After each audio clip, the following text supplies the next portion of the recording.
Hello, hello. All right, we're finally here. Welcome, everybody. I'm Zach Molinex. I'm the new Executive Director of the World Press Institute, and it's an honor to be here in Sofia at our 4th annual New Horizons in Journalism Conference. So thank you, everybody. We're in for a great day ahead of us. We have 5 of us from Minnesota traveled to Sofia, and we have 5 WPI alumni here as well. A couple housekeeping things. Help yourself to the coffee and the pastries in the lobby. We'll have a couple coffee breaks in between the talks. In the back, you'll see some headphones if anybody would like. We have translators here as well.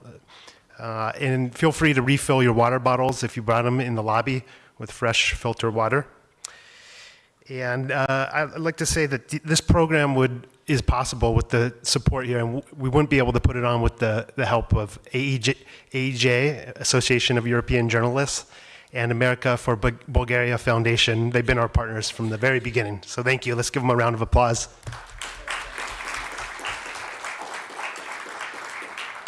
We'll have Irina Nediva from AEJ and David McDonald from WPI come give a few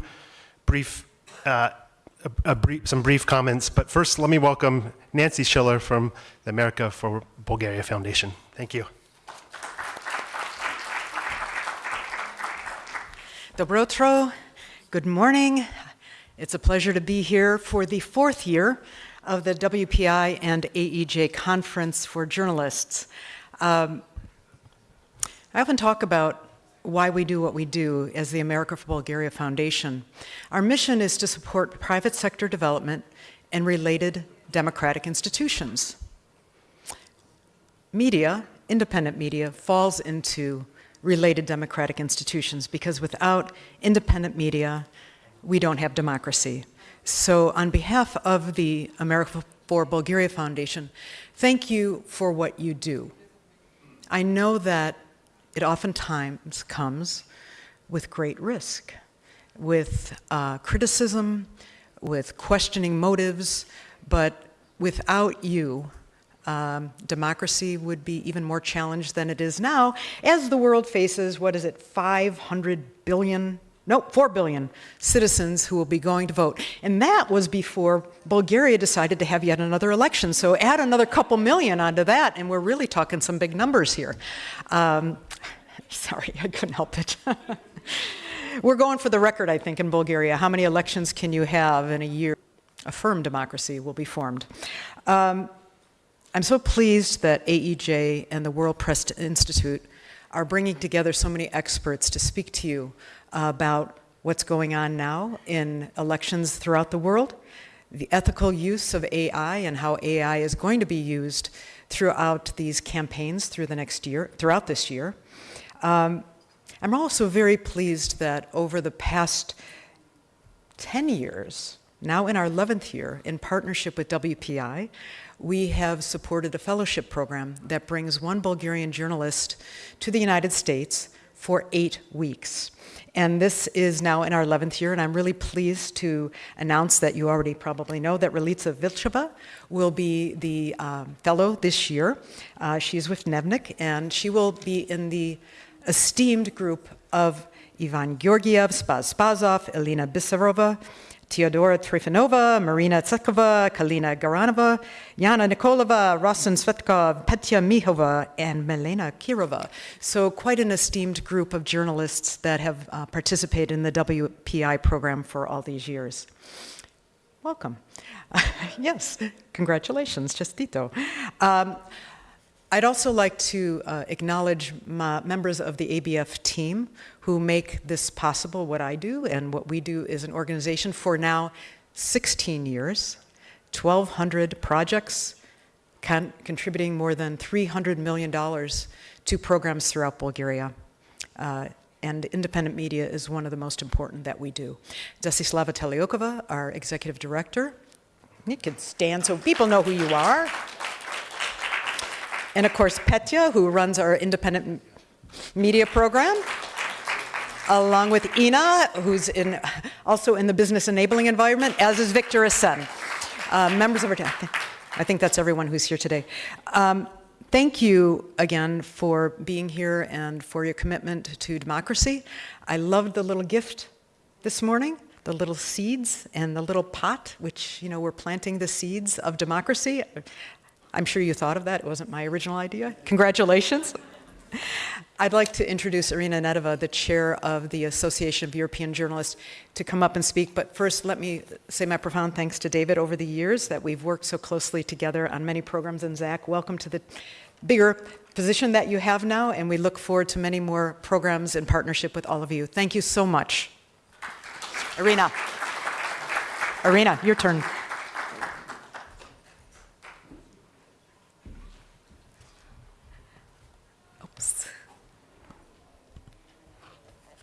Thank you, Nancy. Welcome to all. Здравейте на всички. Добре дошли. Good morning, everyone. The official language of our conference. Welcome on behalf of the AJ Bulgaria. Our organization is honored to partner with World Press Institute in this conference with the support of America for Bulgaria Foundation, because there is one reason why we do think that it is extremely important for Bulgarian journalism. This is our responsibility to our journalistic community in Bulgaria, because WPI actually always tries to put the finger in the deepest understanding of the pulse of the times. The most important topic nowadays are the elections, elections everywhere. And we are sure that seeking the new horizons in covering elections will make us better and more professional as journalists. Although we know that Bulgaria particularly is facing some additional troubles and issues when we speak about professional journalism. This year, as Nancy already mentioned, everybody is going to elections everywhere. And Bulgaria truly is trying to compete with all, with our 6th preliminary early parliamentary elections for the last 3 years. How does this fact actually present us with new types of journalistic challenges? Because of the online acceleration of information, misinformation and propaganda, what does the bizarre combination of traditional and social media in the age of general distrust lead us to? How the journalists could navigate actually readers, listeners, viewers, the audiences, and ourselves in the field of political messages disguised as information units or events. Dictators, we know very well, the authoritarian leaders, they learn from each other, they copy successful practices of autocracies. Countries that until recently were assumed to be leaders of the democratic world, such as the United States even, have internal problems. And therefore elections in which voters will face difficult dilemmas. A Polish political scientist, Wojciech Przybałski, yesterday here in a Sofia conference, spoke about how, I will quote his main conclusion, in the upcoming European Parliament elections, democracy may win, but Europe may lose. If on June 10th we end up with European Parliament in which Eurosceptic and anti-European parties are on the top. In about 2 weeks, on June 9th, Bulgaria will face the 6th consecutive early parliamentary elections in the last 3 years, together with European regular elections. Political parties that want to revise the European treaties and to quote from one of their spokespersons, "Liberate Europe from the European Union," end of the quote, are heading to the European Parliament. Others are openly expressing their ideas of liberating democracy from the different, from people of different color, race, origin, sexual orientation, or beliefs. In fact, can we imagine, quote, "to liberate democracy from democracy itself"? Because of the peculiarities of the electoral code, during the one-month election campaign, the public media in Bulgaria can only speak with the names of leaders and parties in certain boxes, rubrics of airtime.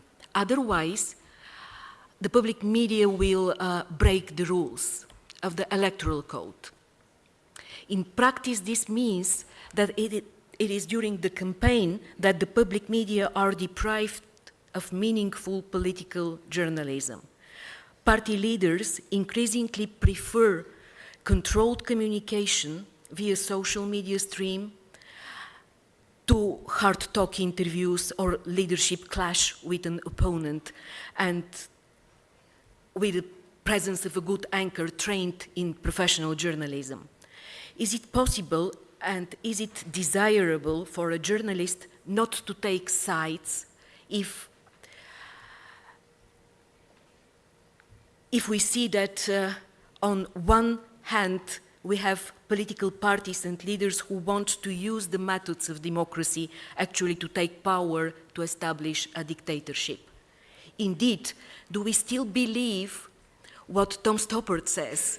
If your aim is to change the world, journalism is a more immediate, short-term weapon. In a world where we see at least one hot war nearby, in which people are dying and aggressor is actually stomping the field of international law with tanks and boots. Don't we need to improve the weapons against the bad guys who do whatever they want, actually breaking all the rules? How can professional and ethical journalism deal with all these new type of information weapons for mass destruction? I don't have an answer to all these questions, but I look forward to hear what you guys are thinking. And I don't want to think that the answer is no, we don't have any means to resist. There must be a way. And because we are believers in the Association of European Journalists Bulgaria, we believe that what we reap is what we sow. So we see how political leaders turn hate into weapons in order to get to power and prepare to harvest the fields of violence. We believe that in times like this, real journalism, that thinks that we have to hold those in power to account, has a mission to give the facts, to seed the facts, like these small seeds here on the top of our pencils. And this is difficult. We know that this is difficult. That's why we try every 2 years to measure this difficulty, to know how this difficulty is shaped, because the difficulties, they have different shapes and faces. That's why I would like to ask our Bulgarian colleagues to scan the QR code.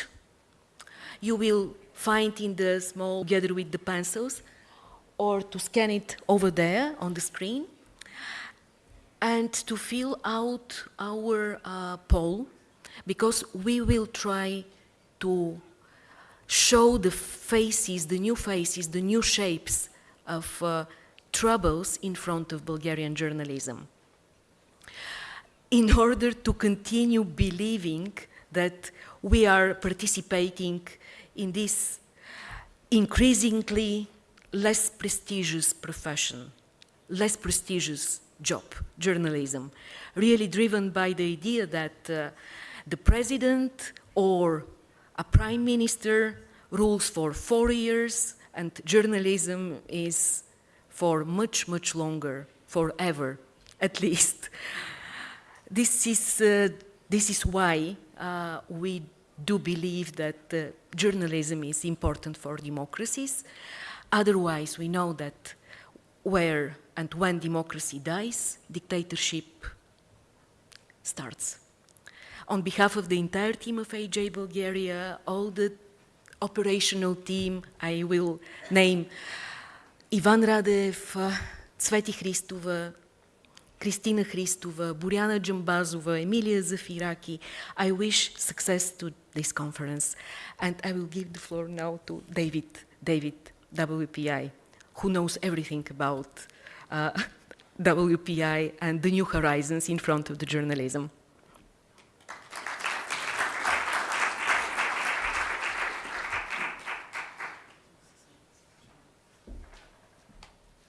Well, good morning, and thank you. Another welcome.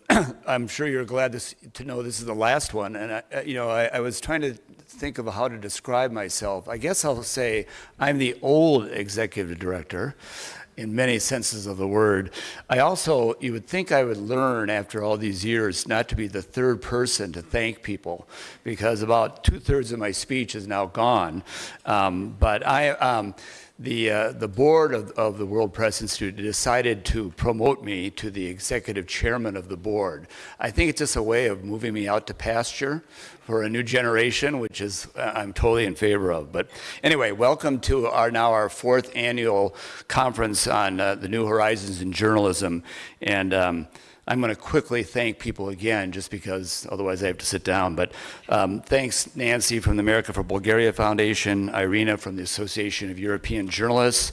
I want to say a special thank you to the people in the trenches, and particularly our ABF our ABF partners. Petya has already been recognized. I don't know if Victor Asanov is here too. Thank you for all you've done for WPI and our work with the Association for America for Bulgaria Foundation. I'm already getting ahead of myself. And also really want to thank the team that really does a lot of the work on putting this together. And that's, and their names have been mentioned too, Ivan Radev and Tavesti Ristova. Where are they? They're somewhere back there, and without them, we really wouldn't be doing this today. Just briefly, many of you know, and many of our alumni from our U.S. fellowship program are here today, and some of them both Bulgarian and from other countries. But World Press Institute was founded in 1961, so we're almost 60 years old, or it depends sort of how you count. But our signature program is a U.S. fellowship program that takes 10 journalists per year around the U.S. But it's a unique program in many ways. The first is where it begins, and that's in what we like to refer to as the heartland of America. As I go around raising money and doing other things for WPI, more and more journalists and everybody will visit New York or Los Angeles or Washington, D.C. But I think it's really important to know that America is a big country. We're famously known as flyover country. But we bring the journalists in our program to Minneapolis, St. Paul, which is actually a fairly major metropolitan area. There's 3.5 million people, so it's a large city, but it's a great home base for starting out the journalists, and we spend time both in our city in the middle of America, and we also take advantage of the proximity of smaller locales, because a lot of our program is to the big cities, to New York, to Washington, to Chicago. But during the first 3 weeks of this 9-week program, the journalists start off by going up to a little town called Grand Marais, which I'm very fond of. It's about 1,000 people, 40 miles from Canada, on the shores of Lake Superior, which holds 10% of the fresh water in the world in one lake. But just meeting those small town people, and later on, the program will go to Iowa and some small towns in Iowa. And I think that's really important for a visiting journalist to do, because the big cities, will be gotten to. But then in addition to that, we do go to New York, Washington. This year we're going to New York, Washington, Miami, Phoenix, where that's a sort of a new place because if some of you follow the American elections, Arizona is one of the key 6 states that will probably decide the presidential election. And then we'll go to San Francisco and Chicago. So not a bad road trip for the WPI journalists. And we come back to Minnesota for a week. We now have over 600 alumni from more than 100 different countries over the years. And each year it's a group of 10 journalists.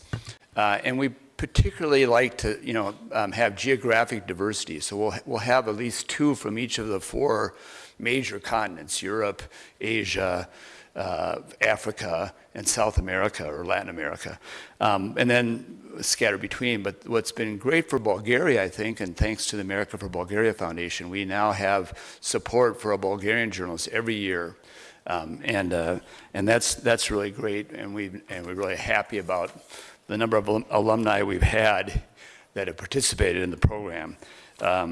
I was going to recognize Relista, who's already been recognized as our 2024 fellow. We had an incredible group of journalists apply for the program this year. I've been doing this. I think next year Zach will be doing this.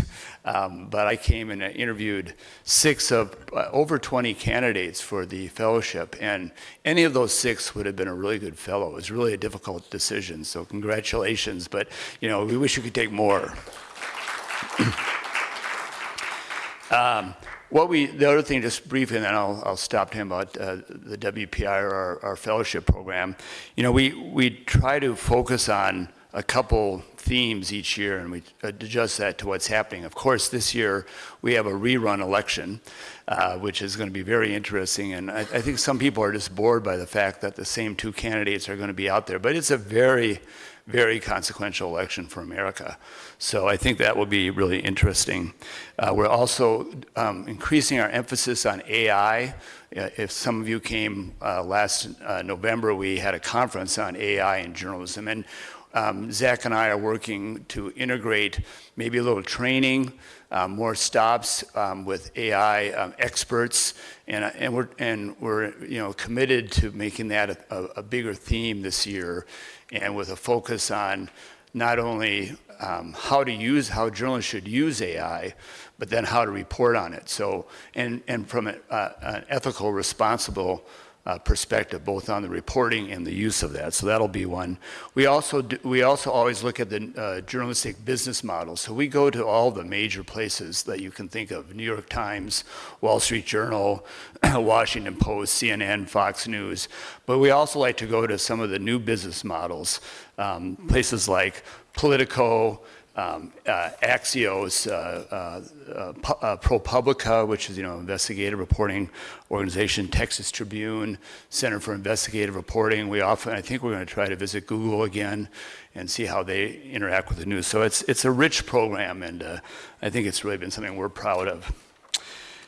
Okay, probably time to shut up and move this along, but I think I'll just turn it over now to Zach, and I want to congratulate Zach. He is our new executive director. I think we should give him a hand right now.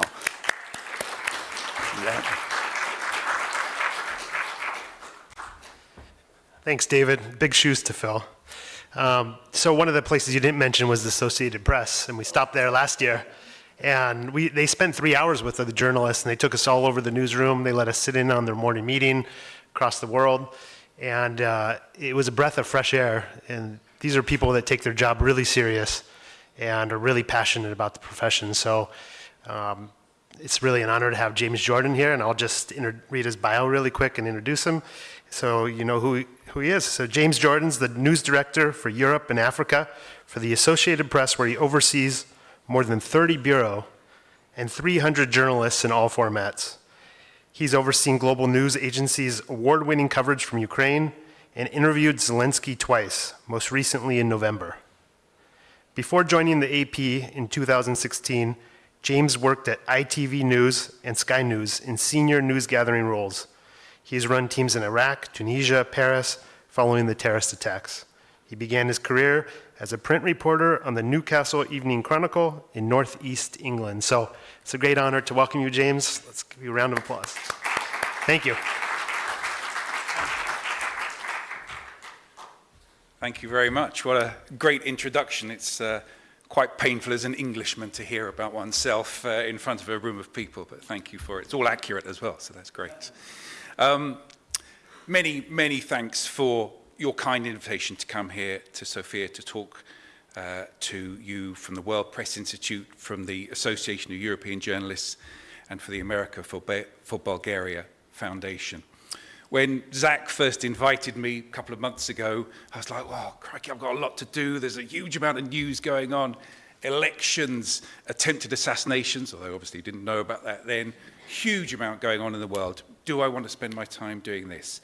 And I had a little conversation, half an hour with Zach, and I realized almost instantly, yes, I did. This is important, what the Associated Press does, what you guys do, important for a protection of the free media, important to check powerful authoritarian leaders, and important to share best practice, I guess, amongst journalists around the world. I was really heartened to hear what Irina and Nancy had to say in their opening comments. It's almost like they got an advance copy of my speech, because we share a lot of the themes, we share a lot of the purpose and drive. And then last night I was lucky enough to go out with Zach and some of the fellows from the WPI and some of the guys from the AEJ as well, and from other groups, and I was absolutely knocked out by their drive, their passion, and I think their integrity as well, about telling stories that really matter to audiences here in Europe, in Bulgaria, but around the world, and explain to the world what's happening in Ukraine at the moment.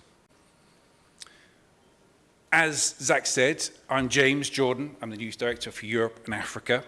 I'm based in London, and I oversee multiple bureaus. I won't go through the numbers again. We'll hear plenty of numbers as this talk goes on. But I would just point out that the AP is one of the few truly global news organizations. And despite David leaving off his list, we've been going for over 175 years, shining light on what is going around the world and trying to explain the world and reflect back to the world what is really going on. The AP has over 10,000 subscribers. That's traditional legacy newspapers, that's big broadcasters, that's digital usurpers. We supply them all with text, with photos, with video, with digital presentation. And please mark these words carefully that I'm going to say next. We are a not-for-profit, fact-based, non-partisan news organization. I'll come back to those words throughout the speech, and I hope we can talk about them a little bit at the end and what they mean and how powerful they are. Again, I'm not going to go through kind of my career, other than to talk a little bit about some of the stories that I've covered during my time as a journalist in the UK and around the world. In the UK, I was head of home news at ITV News during the Brexit vote. I covered the political ups and downs in the UK, the suggestions of outside influence into that vote. I led our coverage of the death of Her Majesty the Queen, and I was there in Manchester in the hours after the terrible terror attack at the arena up there. I've led operations in Iraq. I was in northern Iraq when ISIS swept across the north of that country and persecuting Christian Yazidi minorities, killing them, frankly. Persecuting isn't the right word. They were killing them. And we were there to show what was going on. I was working at ITV at the time. We took part in a rescue mission and a helicopter that went to the top of Mount Sinjar and plucked people from the top of that mountain and took them to safety in Erbil. I was in Paris after the Bataclan and Hebdo attacks. My proudest moment as a journalist happened after the Bataclan attacks. It's very odd to talk about pride, but I think it's an important lesson, an important moment that happened to me, because it was a realization of the power of words and the power of people's stories. We came across, I discovered a poem written by a man whose wife was killed at Bataclan. He wrote it just a few hours after that terror attack. And the poem was called "You Shall Not Have My Hate." And it was a poem for his dead wife. It was a poem for their 18-month-old son playing in the room next to him as he wrote that poem. And we read it out on that evening's news, on ITV News at 10. Very serious bulletin, news. But at the end of it, we read a poem. Never done that before. 17 million people watched that poem, either live when we had it at the end of our program, or on Facebook or other social media. And it really brought home to me the impact of, they weren't my words, of this gentleman's words, and the power of free media, the power to challenge hatred, to challenge powerful autocracies, to challenge established narratives. And all these stories, to me, come down to one thing: how is power exercised, and what is the role of the free media to challenge it, to shine a light on it? After ITN, I moved to the Associated Press, and I was the Deputy News Director for a couple of years. And then on the 23rd of February 2022, I became the News Director for Europe and Africa. As you probably realize, that was just a few hours before the Russian invasion of Ukraine. And obviously, the last 2.5 years has been dominated, for me personally, by the work that we've done in Ukraine. It's not my work, it's the work of our brave Ukrainian reporters that have really shown the world what is going on. I've been to Ukraine 6 times, lucky enough to visit my staff there. My staff, they're not my staff. The AP staff there. And as Zach mentioned, I've spoken to Zelensky on a number of times. I was able indeed to ask him some tough questions about the cancelled elections in Ukraine in March. Why are you cancelling them? He had some good answers, some good reasons. It's a country at war. But, you know, we need to ask these questions, regardless of how popular or how impressive a leader might be. I want to talk a little bit about our reporting from Mariupol that some of you might be familiar with. Not because it's directly related to elections, but because, again, it's a powerful story that shows the power of free and fair and exclusive reporting. On the day of the invasion, we had teams many places across Ukraine. One of our teams, team of 3 people, Mstislav Chernov, Zhenya Malaletka, and Vasilisa Stepanenko, were in Mariupol. They'd sent themselves there, frankly. They'd disobeyed all our orders about not traveling at night and found themselves in Mariupol. The first few days were quiet. The war was approaching. And then, over the next 20 days, they filmed some of the most remarkable footage. They took some of the most impressive photos that will live long in my memory, and I'm sure many other people's memories here. We were able to get the video out by bonding together a number of mobile phones, going to the one place at the top of the hospital that had signal, and sending out 10 seconds worth of material to our editors in London. We then put those videos together and sent them out to the world.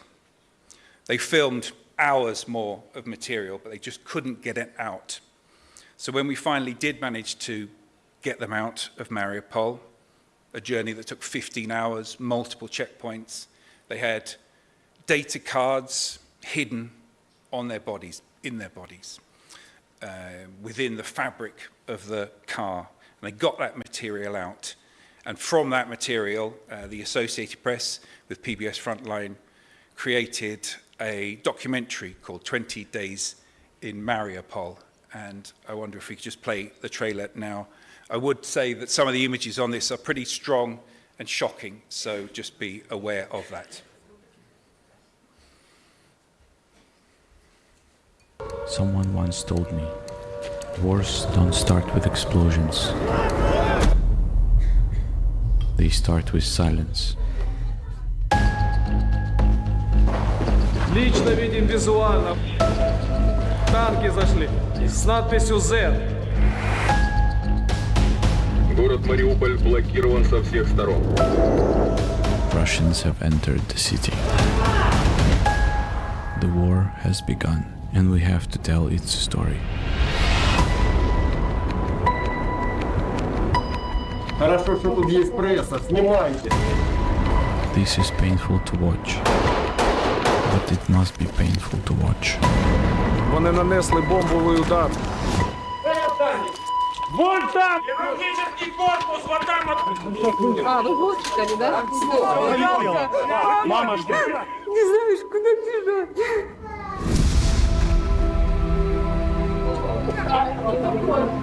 Чего расстраиваешься? Не хочу, чтобы я умирала.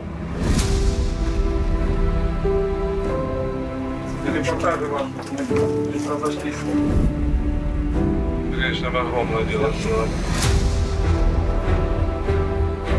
Они столько пережили с мамами.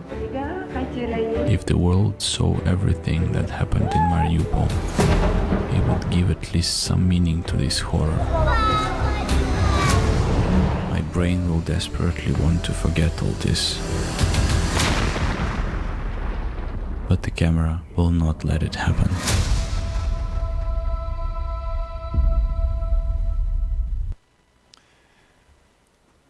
So that trailer still gives me chills to watch it now for the power of its reporting, the bravery of the Associated Press team that was in Mariupol that recorded that material and, equally importantly, got that material out. That film has won an Oscar, it's won a BAFTA, it's won 2 Pulitzer Prizes, and I show it not to revel in war or to show off or to aggrandize myself or the AP, but I show it because it shows power being held to account. It shows narratives being challenged, in this case the Russian narrative that they were targeting civilian targets only. When you see a maternity ward hit, a mortally injured pregnant woman being carried on a stretcher on a gurney, when you see a young child being worked on by a doctor, it's very hard to continue with narratives, it's very hard to push narratives. And the work that those guys did, I will point out that Vasilisa, the fixer, the producer, was 21 when that invasion started and when she carried out that work. It was a remarkable testimony to her. I'll just point out what the doctor said in that trailer. He said, it's good that the press is here. It's important that you show what is going on. And then the policeman who you saw talking about tanks entering the city, he says, guys, your reporting has spread. The world found out about what was going on there, and I feel that is one of the most important things that any reporter can do. It's painful to watch as well, but as Mstislav said in that trailer, you know, I will try and forget, the camera cannot forget. So, to bring it back to elections, I'm going to talk for the next 20 minutes or so about the AP's global approach to covering elections, wherever they may be around the globe. I'm going to talk about the threat from disinformation, misinformation, and in some cases, no information at all. I'm going to talk about the challenge posed by AI. Heartening to hear of your session you've done previously about AI. I think it's such an important and worthwhile topic. And then I'm going to talk about the AP and the US election. Again, not to boast or aggrandize ourselves or to show off, but to call out some of the common themes that relate to everyone in this room, be they reporter, be they NGO, be they a politician. These are universal themes. And then hopefully we'll have some time at the end to take some questions. I may even have some answers, we'll see. Zveti's going to queue up a few links. I haven't got any at the moment, but hopefully that will work smoothly. Yeah, that's fantastic. Thank you. As has already been mentioned, over 50 countries, including the US, Russia, perhaps the UK, who knows, in my country now. Bulgaria, again, had to rewrite hastily my speech a couple of weeks ago. The EU, India, all go to the polls this year. India alone, 10% of the world's population voting in the next few days before we find out the results there in early June. It's a pretty dizzying array of national polls. Some will be free and fair and open.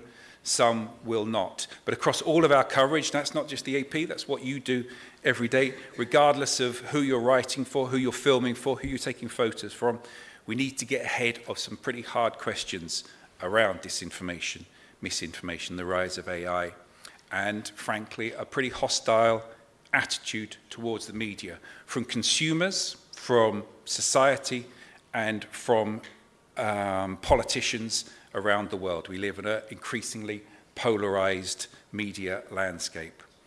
All of these elections initially will be colored by issues unique to them, but all of them will have universal themes as well. What may be most important to a voter in America might be food banks, food poverty, what's in your wallet. But all of them will touch upon national economies and also global questions around global security, the wars in Ukraine, the war in Gaza, and the tension between China and Taiwan. Climate change also will be a theme, I'm sure, as well as migration. All of these are linked, all of these are universals. Some governments will listen to their electorate, others will try and ignore. Throughout every vote, the role of media remains the same, to shine a light on the issues that matter, report honestly about the challenges, and ultimately serve the people who should, and in some cases, will decide the outcome. That's voters and non-voters alike. That is a legitimate way forward as well. So last year it became apparent in 2023 that 2024 was going to be a pretty remarkable year with an unusual number of elections across the globe. This is not the most exciting revelation, but we realized that this needed to be a priority for our 2024 news coverage. We called it out priority. What that did was it sharpened our focus. It allowed us to pose the question, what are we going to do about joining the dots, about saying this election matters just as much as that election. For years, I think the temptation might have been just to say, you know what, we've got a globally defining election in America in November. Let's concentrate on that. We make loads of money out of that. The world will watch it. And we'll let the other elections around the world look after themselves. That is not a tenable situation in a globally connected world. We need to be joined up and approach the story holistically. We also recognize this is an opportunity to show our global footprint and our regional expertise. It's the reporters in the countries that know the stories, not some guy from London, or our bosses in New York. I'm pleased to say I'm joined by Vasilin, our AP reporter in this country for more than 40 years. He should be up here telling you about the Bulgarian election in June, not me. And please don't ask me any tricky questions. I might ask you, Vasilin, for the answers. But it's those guys that we should be hearing from, that we should be listening to. It's also an opportunity to report from underreported parts of the world, to celebrate inclusion by reporting from places like Bhutan, Senegal, and Bangladesh. Again, the themes are universal. And crucially, it's also an opportunity to build trust in the media, in some case, rebuild trust, by showing our breadth of coverage and restating our commitment to openness and transparency. How have we reached a conclusion?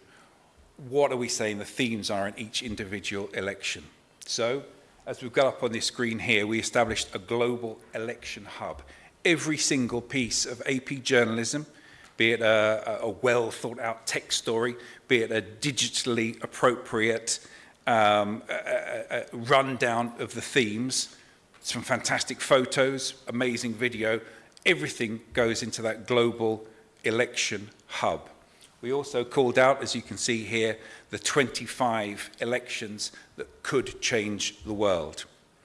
How did we reach that conclusion that those are the 25 to think about? Well, news judgment, frankly. We listen to our customers as well. And some of them are pretty obvious. We know Russia was a big deal. We know America will be a big deal. UK, if we ever pull our finger out, will be a big deal. But make sure that we're reporting from around the world as well and pulling on those similar themes.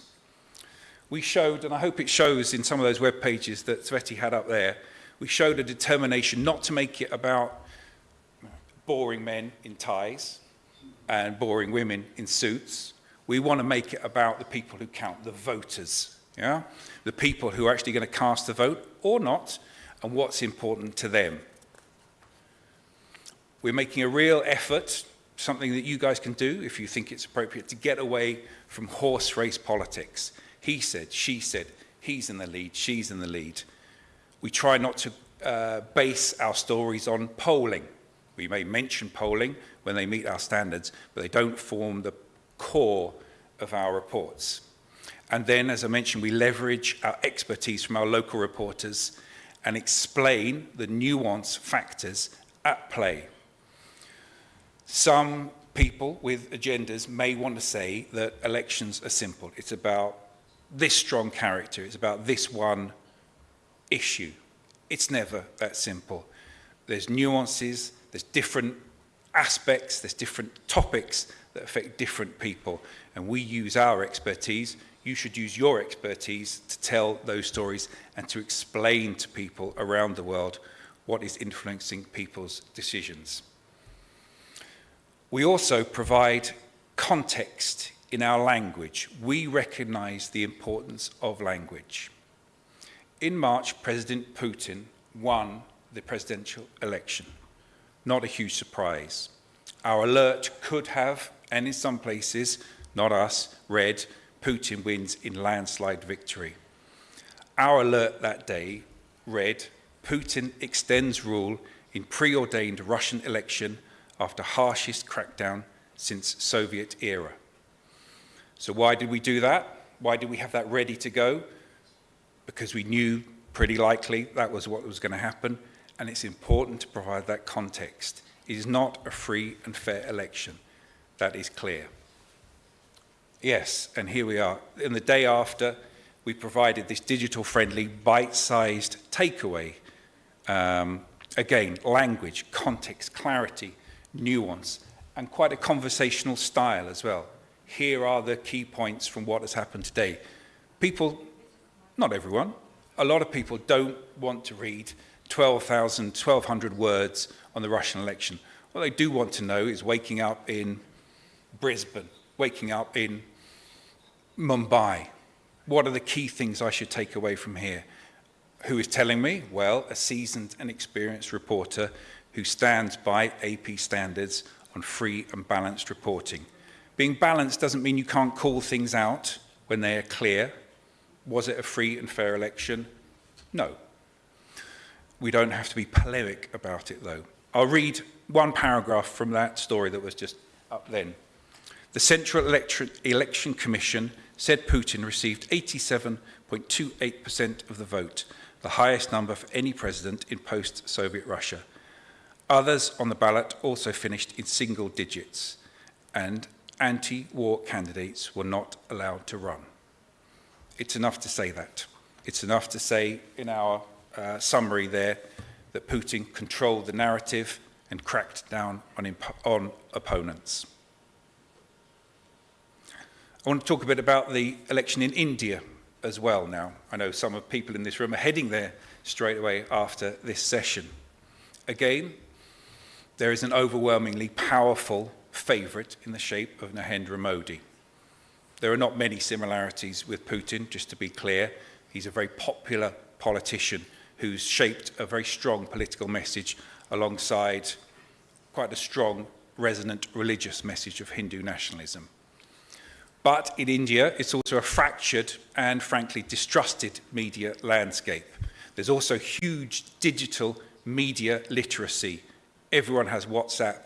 Everyone has data in India. Data is cheap in India. So we thought, let's pay special attention to how we present the story. Again, we leverage our experts to explain the themes. But how do we do that? Long text stories? No, let's try more video explainers from our local reporters, talking in, simple language, using simple English. Perhaps we could play the India webpage now. At the top of this page, this video here is by our reporter Kritika. Election is kicking off in India. Here we are. Yeah. 970 million people are eligible to vote over the next 6 weeks. Now that's over 10% of the world's population.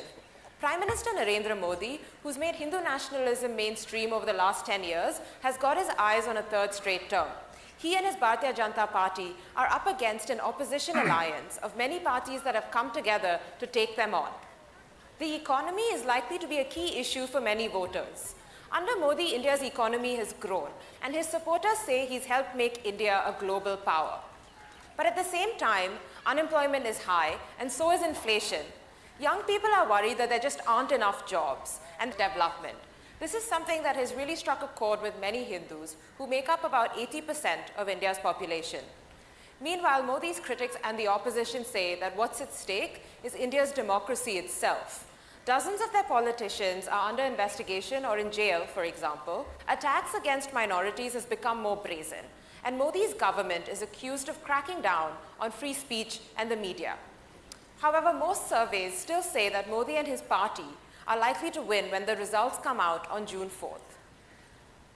So there, nothing revelatory, a really simple run-through of the issues, a really simple run-through of where we stand and what could happen. We make no predictions, but note also the headline.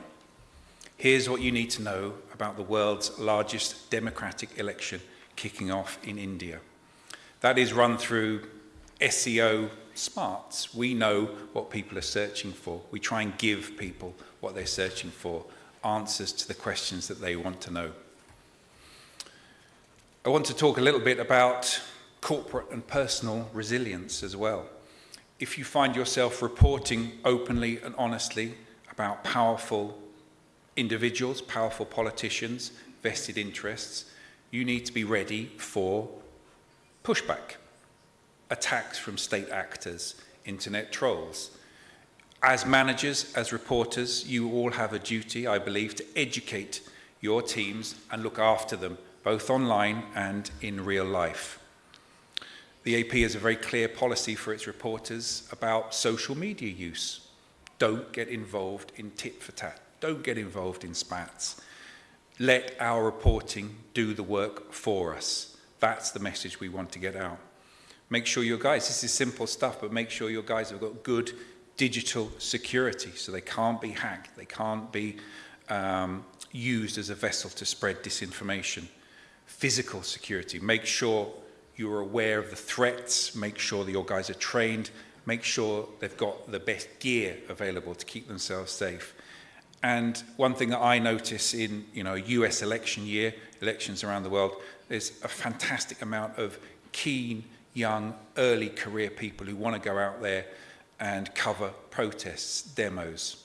Are they the right people to do that? Do they know how to react if things turn bad? You need to bear that in mind with your coverage. And then finally, get good counsel that has your back. In New York, we have some fantastic lawyers who work for us, who will help us push back against attacks on us, our journalists, and our work. The best thing you can do always, though, is do clear, honest, fair, and open work that you are prepared to show you're working on. AI, disinformation. AI obviously has some fantastic advantages for journalists. We're just beginning to work out the power of it, but also some big challenges. It has supercharged the threat of election disinformation. It allows anyone with a smartphone, with a devious imagination, to create fake but convincing content. And that acceleration has been staggering. If you think about where we were for the last US election, very few deep fakes, and they looked pretty clunky. Now, pretty much within everyone's grasp. As Christopher Wray, the FBI director, said, AI makes it easy for foreign adversaries to engage in malign influence. So train your people to spot it, both technically, run it through programs. Are there tells in deepfakes, in images, in video that give it away? But also use your common sense. Does it feel weird that this person would say that thing? Is it incongruous? Is it out of character? Be on alert, be ready to push back and to question. I'll call out a few examples that were mentioned in one of our stories about AI, actually. There was video of the pro-Western president in Moldova ahead of the elections there, coming out with some endorsement of a Russian-friendly party and announcing her plans to resign. Fake, nonsense, we called it out. In Slovakia, a Liberal Party chief, it was audio, much easier to fake, much harder to challenge sometimes. It was audio of him purportedly talking about hiking beer prices and rigging the vote. Again, fake. Did it smell right? Did it feel right? No. Pushback, challenge. And then one example from Bangladesh where a lawmaker there, an opposition lawmaker, an image of her wearing a bikini was spread around the electorate. A fake image, but an image that caused huge outrage in what is a conservative and majority Muslim nation. We had a fantastic interview with her when she talked about the impact on her political chances, but also her personal life as well. That is a very personal attack.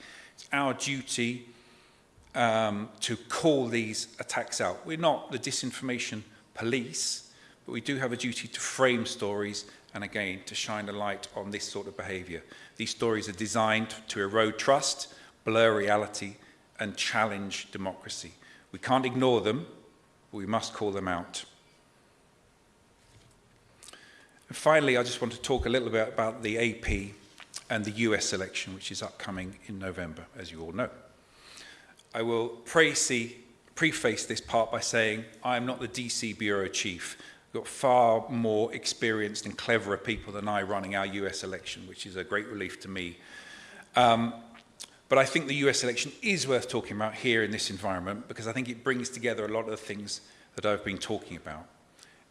It's a very compelling story. It's obviously still the most powerful country in the world, and what happens in November has huge implications for everyone around the globe. There's a compelling narrative with two compelling characters at the head of it. Technology in America is turbocharged. There is general mistrust of the media and a partisan landscape. And AP finds itself really at the heart of this situation. It's AP, for those who don't know, who counts and declares the winners. There's no single government agency or federal commission that does that. And the AP has been doing that, amazingly, since 1848. We call winners in an election year, starting from the White House, working all the way down. We're always correct with the race for the presidency, and we have a 99.9% accurate overall rating. Again, this is not to kind of burnish our reputation or to show off, but to show the importance of what we do as journalists and what everyone as journalists do. I'll just read this last sentence out. It's in relation to the AP's decision team. These are the people who sit away from the newsroom. They're not allowed to talk to anyone during that election night. No candidate, no journalist should talk to them. But we write, when AP makes a race call, we back it up with transparent reporting in the research and analysis that led us to say with certainty who has won. This explanatory journalism is as much a hallmark of our coverage of the US elections as the race calls themselves. So, in conclusion, there are huge media challenges to every part of the free media. Many of you are part of that free media in this election year. Fact-based, non-partisan reporting has a vital role to play, but is also under tremendous commercial, political, and societal pressures. But there are also opportunities. We have the power to challenge the narratives of the powerful, be it in elections, be it in their general behavior. We have the power and expertise to explain nuance and complexity. We have the power, I believe, to rebuild trust in media where it has been eroded. And we also have power to shine a light where some people, where bad actors, don't want it shone. So that is my conclusion. Thank you very much for listening.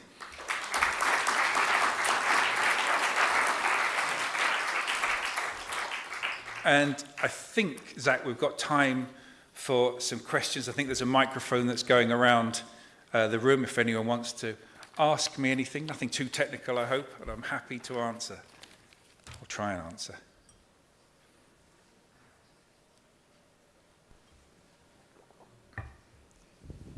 Hello, good morning. Hi. Thank you for being here. My name is Ivan Georgiev, WPFL 2012, also a journalist with BTV Bulgarian Television. Congratulations. Thanks. I have a specific question, which is more like global on journalism. There is a textbook rule in journalism which says, know your audience.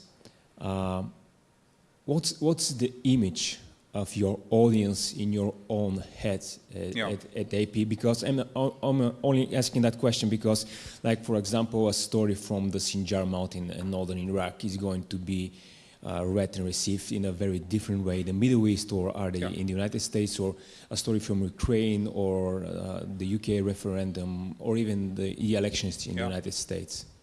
Yeah, I think that's a great question. I remember when I was in journalism training school in the last millennium, learning shorthand and interviewing techniques, and our trainer there said, right, do me 8 paragraphs on this story. And we all sat down and beavered away and turned out 8 fantastic paragraphs of textbook flawless copy. And then he turned around and he ripped everyone's story in half. And he said, you didn't ask me who you were writing for. You didn't ask me what paper you're writing for. You didn't consider for one moment who your audience is. And that was about style of writing. That was about content. That was about where you put your emphasis. So yes, obviously, audiences and who your audience is vital in considering every story you do.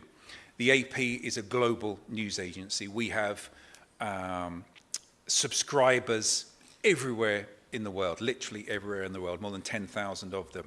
So what we have to do is write pretty straight, frankly. We write for someone who's editing a newspaper in Vermont to running a website in Mumbai. So we are not in the business of overly expressive writing. We're not in the business of predictions. We're not in the business of polling.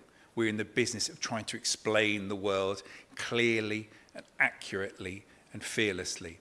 And I think I'll come back to what I talked about a couple of times in this talk when, you know, it's no good listening to me, you know, on everything. I was born and brought up in London. I don't know the ins and outs of the Indian election. I can give you a minute 50 on it, you know, for a meeting. But, you know, Kritika there, who did the video, she is confident in her delivery. She is confident in calling out what matters and why people should care about it. I think that's the key. When you're writing for someone, trying to explain to them, whoever it may be, wherever it may be, why they should care about the Indian election, why they should care about Modi getting a third term. Why does that matter to me sitting here in Bulgaria? Well, economy, geopolitics, who is India aligned to? What does it mean for the Sikh and Muslim minorities in India? These are all universal themes that you as a global citizen, us as global citizens, can all be interested in. So, you know, it depends, frankly, who you're writing for in terms of what your title is, what you're trying to achieve by it. What we try and do is be straight down the middle, non-partisan in our approach.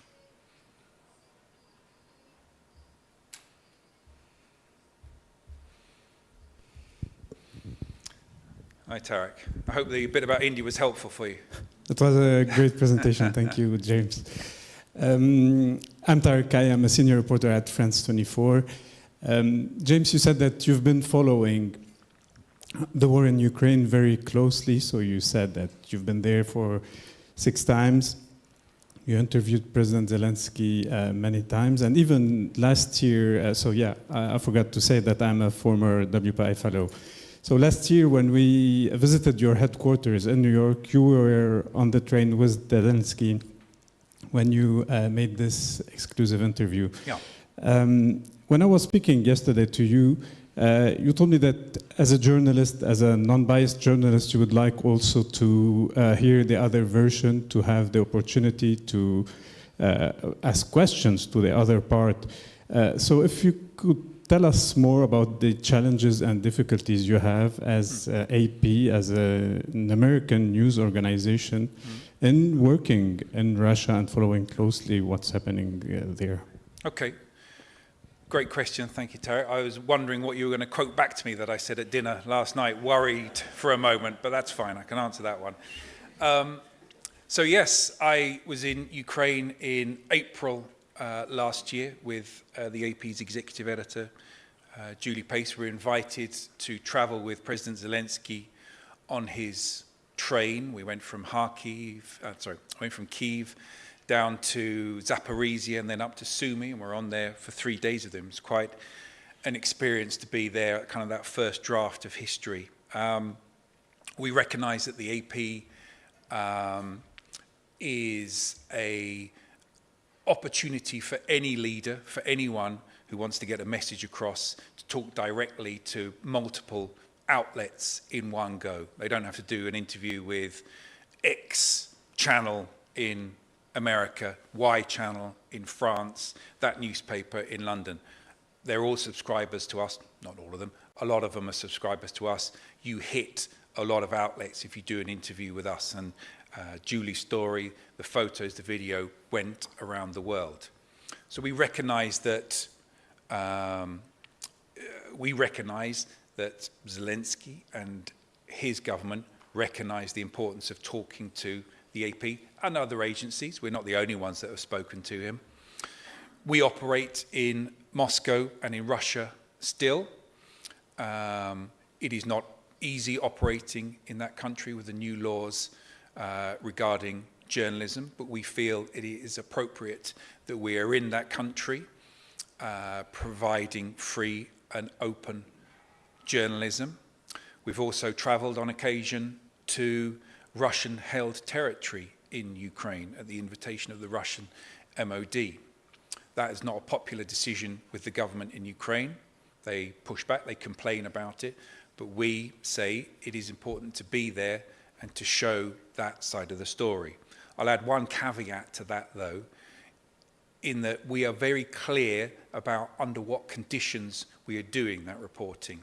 If we are there as part of an embed or an invitation, for want of a better word, we are clear that we are there at the invitation of the Russian Ministry of Defense. We are clear if we are unable to move freely in that region. We don't give any guarantees that anything that we film or record on those trips will be used. We're very clear that it's still our decision whether we publish this material and whether we feel that the conditions under which we have gathered that material allow us to be free and independent journalists. In answer to your kind of deeper question, yes, of course, we would like the opportunity to speak to President Putin, to ask some of the same questions as we asked to President Zelensky. That is the role of a journalist. You, others, may not believe some of his answers. That's not our role to pass judgment on his answers, but to give him an opportunity perhaps to put some of them forward.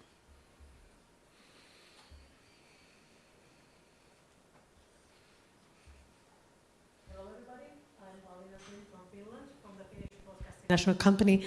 Oh, sorry. So my name is Paulina Grimm and I'm from Finland, from the Finnish National Broadcasting Company.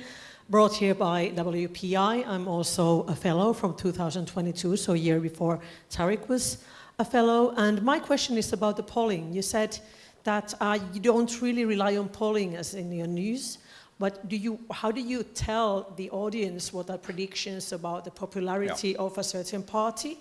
Or how do you go around it? Or do you just kind of leave it be so you won't mentor your readers to maybe jump the boat or to join the winners? Yeah. To say.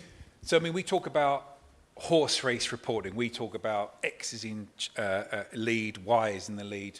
We feel that that does not really shine a light on the important topics in an election race. What are the themes? What are people saying? It's not to say we never reference polls. We would never base a story purely on a poll, though. That's not what our reporting is about. And if we talk about polls, which we do, there's no ban, there's no omerta on polls, those polls have to be vetted by our polling team. We have a whole unit in DC that is in charge of deciding whether polls are accurate enough for us to reference. and that's not a kind of a field judgment, that's a very strict set of metrics. How many people were questioned? How were they questioned? Was it face-to-face? Was it telephone polling? Are the answers weighted, i.e. taken into account for people who aren't captured by polling?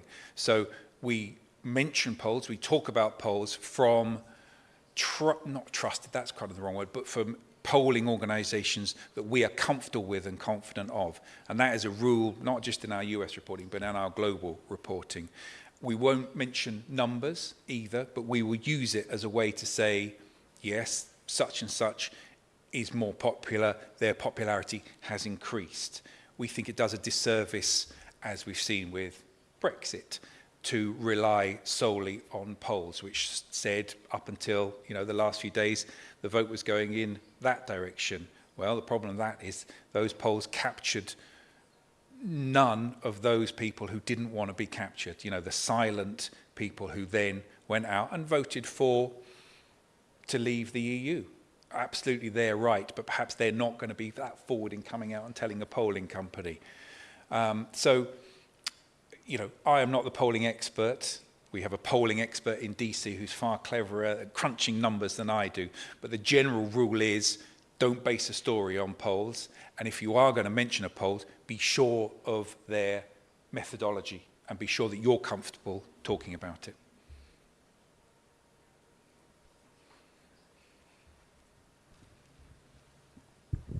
Hello, my name is Rosan Svetkov. I'm a Bulgarian journalist and a WPI fellow too. My question is about your fact-check team. Could you tell more about it, and how do you, what kind of techniques do you use to debunk disinformation? Okay, well, again, I am not in charge of the fact-check unit in New York, but we do have a fact-checking department who will check, in some cases, in real time, political pronouncements. I'm sure, I don't know, to be clear, that the fact-checking team will be front and center during the US presidential debates. What I would say about fact-checking, and Julie has been on record saying this, is that the AP and organizations like us cannot be the police. We can't be the police of the internet. We can't be the conscience of a nation, of a globe, frankly, saying X is false, Y is false. For us to say something, and from any reputable agency to say something is a lie, is false, that's a big deal. We need to be sure of our evidence. We need to be sure of our facts ourselves.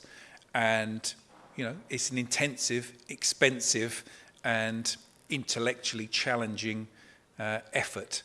Fact-checking, I'm sure, is going to play a massive part in the next few months. I can't talk specifically about our plans, but they are front and center of everything we do.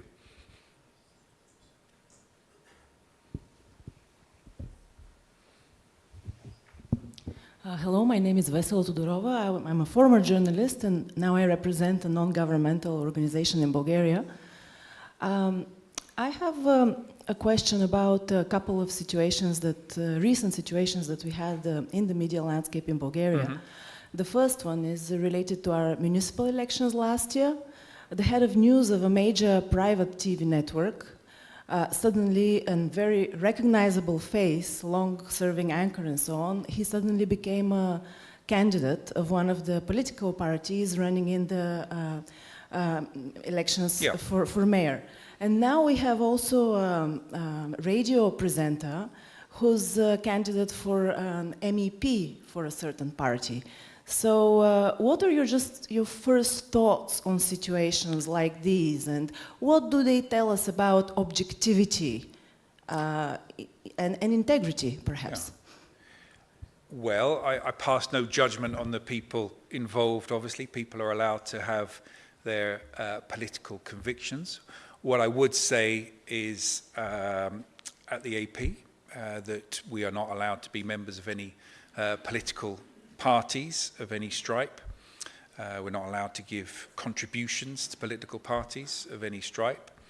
and that if a colleague, if someone wanted to step away from journalism to become a political candidate or actor, we would expect them not to be working at the Associated Press or anywhere else, similar level again. It's hard for me as someone who doesn't know the ins and outs to pass judgment on those people. It's certainly something that our organisation would not be comfortable with. Not in terms of them, but in terms of anyone who worked for us. Okay. Thank you, James. That was amazing. One more round of applause. Oh. Thank you very much. So we're going to have a coffee break, and we'll be back here in 15 to 20 minutes. Thank you.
was our 2018 WPI alum. And Yana, you guys probably know Yana, but is an international editor for Nova TV Bulgaria. She was a special correspondent for Nova in Brussels and Strasbourg for the European elections in 2014. Recently, she has been covering some major events in Europe, such as the Ukraine war, the funeral of the Queen Elizabeth, and the coronation of King Charles. Yana participated, like I said, in 2018 WPI, and we really appreciate you moderating this panel for us. Thank you.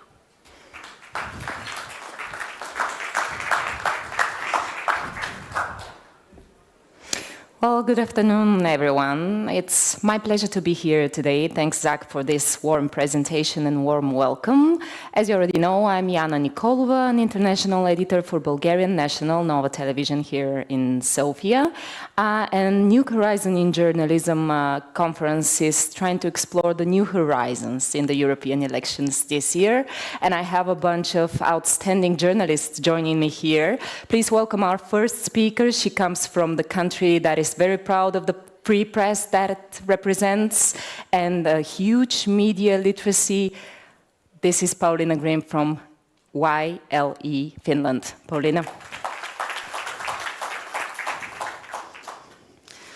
Thank you for having me. So I work with the Finnish National Broadcasting Company as a radio journalist and also a writer. And I'm a PhD researcher also, researching the field of advocacy and activist journalism. And that has been something that I've been actually interested in for the last 10 years. And let's see, maybe we will not discuss it in this panel, but still it's a very interesting field. And this is my third time in this conference. I'm really happy to be here. And I'm meeting some people from the World Press Institute programs.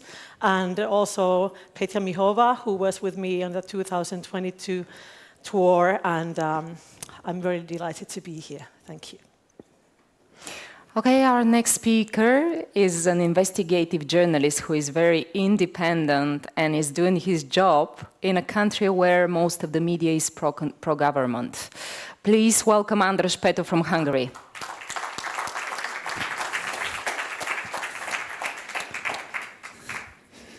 Hello, thank you for having me. I'm a WPI. I was a WPI fellow in 2008, and I'm one of the co-founders and currently serving as the executive director of Direct36, which is an investigative reporting nonprofit.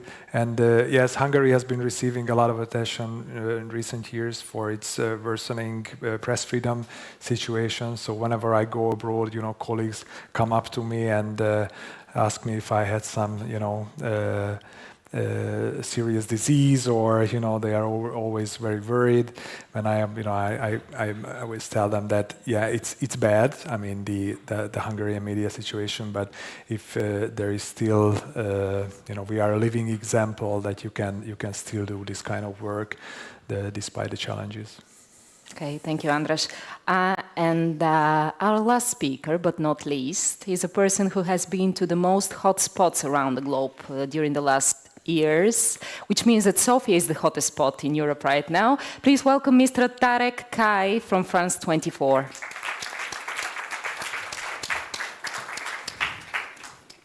Hello, everyone. Thank you, Zach and David, for this invitation. So I'm Tarek Kai. I'm a senior reporter at France 24 News TV channel. France 24 is the public French broadcaster for international news that broadcasts in French, Arabic, English, and Spanish. And I work for the French and the Arabic channels, sometimes in English as well. So I'm a reporter for the last years. I've been covering war zones, diplomatic summits, news a bit everywhere. I've been to Ukraine 3 times. I've been dated to Lebanon, to southern Lebanon, to cover the clashes between Hezbollah and the Israeli army. Covered a couple of war zones, Arab Spring demonstrations, and other events. And I'm a WPI fellow of 2023. And just after the conference, I'll be heading to India tomorrow to cover the Indian elections. Well, we realize that we have a very difficult task here after this fascinating speech by James Gordon from Associated Press. But these people are really brilliant journalists, and I'm sure that we're going to have some very interesting conversations. These are the first European elections that we're having in Europe after the full-scale invasion of Russia in Ukraine started, after the beginning of the war in Gaza. So it's all connected somehow. We'll discuss what is the difference and what is the common thing between the India and European elections. And if you stay with us till the end, you'll find how Ursula von der Leyen turned out to be on the billboards in Hungary. Is that the case, Andras? Yes? Yes. Oh, okay, he'll let us know. So let me first start with Paulina. I'll go there as well. Paulina, your country is the newest NATO member. As you mentioned yesterday, and the country has been hesitant a lot about joining NATO for so many years, and then your people changed their minds overnight, right after the full-scale invasion of Russia and Ukraine began. And you said yesterday, European elections are no longer about climate, it's all about security. Tell us more about that.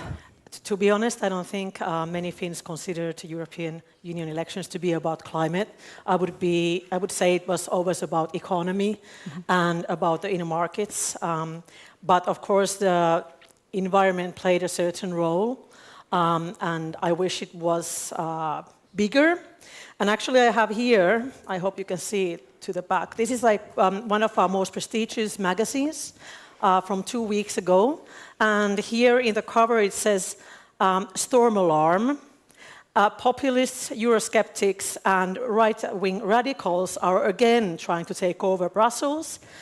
And here we have our map, the first map from our populist right-wing party, previously known as True Finns and now known as the Finns Party, who was elected to be the first populist in the European Union Parliament 15 years ago.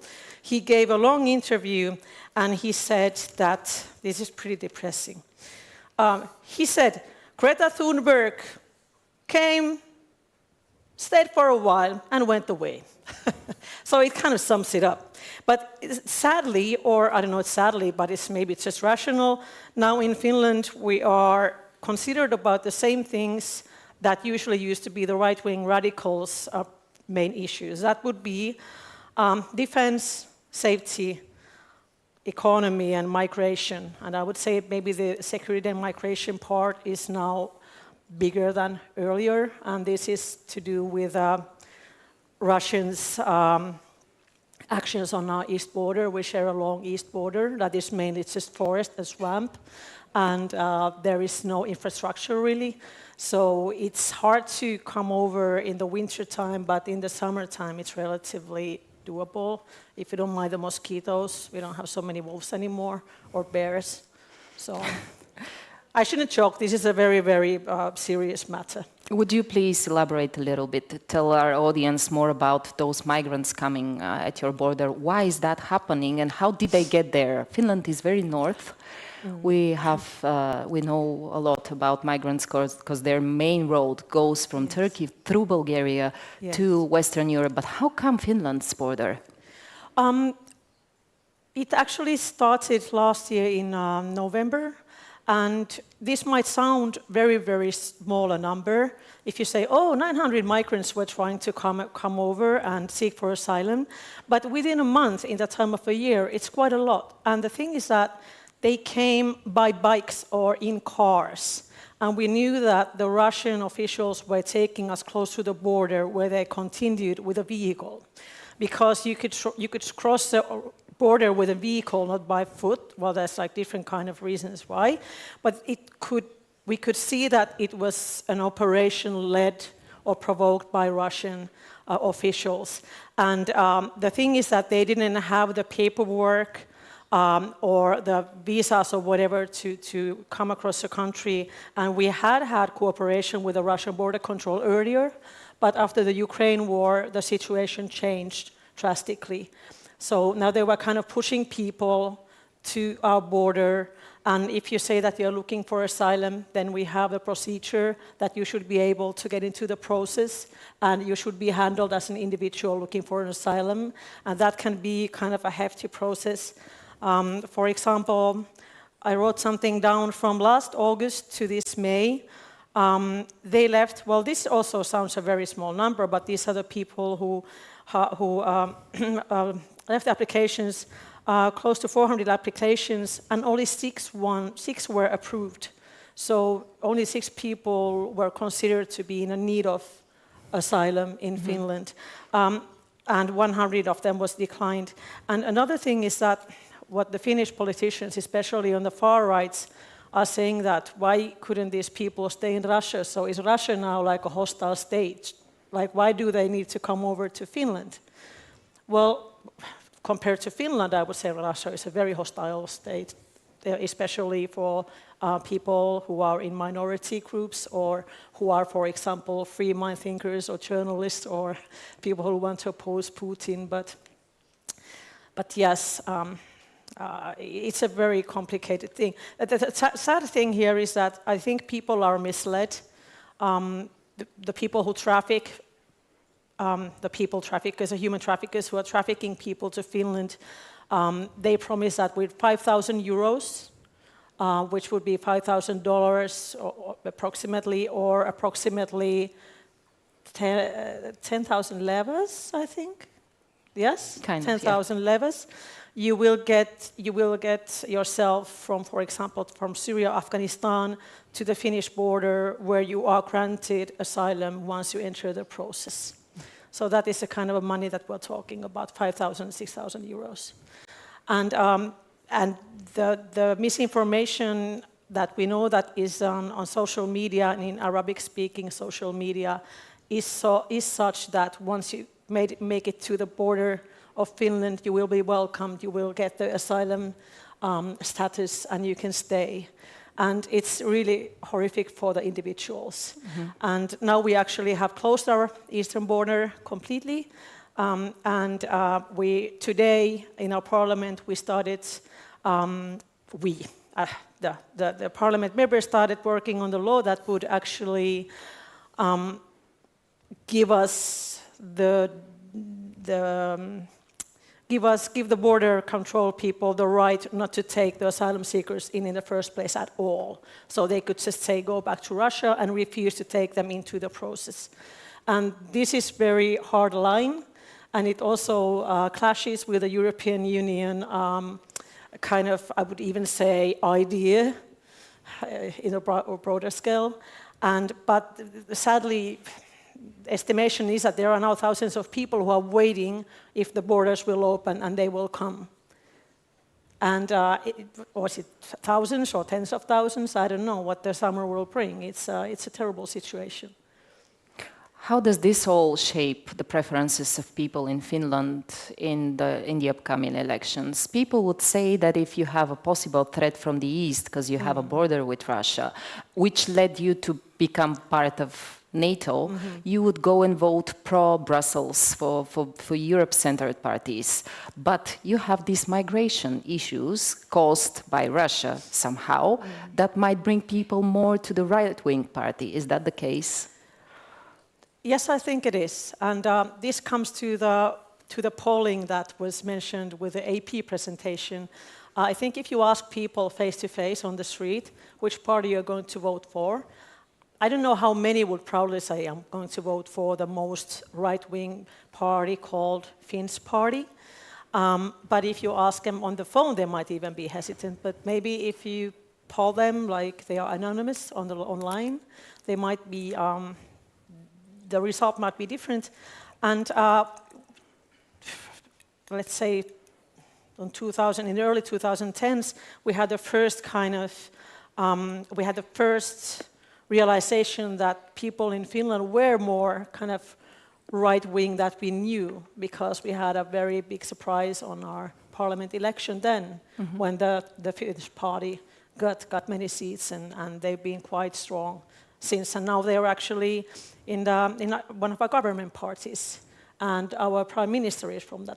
Not prime minister, sorry, but our internal affairs ministers from that party. So they have gained more power. Speaking about right, to my right, you can see Andras here. Andras, it's been 14 years since Viktor Orban took the power for the last time, and he never left, right? He's very right-wing, and he's very Eurosceptic as well. What's happening in Hungary right now? And are people going to vote again for his party on the upcoming European election? And what's his secret? How do Hungarians enjoy him so much? What does he do to people? Well, he's been around for a long time, so he's been a politician for more than 30 years now. So and you can, one thing that you can't deny that he's worked really hard for achieving what he has achieved. These European parliamentary elections this year is kind of unusual.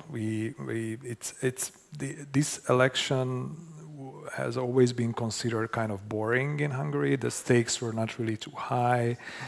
It was always Fidesz, Orbán's party, that won these elections, even when they were still in opposition before 2010. But now this year it's different. It's different for two reasons.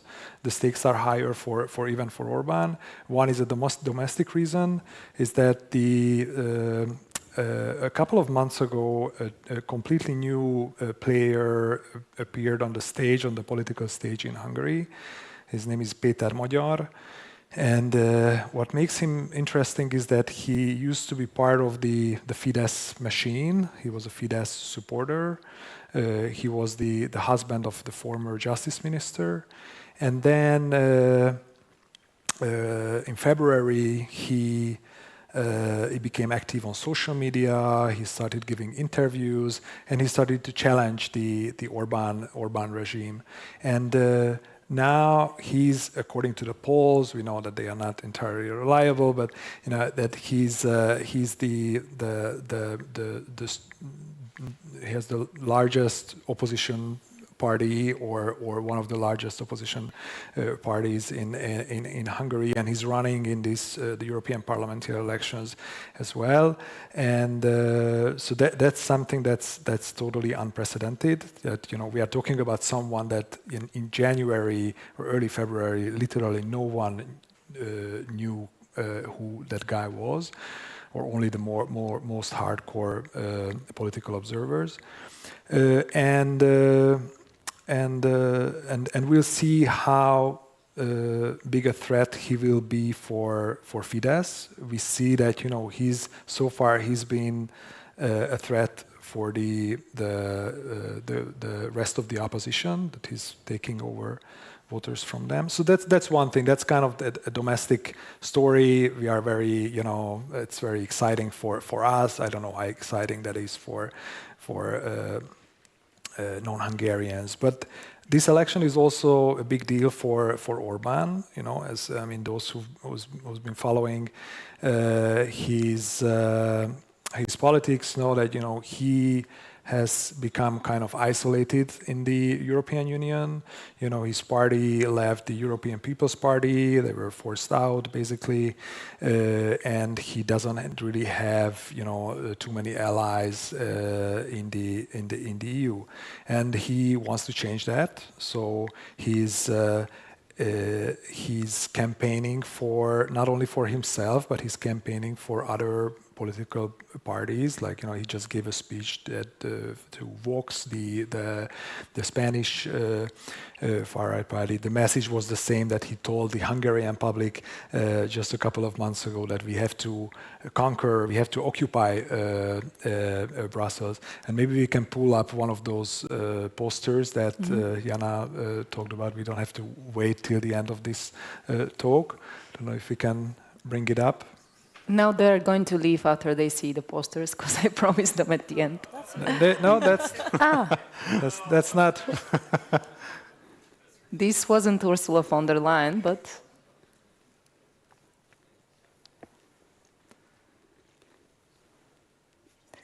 anyway, while they find it, tell us the secret of Orban. 14 years in power, and he's very not popular points of view among Europeans that he's presenting, but evidently very popular among the Hungarians. Eurosceptic. I mean, he's popular enough to remain in power, and now we have the posters. So we have two billboards on the left. What you see is, so in the middle you have Ursula von der Leyen, the president of the European Commission, and you have 4 opposition politicians.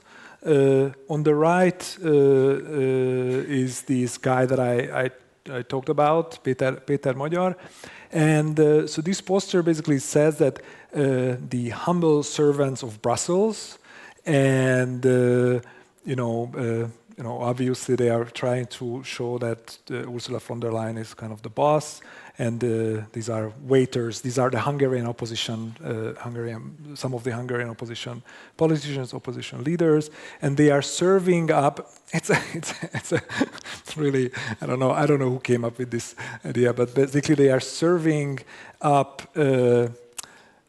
migration, gender, and war. I guess the idea is that they are serving this up for Ursula von der Leyen, and this is part of a longer, basically a 10-year-long campaign by Orbán, which is about how Brussels and the EU institutions are threatening Hungary. That they want to turn. This is what Orbán and his people are saying, that they want to turn Hungary into a country overrun by Muslims, migrants. That they want to turn Hungary into an LGBTQ paradise, and they want to allow kindergarten, the children in kindergarten, to change gender. I don't know. There are all kinds of stories that you can hear in the pro-government media. So, this is a previous campaign poster. I mean, in Hungary, there are, because that was part of a. This is a Fidesz poster. That's a government poster on the right, and you can see that Ursula von der Leyen is there as well, and the guy behind her is Alex Soros, the son of George Soros. George Soros was another really favorite target of Orbán and the government. And I think the success of Orbán is that one thing is that they spend enormous amounts of money and resources on polls. They really know how people think, what their fears are, what they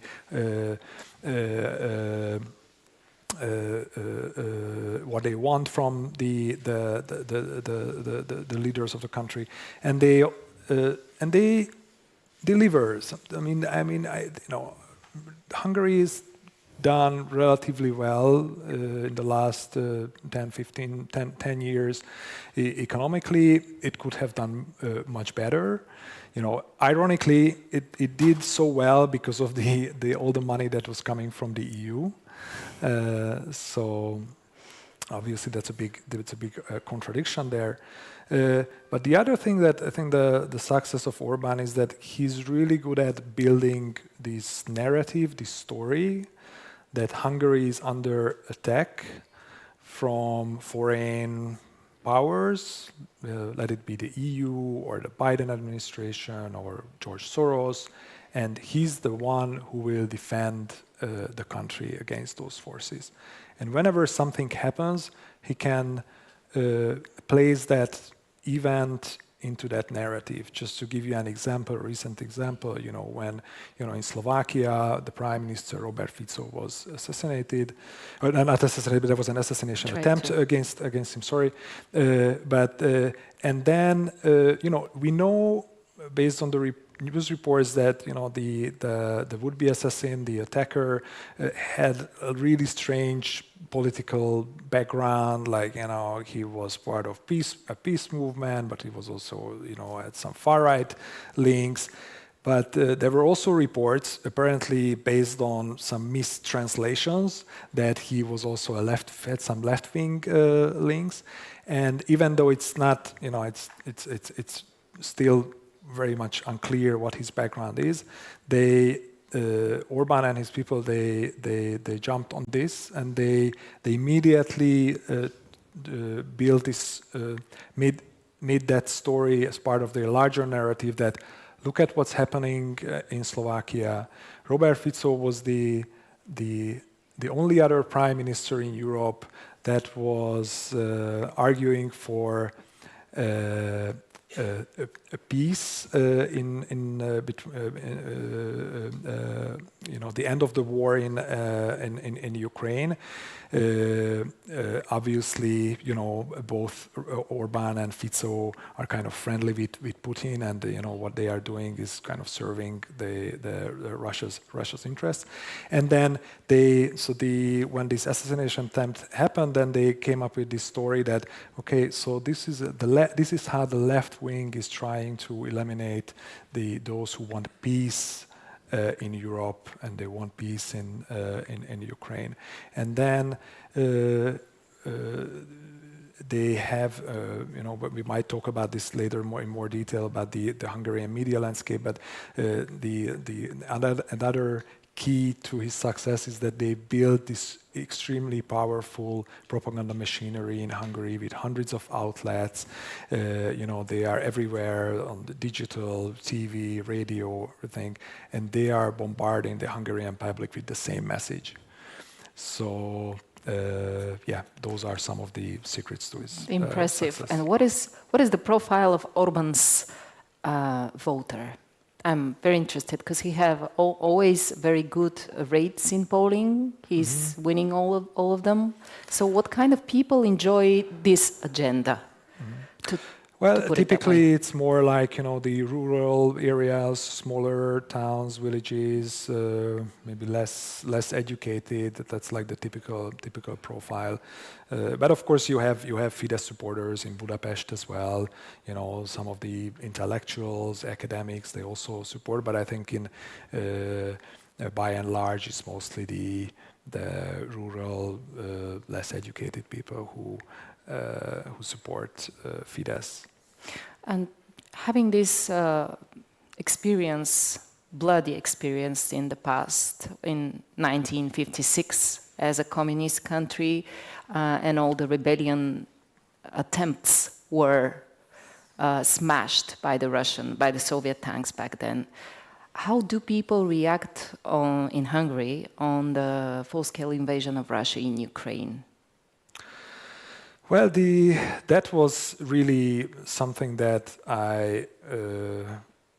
was shocking to me as well. When the full-scale invasion started 2 years ago, and that happened in the middle of the election campaign, the parliamentary election campaign in Hungary, and my first thought was that this could hurt Fidesz because it's so obvious that Russia is the aggressor, and Fidesz and Orban was already close to Putin, to the aggressor, but then I had to realize that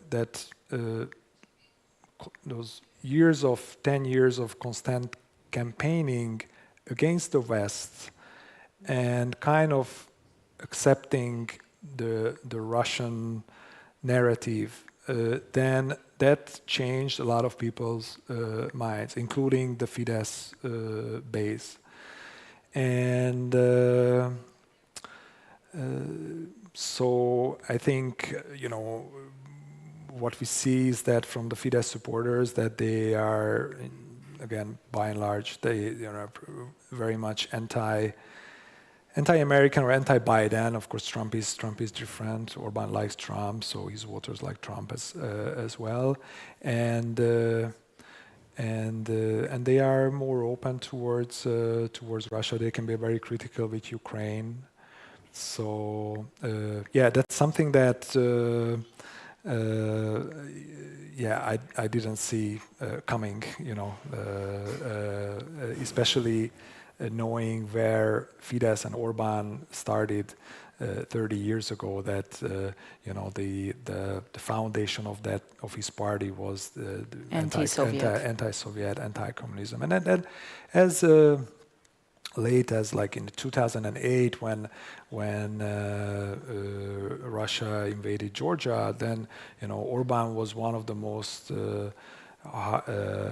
critical voices in Europe against Russia.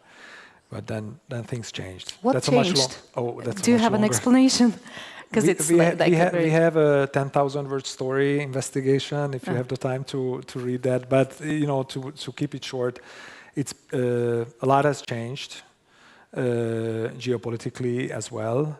But also, when Orban came back to power in 2010, he was already. I don't think he had that many friends in Europe, in Western Europe, and it was the Obama administration was in place in the U.S. They were also. I don't think they were really sympathetic towards Orban, and he was looking for friends, and Russia was open.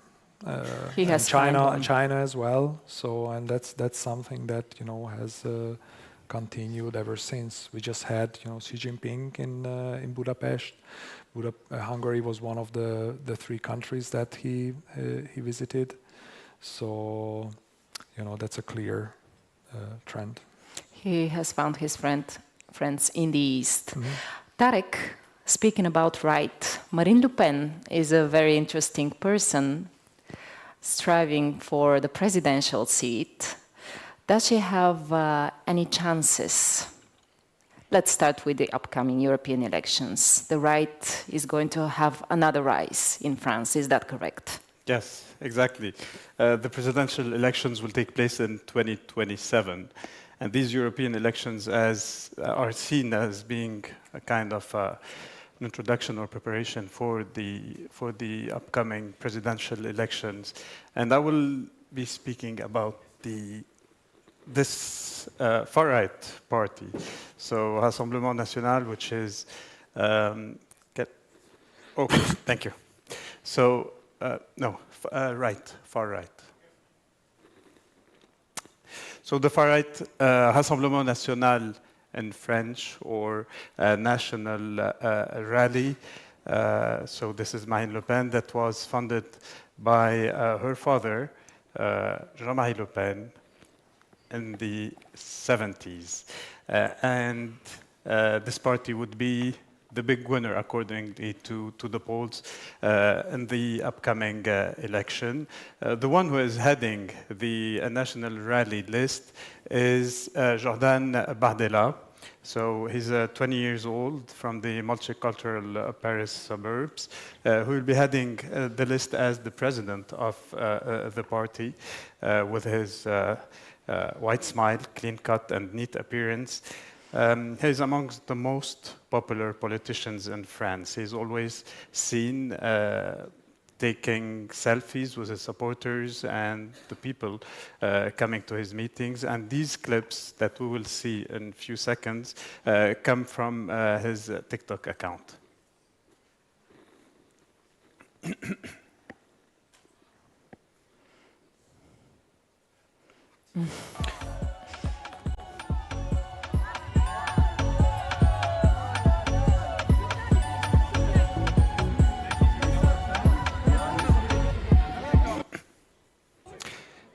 Yeah, the second and the third, please, as well.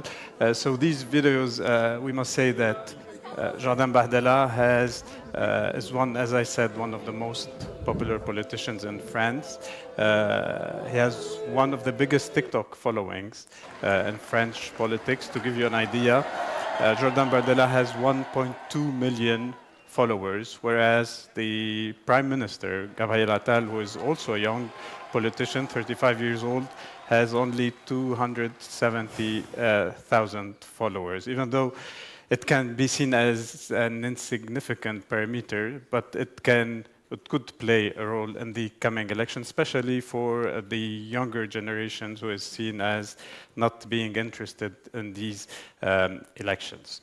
We see that he has a TikTok profile, sorry to interrupt, and very successful one, but does he have ideas behind that? Exactly, and this is one of the main critics that are addressed to him, favoring his appearance, his TikTok accounts rather than deep politic ideas. So, to go back to the slides, please. And exactly, Bardella's, so critics accuse him of, like I said, spending too much time on kind of honing his public image. The story of Jordan Bardella is a very interesting one, a story that smoothes kind of the image of the National Rally Party that is very linked to anti-Semitic ideas and extreme ideas. So he was born in a suburb of Paris, lived his part of his childhood on the 8th floor of a drop tower block in a poor suburb, which is Saint-Denis. He was raised by a single mom, an Italian immigrant, and this is important as well. So he's also from immigration origins. He spoke a lot about the drug dealers he used to see when he was a kid. He spoke as well about the Islamic school in front of his house, where he saw girls aged 5, 6, or 7 with veils over their heads. An upbringing that corresponds to the ideas that the National Rally is fighting, like Islam, like immigration, violence, etc. In 2022, he was officially, he became the leader of the party, and he was 25 years old back then. And he was elected, so in 2022, yeah, and he was elected as a member of the parliament when he was 23 years old. If Le Pen becomes president in 2027, she said that she will appoint him as the next prime minister. Regarding Bardella's ideas, definitely these ideas are the same than Le Pen. The message is the same, but delivered in a really smooth, poised, and calm tone of voice. He uses the same, as I said, rhetoric on immigration, crime, and the threat to civilization. Bardella said recently that the biggest threat facing our nations, facing France today, is radical Islam, political Islam, which constitutes a fifth column. It doesn't want to break away from France and French society, but to conquer it and impose its own prohibitions on all French people. End of quote. In a televised debate lately, Bardella claimed that the government had let Islamists into the country. Immigration had become the worst fuel for street violence. With Bardella, and after the work that Marine Le Pen did to rid the party of the racist and anti-Semitic imprint left by her father, like we said, Jean-Marie Le Pen, the National Rally is now clearly perceived in France as being the main opposition party to Emmanuel Macron and to his government. With the actual National Rally, there are no promises of Frexit and of leaving the EU like they used to do. They want to change Europe from within. And that's what Bardella said. You don't leave the table when you're about to win the game. I'll show you a study that was made in 2023. The following study shows that for the first time since 1984, the French are more likely to think that the National Rally does not pose a danger, and you can see it, 45% of them in green, they do not think that the National Rally represents a danger. Then 41% of them thinks they do, and we can see how the number of the ones who think positively of the National Rally is increasing and negatively are decreasing. And for the 7th consecutive year, support for the ideas of the National Rally is strengthening. 33% of French people adhere to its ideas. The proportion of French people who disagree with his ideas has never been so low since 1984, as I said, as 54% do not adhere to their observations. I'll show you another interesting poll that has been made very lately, where we can see since January till May how Jordan Bardela's list is still steady beyond 30% in the polls, and how the other candidates, so the Renaissance is at the center, it's Macron's party, how it's beyond 20%, the Socialist Party 13%, and other parties like Greens and far left who are really behind. So projections give Bardella and the National Rally over 30%. Only Simone Veil, who was European Parliament in 1984, achieved this, surpassing 30% in European elections. So are the polls overrated? We'll see in 2 weeks. And this is also another interesting, where we can see how in black, National Rally is increasing. In yellow, the Renaissance, Macron's party, is decreasing, and the other parties are really far behind. If Bardella beats Macron in the coming election, or beats the presidential party by a wide margin, it's threatened definitely to panic centrist, right and left, and let the tone in French national politics for the coming years. Second place in the European polls would be a major embarrassment for Macron, and Macron is even, Macron's party is even threatened by the Socialist Party, who's also increasing. So Macron's party might be even at the third position, which would be a kind of an earthquake for the coming situation, and even for the next elections, as Macron doesn't really want to become the French Barack Obama, the one who gives the key for the extreme, especially that Macron will not run in 2027. He's limited to 2 mandates, and this would be really problematic for him. So Le Pen urged voters during the campaign to inflict the most crushing electoral sanction possible on President Macron. This sanction will be measured by the gap between the list led by Jordan Bardella and the Renaissance list, Le Pen said lately. Le Pen urged followers to vote for Bardella's list to ensure that June 9 will be the first stage of a great change in Europe, but also because there are presidential elections in 2027, like we said.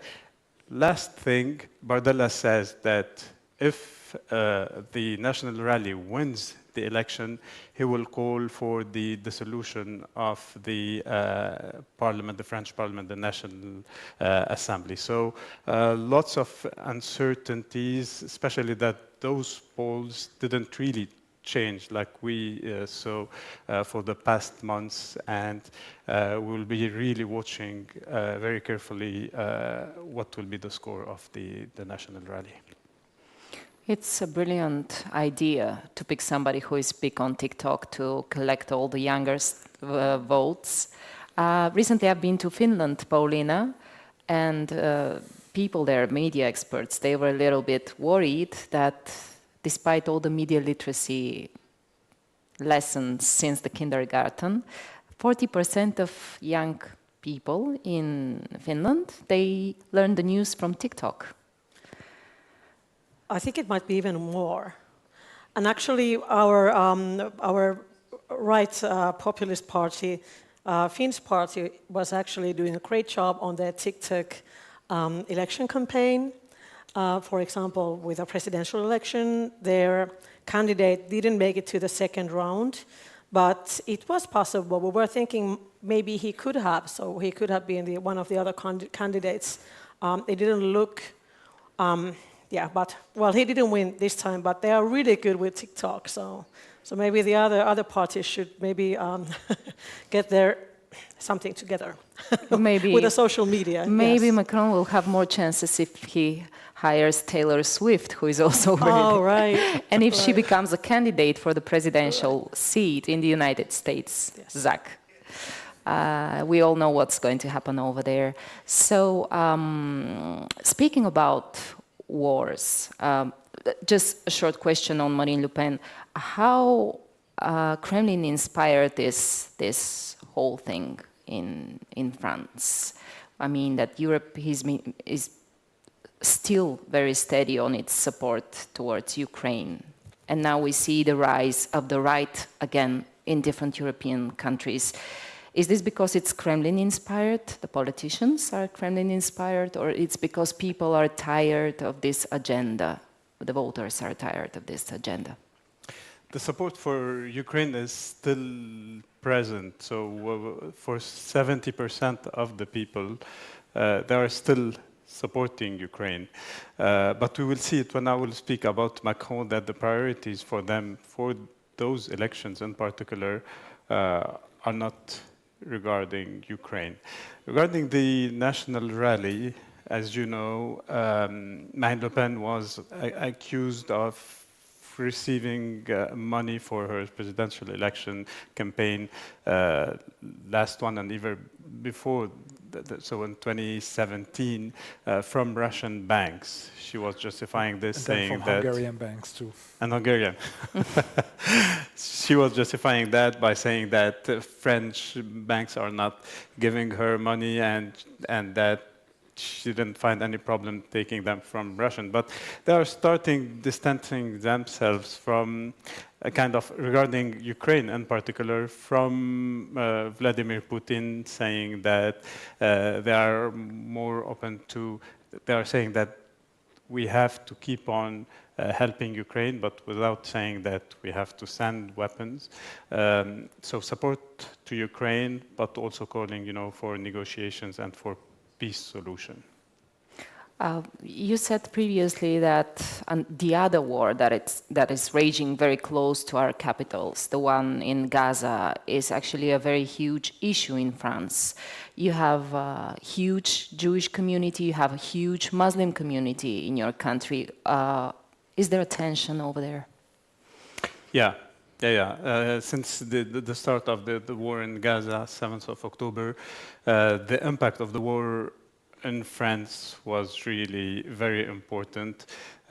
Social one, media-wise, demonstrations for both communities and supporters for Israel as well as for the Palestinians. And that's what we're seeing right now in these elections, and maybe I'll show you a bit about the far left party, La France Insoumise, so we'll see the far left. The far left party who is really campaigning on this theme. As you said, France is home to the world's Jewish population, the second biggest after Israel and the United States, as well as the biggest Muslim community in Europe. And this is why, like I said, the ongoing war in Gaza has also an impact on the campaign and particularly on this European election. But before maybe speaking about the impact of the war in Gaza, I'd like to give you some ideas about the left in France.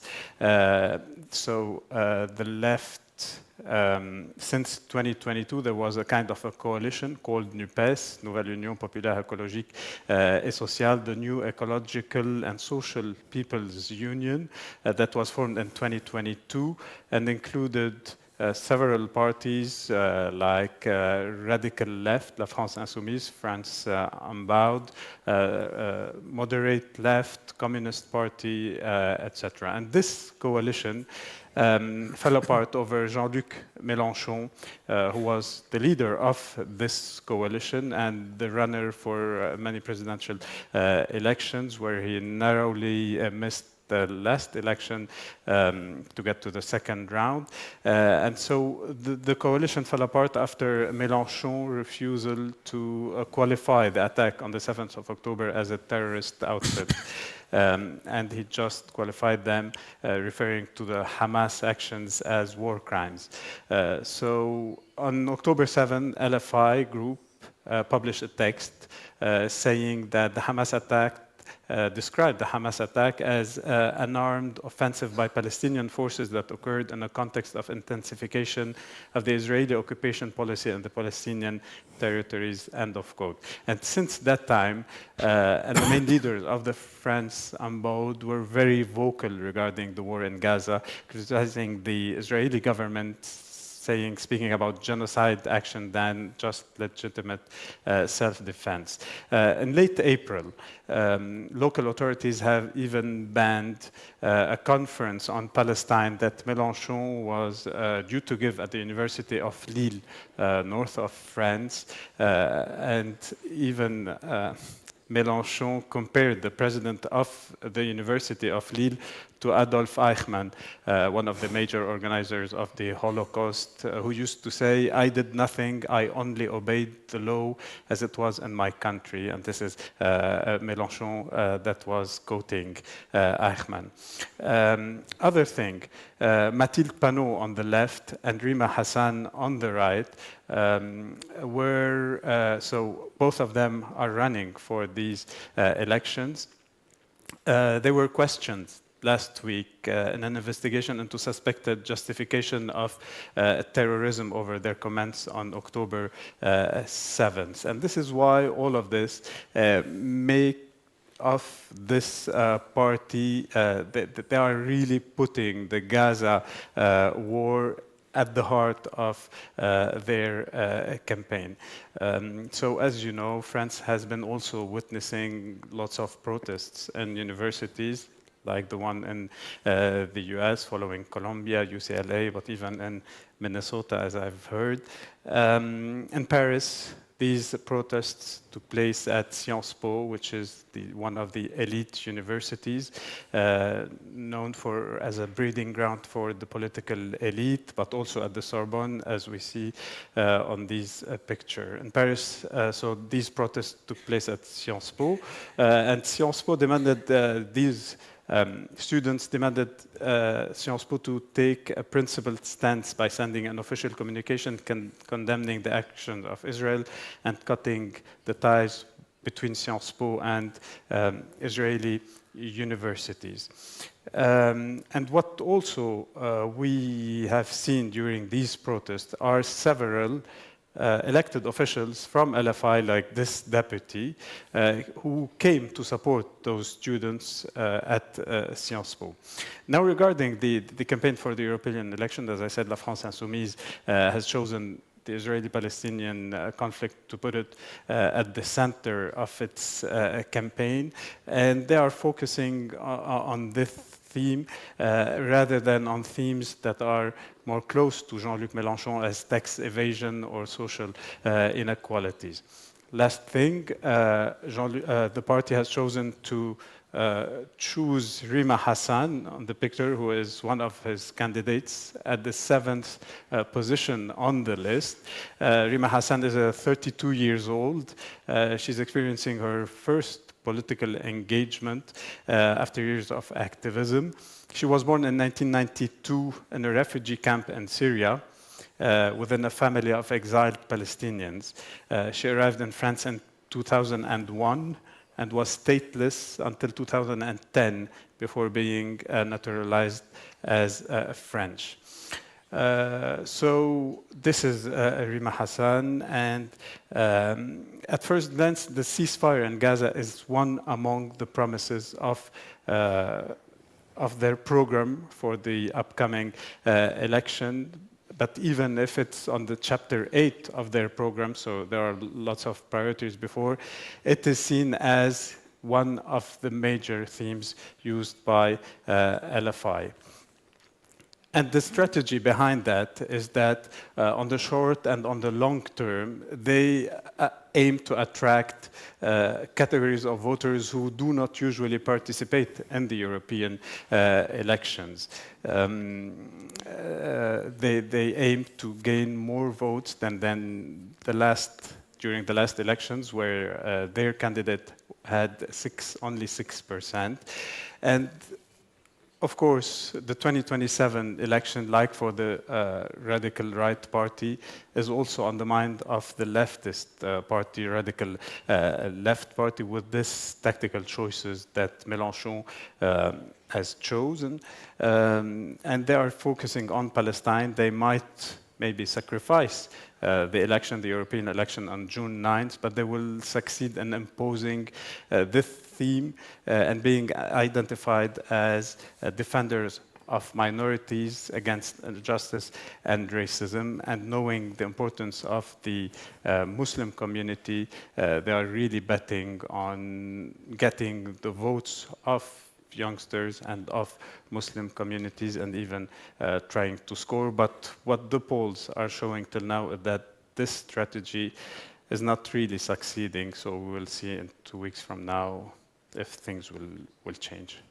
We have new faces both in the right and in the left. And what's happening with Macron in the middle? How does he plan to win the votes of people? He had some very unpopular reforms recently. What's happening with his voters and his appearance before the elections? Yeah, Macron's voters are, I mean, Macron is in a difficult position. So he chose, in order to counter the vote of the young Bahdella, he chose a young candidate who is Valérie Ayé, not a very well-known figure. Maybe we can. How many followers does she have on TikTok? It's a very interesting question. She has no TikTok account. So it might be also a sign. A challenge.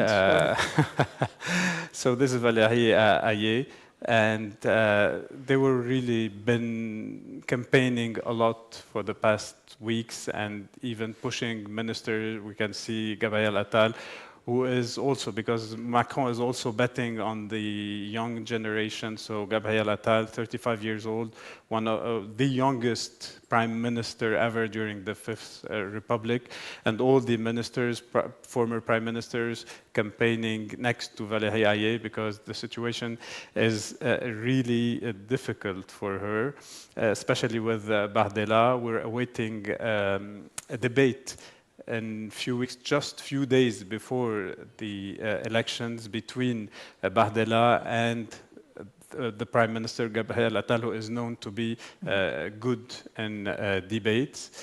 And even the studies show also the popularity of Macron is decreasing. And even for the preoccupations of France, the priorities, they are speaking about, purchasing power, about the future of social system, about criminality, immigration. But the war in Gaza or international crisis, even the war in Ukraine, is really far behind. Macron lately gave a speech at the Sorbonne, speaking about Europe in the same way that he did 7 years ago, in 2017, when he was just elected and he exposed his vision for Europe. He came back to the Sun University to give another speech as a very important and specific time.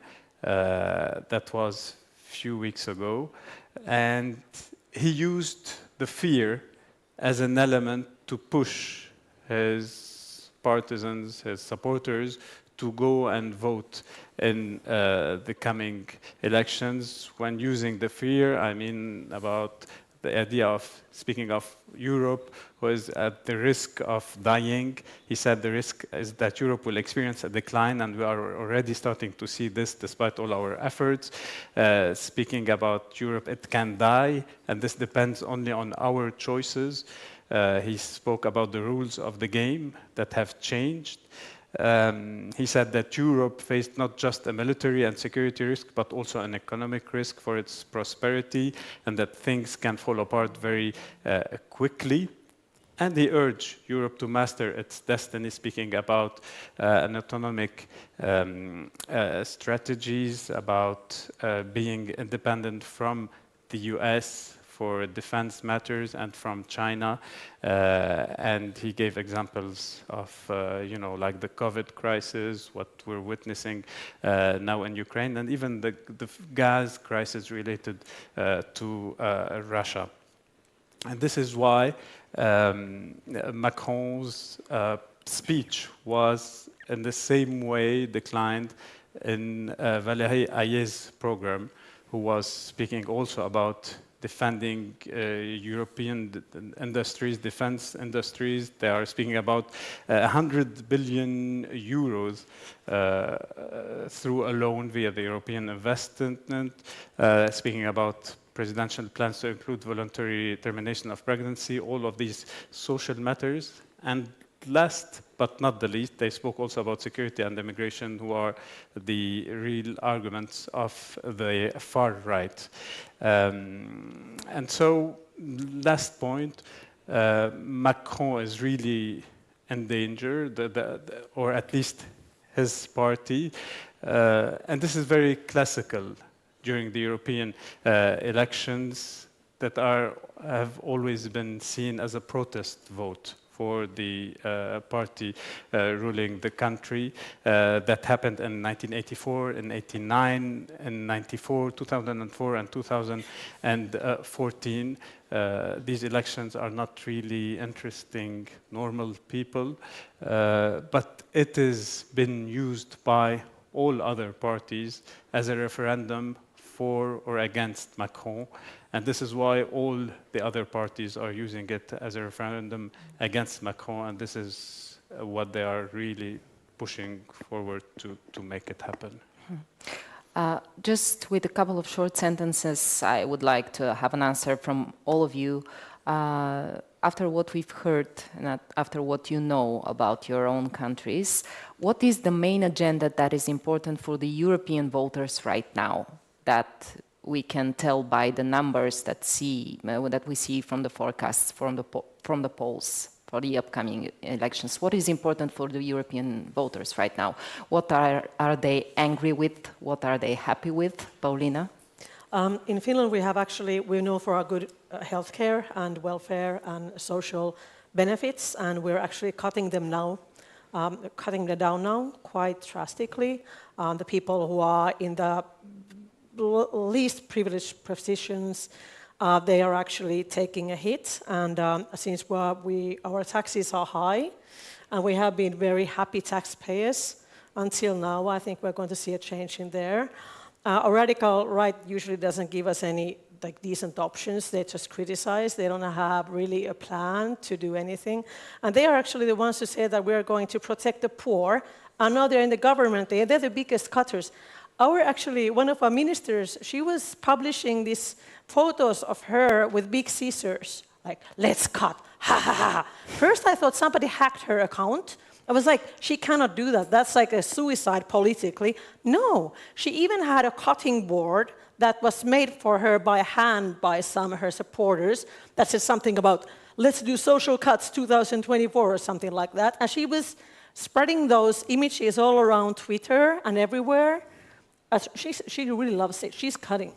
So this means, I think economy is important for Finns. We would want to see our economy grow.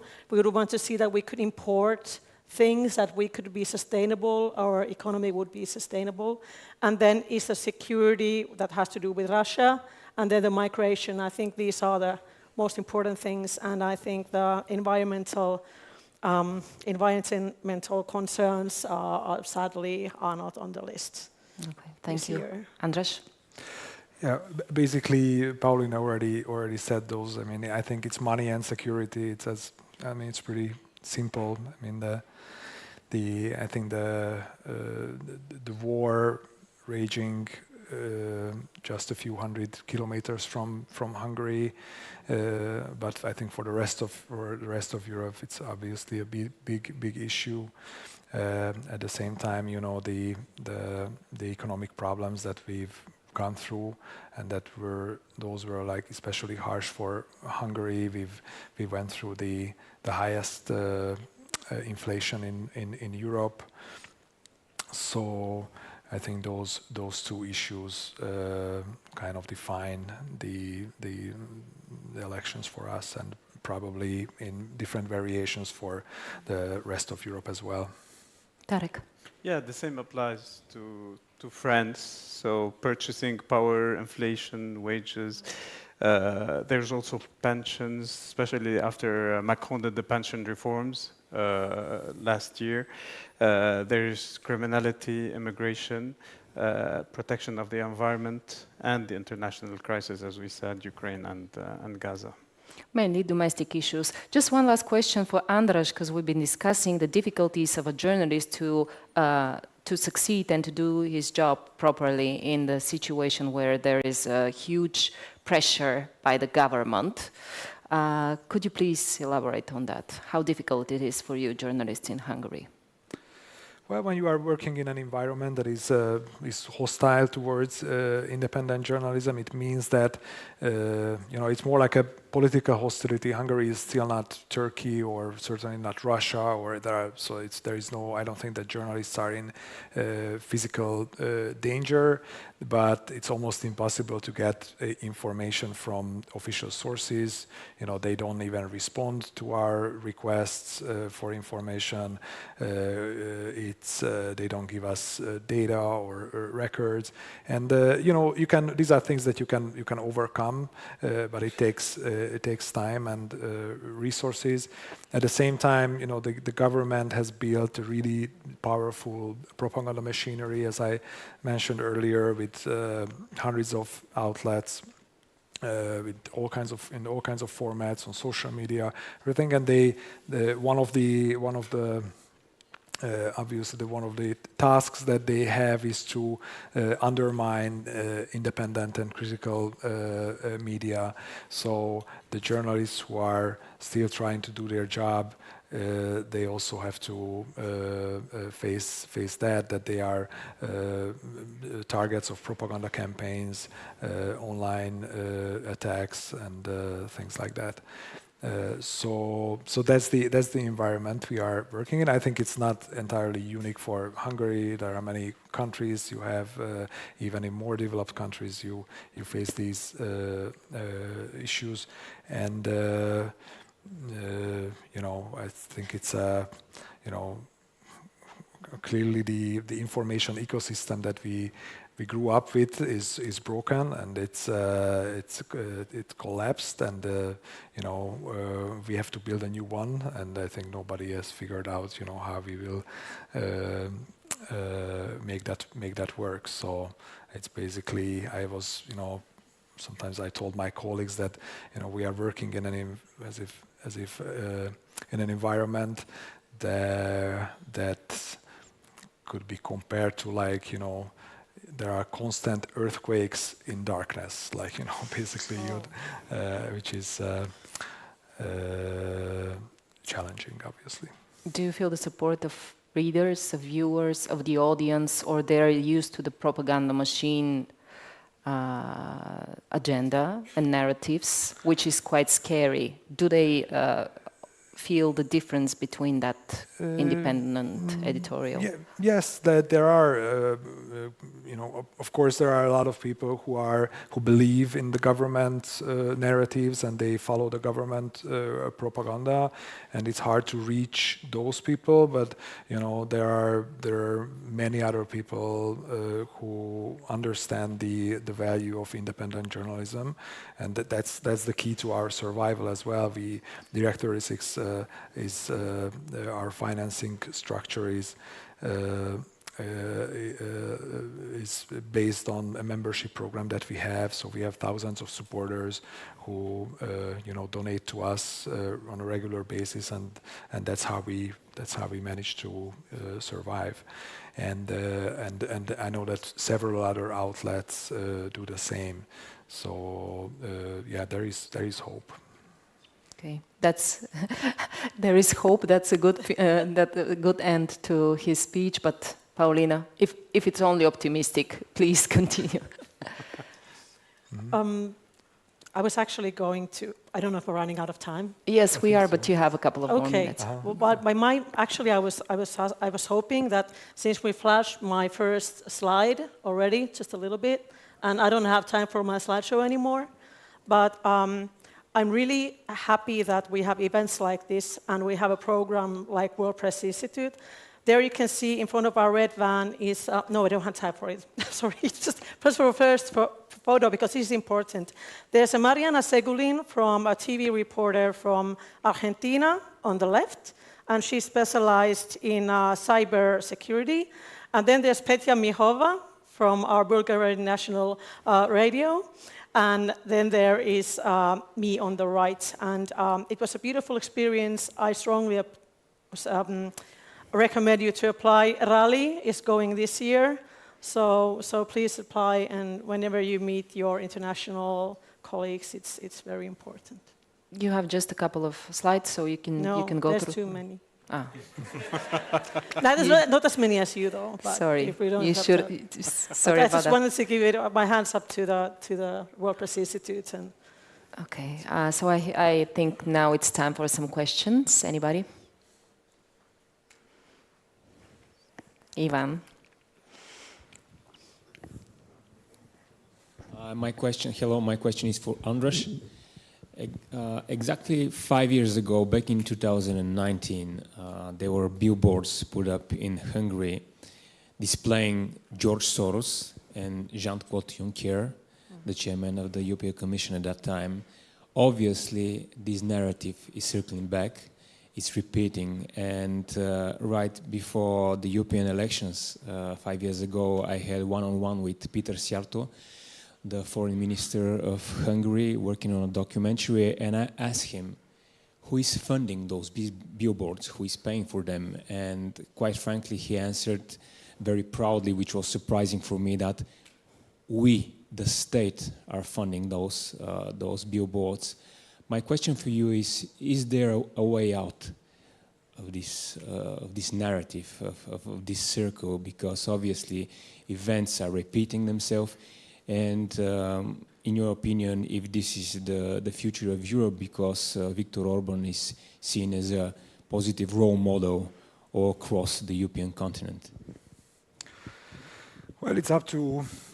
Thank you for the question, and yes, I think I forgot to mention that, yes, these billboards that we pulled up, this is something that we've been living with for more than 10 years now. There are constant, now we have an election campaign now, but even when there is no election coming up, we have billboards all over Hungary showing George Soros or other, EU or anti-EU messages or anti-sanction messages. So it's and those campaigns are often paid for by the government itself, from the taxpayers' money, or organizations close to the government who are also financed by the government. As a Hungarian, Hungarians are by nature very pessimistic, and if you unfortunately, as you can see, these, for example, the media practices are spreading, and yes, Viktor Orban has a lot of followers. Robert Fico, the Slovakian prime minister I mentioned earlier, is also a follower of Orban. We had a government in Poland that also tried to follow him. So I think if there is a way out, it's up to. This is a political problem, so there should be political solution, and I think it's not our job as journalists to offer that. If anything, this is a really powerful story. We are witnessing history in front of our eyes. I think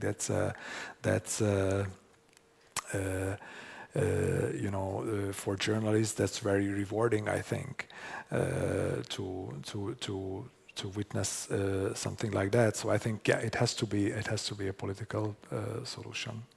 Can I ask you how many people voted in the last European Union election? What was the percentage? Unfortunately, I don't know about the last one. You know, in Hungary, for the European Parliament elections, it's usually it's lower. So I don't know.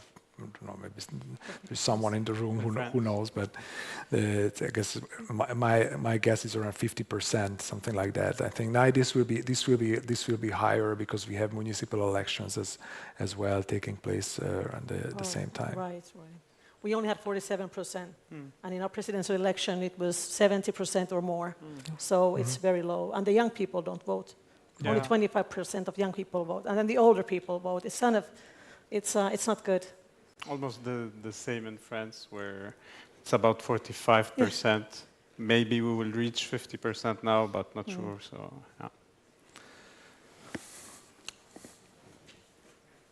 yeah. The gentleman.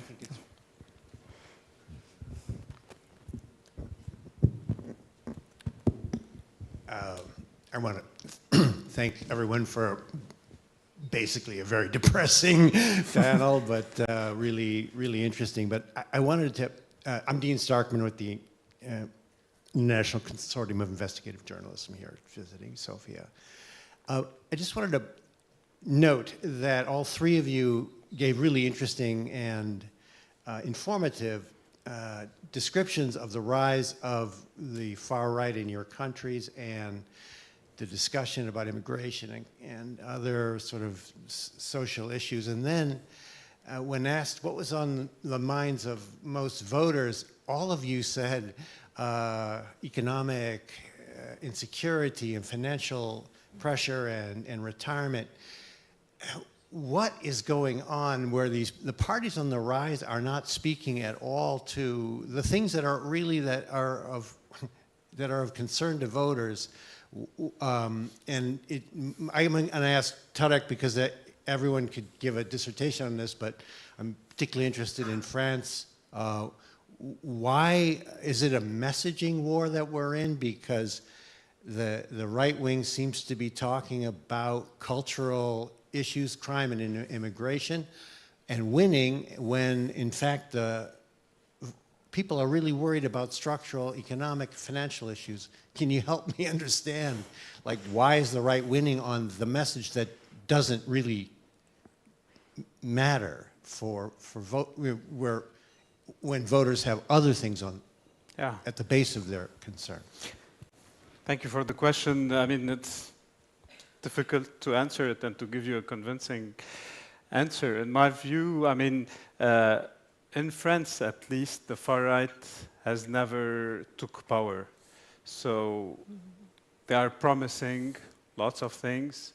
Their supporters are becoming bigger and bigger. But I don't know if these numbers will remain the same if and when they will reach power. So 2027 is a very important rendezvous in France. We will have to wait and see. But even for these kind of elections, because we were speaking about European elections and that we said it's more national priorities that are put on the programs and agendas of these parties. So in the mind of a normal person who is voting for these elections, I don't think he's, differentiating between what is European and what is national. And especially in these elections where the Greens used to win big, at least in France. Now what we've seen regarding the ecological measures that have been taken for the past years in terms of, forbidding normal cars starting 2035, I guess. It's also kind of punishing the poorest, the rural areas, etc., etc. And all those people are going to the far right, even though they didn't think maybe before of doing it. So, and yeah, last thing is that for the last presidential elections, we had, the far left, and radical right.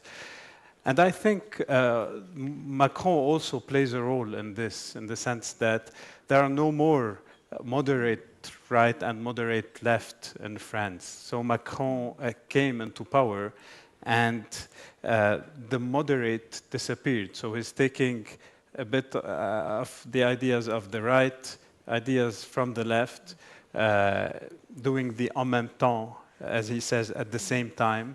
And this is making the radical parties on the left and on the right going and becoming more important. And even he's, we can say, playing on this in order to stay in power. Because when you have far right who could be a threat, the normal voter is thinking, shall I vote to the center or to the far right, to the extreme? And this is how he's also gaining the votes of people who do not like his ideas, but between the bad and the worst, they are choosing maybe the bad. Can I challenge a question a little bit? To challenge the question, if we're talking about economics or let's say social services, this welfare, healthcare, and then we're talking about immigration, these two have something to do with each other. Because we have a budget, for example, for social welfare, we have budget for healthcare, we have budget for housing, for affordable housing and whatnot. So when we take immigrants in, for example, in Finland, they are a burden to the system. Some of them, they get educated, they immigrate, they work, or their children do. Eventually at some point, but it is a burden to a system economically. So I think in that sense, it makes perfect sense that the far-right message is going through, because, for example, I think in Netherlands, there is a huge housing problem in the biggest cities, and people they're voting far-right in this upcoming election because they feel that they can't move out from their homes, from their parents when they're turning 18 or 20, because there's no apartments they could afford. And then the message is that, okay, the refugees are taking all your space. So I think in this sense, your personal economics is well adjusted to whatever threat you can paint with immigration issues. I could challenge the challenge. Do we have time? I would love to hear it maybe later then. We'll do it over. Yeah, sure. Well, is it possible that people are already tired and that they're not seeing the status quo delivering what they want? Maybe that's the idea. They would like to try something else, something new, in my opinion. Although the message is not the same. Yeah. The message is not the same. They say, I don't want you anymore. I just want something new, something else. Right, Andras? What's your opinion on that? Yeah, to continue the answer to the question about the way out, it's like I think whether you like it or not, there is as a political observer or journalist, at least that's how I see that there is more political innovation on the right or among populists, and there is less on the among liberals and left wing politicians. So I think what's the definition of madness? That you keep doing the same, but you accept different results. So I think they should try something differently, I think. Do you have any more questions? Yep, the lady over there. Hello, my name is Margareta, and I have a comment on something Pauline said. And it's, you said young people don't vote, but how do you expect them to vote when you don't speak to them, or you speak to them only before elections and not like consistently? So it would be another if you give examples of the young people in your countries, and if they, and actually who is speaking to them? Is it only the right, the right is speaking to the young people? And it's about still, because in Bulgaria we have this party, it's called Возрождение, and they are also like really popular amongst the young people, and it's a pattern now we see in whole Europe. So if you give us examples, if that's the case in your countries as well. That is a very good question. I think in Greece they now lowered the voting age to 17, so the young Greeks could vote earlier. I don't think that's maybe that's not the biggest problem if you get some 17-year-old people to vote, but maybe that will lure them in.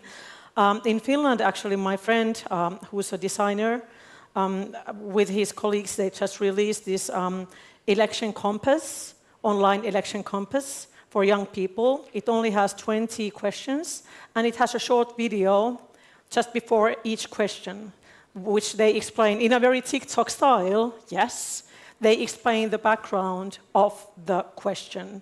What do you think about that? What would be your choice?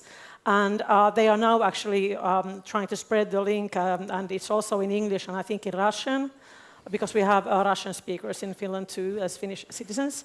And the sad thing is, though, the videos are only in Finnish, which is I think they ran out of money on that project. But still, we're trying. That's one thing only. And actually, that's open source code. So if you want to, I can send you the link. If you want to work on your own election compass for young people, that would be something maybe you could work on. If there's anybody who's tech savvy in this audience for the next elections. And in Bulgaria, you have many elections, so that could come in handy. Sorry. But yes, we should try to speak to young people more. I was raised to vote. My parents voted. It was important. So it was, of course, I voted.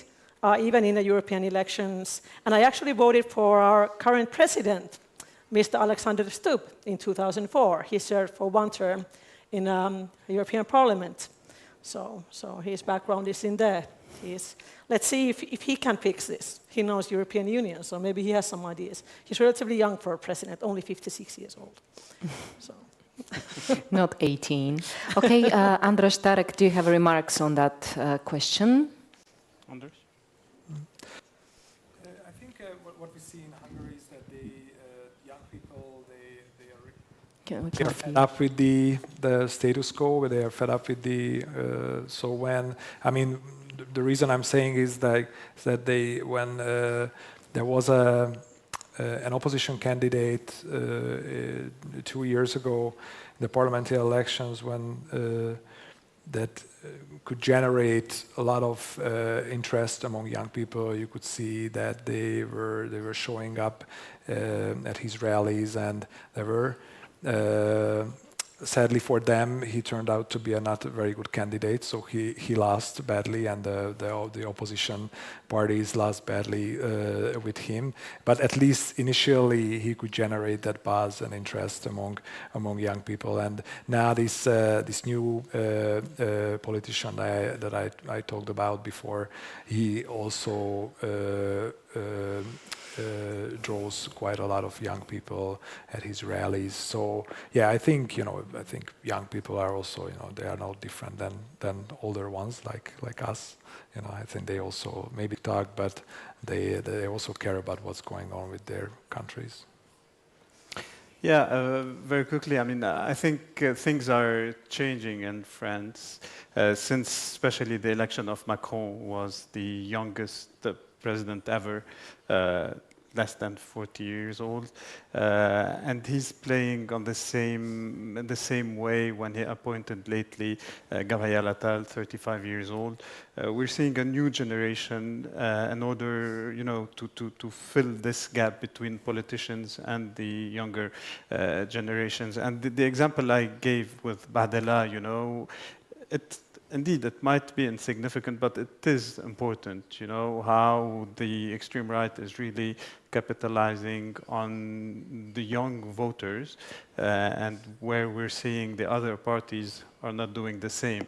A few weeks ago, Gabriel Attal, Prime Minister, went to meet young people in one of the schools, and the teenager was 14 or 15 years old, couldn't recognize him. So he asked the press, is he the mayor or who is he? And this is, I mean, an interesting example of this gap we have in France, but in other countries between politicians and the youngsters. Do we? Time for one more question here, and then we're going to break till 1:30. There's some snacks and lunch out here, but last question. Thank you, guys. Thank you. No pressure. Short questions. I'm Emilian. I'm with the Associated Press in Prague office, our Central Eastern Europe hub.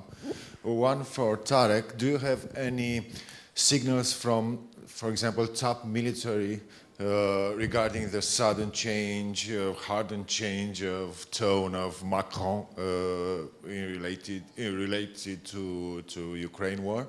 And Ondras, how does the political parties see the change in Poland right now in Hungary?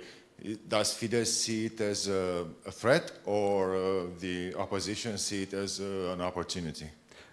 Sorry, what? With the change in Poland. Poland. Mm-hmm. Yeah. Mm-hmm. Of course, it's a problem for Orban because the previous Polish government was his closest ally in the EU, and he lost them. That's why as I mentioned previously, like the stakes are pretty high for Orban. Basically, he wants to form a new alliance in Europe, and he's looking for partners for that. And Robert Fico was an obvious choice or candidate for that, and that's why I think it's important for him that these populist parties do well in the elections, because then that can change the scene for him. And let's not forget, we didn't talk about this, but Hungary, the EU froze the funds for the EU funds for Hungary, and so he's fighting to release that as well. And he needs partners, he needs allies for that in Hungary, or in Brussels. Yeah, regarding Macron's positions regarding the war in Ukraine, I mean, it would be difficult to summarize in just a few minutes, but yeah, Macron was on the forefront of the war, so he was among the last, Western leaders to have met Putin just a few days before the war, and since that time till now, he's really, at the avant-garde, let's say, of in terms of positioning. So, and he's really changing, so between what he said like 2 years ago, 1 year and a half maybe, when speaking about not wanting to humiliate Putin, and all the change till now saying that Russia cannot win the war, and now lately speaking about French troops that he is ready to send there, and being the first European to say it, even first among all Westerns. I mean, yeah, we could speak a lot about this statement if it's just meant to shake a bit all the European leaders in order maybe to prepare themselves in case of a Trump comeback and the withdrawal of the American support, or does it really mean it?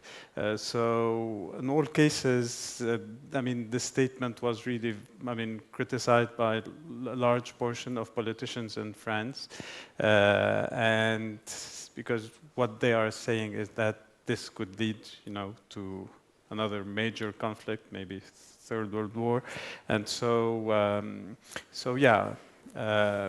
He's always trying to be there to keep on pushing and keep on supporting Ukraine, and especially, with the upcoming elections in the US and the threat of Trump coming back and how it could weaken Ukraine.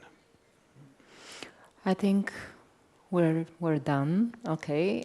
Thank you so much for being here with us. Thank you so much for your very interesting speeches and answers for some questions. And whoever wants, you can reach our speakers in the coffee break, right? Okay. We didn't have any time for India, but on the next conference, you'll tell us more. Okay. Thank you so much.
Back home. Oh yeah, you betcha. You betcha. This is Thomas Hansen and David Schultz. A familiar theme is that these are also lectures. They lecture to our WPI fellows that come through, so I think it's been fun for them to see some familiar faces here in Bulgaria. But the idea is Tom's going to take us around the world, give us a global perspective on the issues at play, and then David's going to talk specifically on what's happening in the U.S. So Thomas Hansen is a former U.S. Foreign Service officer with the Department of State, whose diplomatic postings include East Germany, France, Norway, Soviet Union, Sweden, and the former Soviet Republic of Georgia. He also participated in the opening of the new U.S. embassies in Mongolia and Estonia, and worked on the Foreign Relations Committees of the U.S. Senate and House of Representatives. He also served as the Director for NATO and European Affairs at the Atlantic Council in D.C., and he's currently the diplomat in residence at the University of Minnesota in Duluth. So that's Tom, and I'll just tell you about David as well, and then Tom will come up. And then we'll hold questions till the end. And David is a distinguished university professor in the Department of Political Science, Environmental Studies, and Legal Studies at Hamline University. He's a four-time Fulbright scholar who has taught extensively on Europe and Asia, and the winner of the Leslie A. Whittington National Award for Excellence in Public Affairs for Teaching. Dave is the author of over 45 books and has published over 200 articles on various aspects of American politics, election law, media, and politics. So let's give a warm welcome to these guys. And Tom?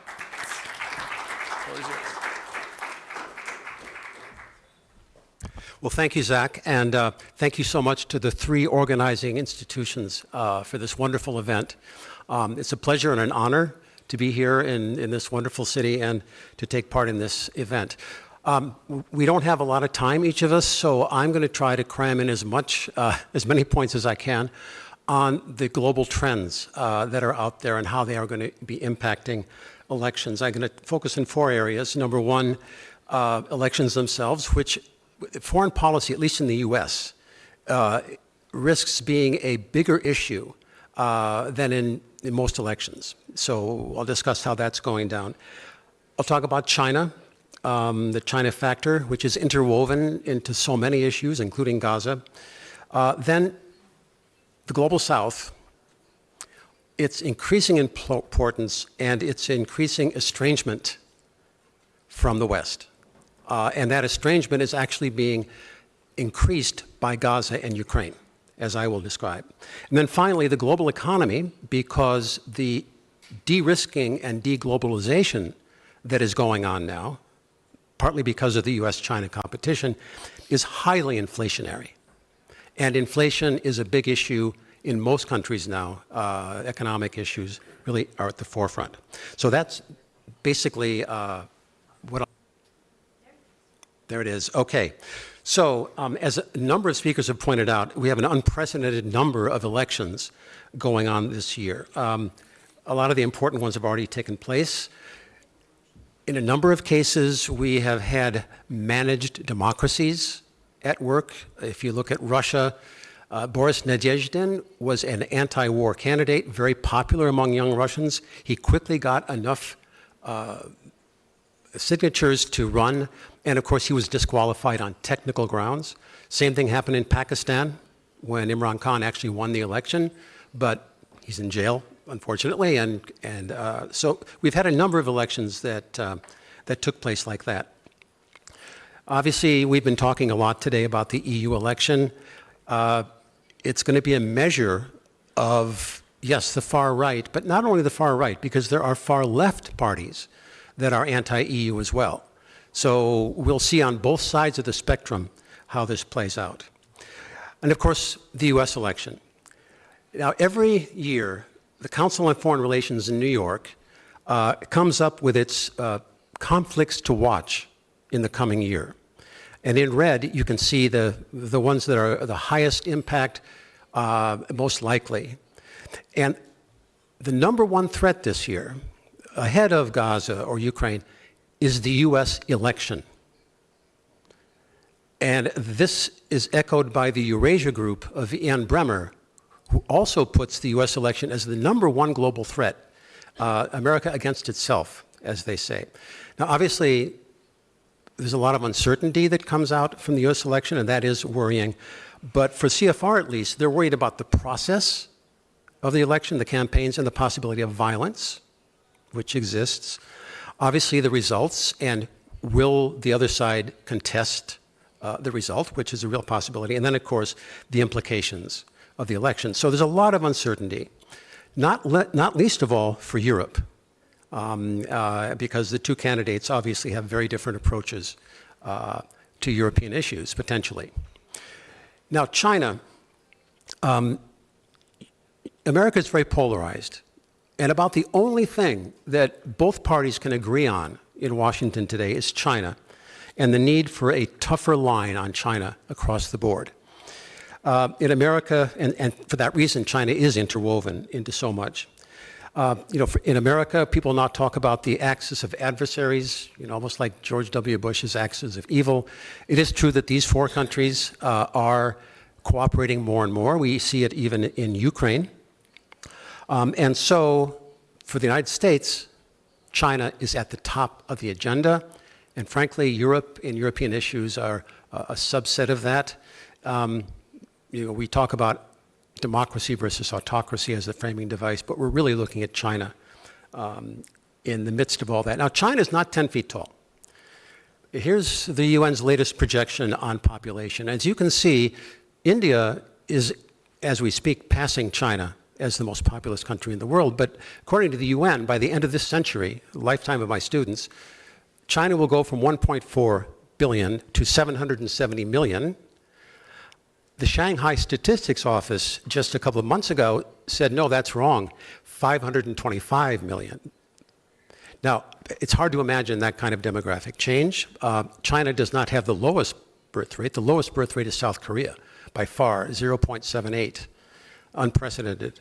But populations are going down in parts of Asia and in Europe, as we all know. But the larger trend demographically is this. This is also from the UN. Africa, in relative terms, their birth rate might start to go down, but relative to the rest of the world, it will still be an increasing part of the human family, up to about 40% by the end of the century. And this brings us now to the importance of the global south. Asia, of course, the West, what we would call the West, the G7, will be down to about 8% of the human population. Now, China and Russia are focusing on this like a laser. Ever since their February 4th, 2022 summit, they talk about the global majority, not the global south. And in their interaction with the global south, they will say, who are these 8% of the human population? All the former colonialists that plagued you all through your history, why would anyone listen to them? We are on your side, right? China has said recently, China will always be part of the global south. So just demographically, this part of the world, most of the world is coming up now. Africa today, 11 of the 20 fastest growing countries in the world today are in Africa. Now, obviously, they're starting from a lower point, but still, there is improvement there. So here are two former national security advisors, Henry Kissinger and Zbigniew Brzezinski, that older generation of the Cold War. And before he died a few months ago, Kissinger made a statement in which he said, looking ahead, we must always keep in mind we need active diplomacy with other nuclear powers in order to prevent the worst. In other words, you never let, in his view, a diplomacy lapse, as frankly is happening today. But Brzezinski was even more interesting. Having spent his whole career focused on Russia and Poland, his final article for the American Interest, he wrote, "A new historical narrative is emerging, a profound resentment against the West and its colonial legacy." I was very surprised to see this point echoed at the Munich Security Conference earlier this year. This is a meeting of NATO experts. It's a NATO-focused event every year. This is the one that Putin spoke to in 2007 and laid down the gauntlet. every year, the Security Conference does a major report and a significant amount of polling to try to see where things are going. And this year, their conclusion was, this is a NATO organization, there's a revolt coming from the global south over the hypocrisy of the rules-based order. And here we see this in Gaza, but also Ukraine. A number of African leaders have pointed to what they call the racism of Ukraine, that Ukraine gets a lot of attention, say in US media, whereas conflicts in the global south do not. And Cyril Ramaphosa of South Africa is on record as saying, well, that's because Ukrainians are white. So there is this situation developing now. Interestingly, the Munich Security Conference also did a lot of polling among Europeans, and they found that there is a deep pessimism in the West over the economy, migration, and war. And of course, these are the issues we were talking about for the election. They concluded from their polling that the pessimism is deepest in Germany, that the pressures are building in Germany. This is a NATO survey. And then they pointed out that Russia and Ukraine are no longer, Russia rather, is no longer the top threat in most of the countries polled. It's fallen to number 7 in Germany, to number 12 in Italy, for example. This doesn't mean that people don't support Ukraine, but it means that relative to other issues, it is falling in importance. So this brings us to Ukraine. I think Putin's initial mistaken policy was to try to intimidate Ukraine and execute the regime change.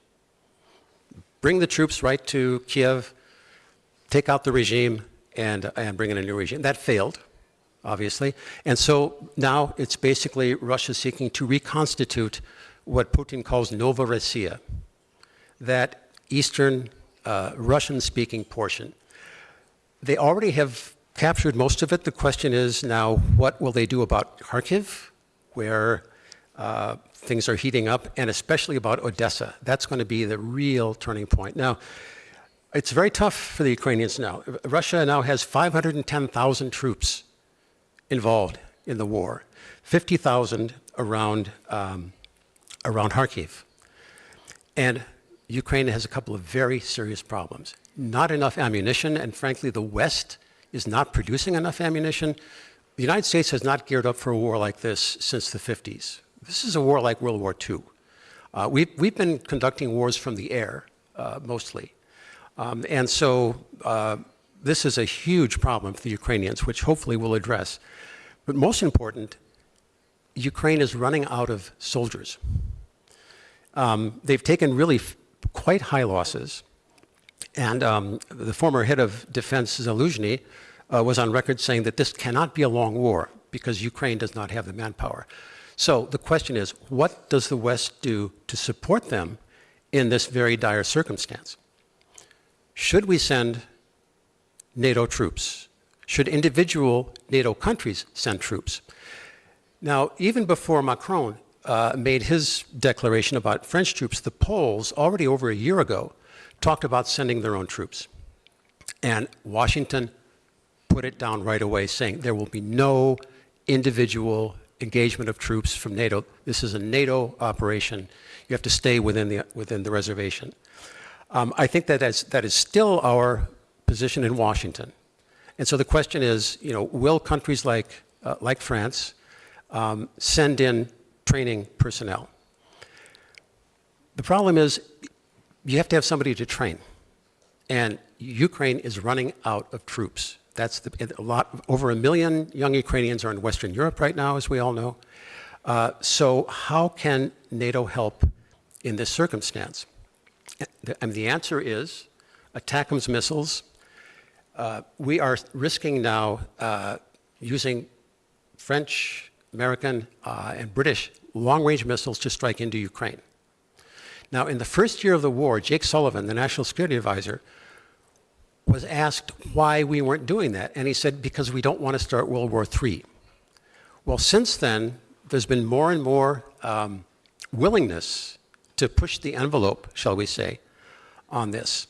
And so the U.S. position still is, we will give these weapons to Ukraine, but they should use them within Ukraine and Crimea. We do not want them to use these weapons against Russia itself. But the U.S. says, but it's up to the Ukrainians. It's their decision. So it's kind of having it both ways. So we'll see where this goes. Russia does have 2,000 tactical nuclear weapons, some of them placed now in Belarus.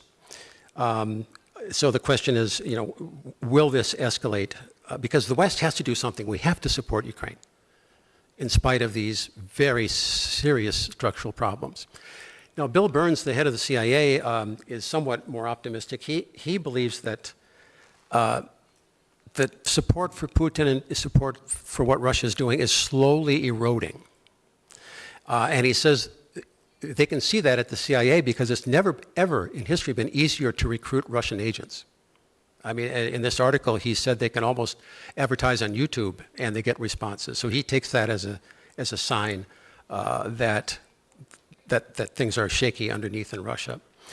So NATO's done a great job. There's been a great success in alliance management, if we might call it that, and especially now with Finland and Sweden coming in, a much longer border with Russia. These are all very, very positive developments. And Jake Sullivan has said, and I think this is the U.S. policy, he says, if Ronald Reagan's formula was peace through strength, Joe Biden's formula is peace through American and allied strength. Right? So the allies are more important than ever. This is where a Trump victory might change things a bit.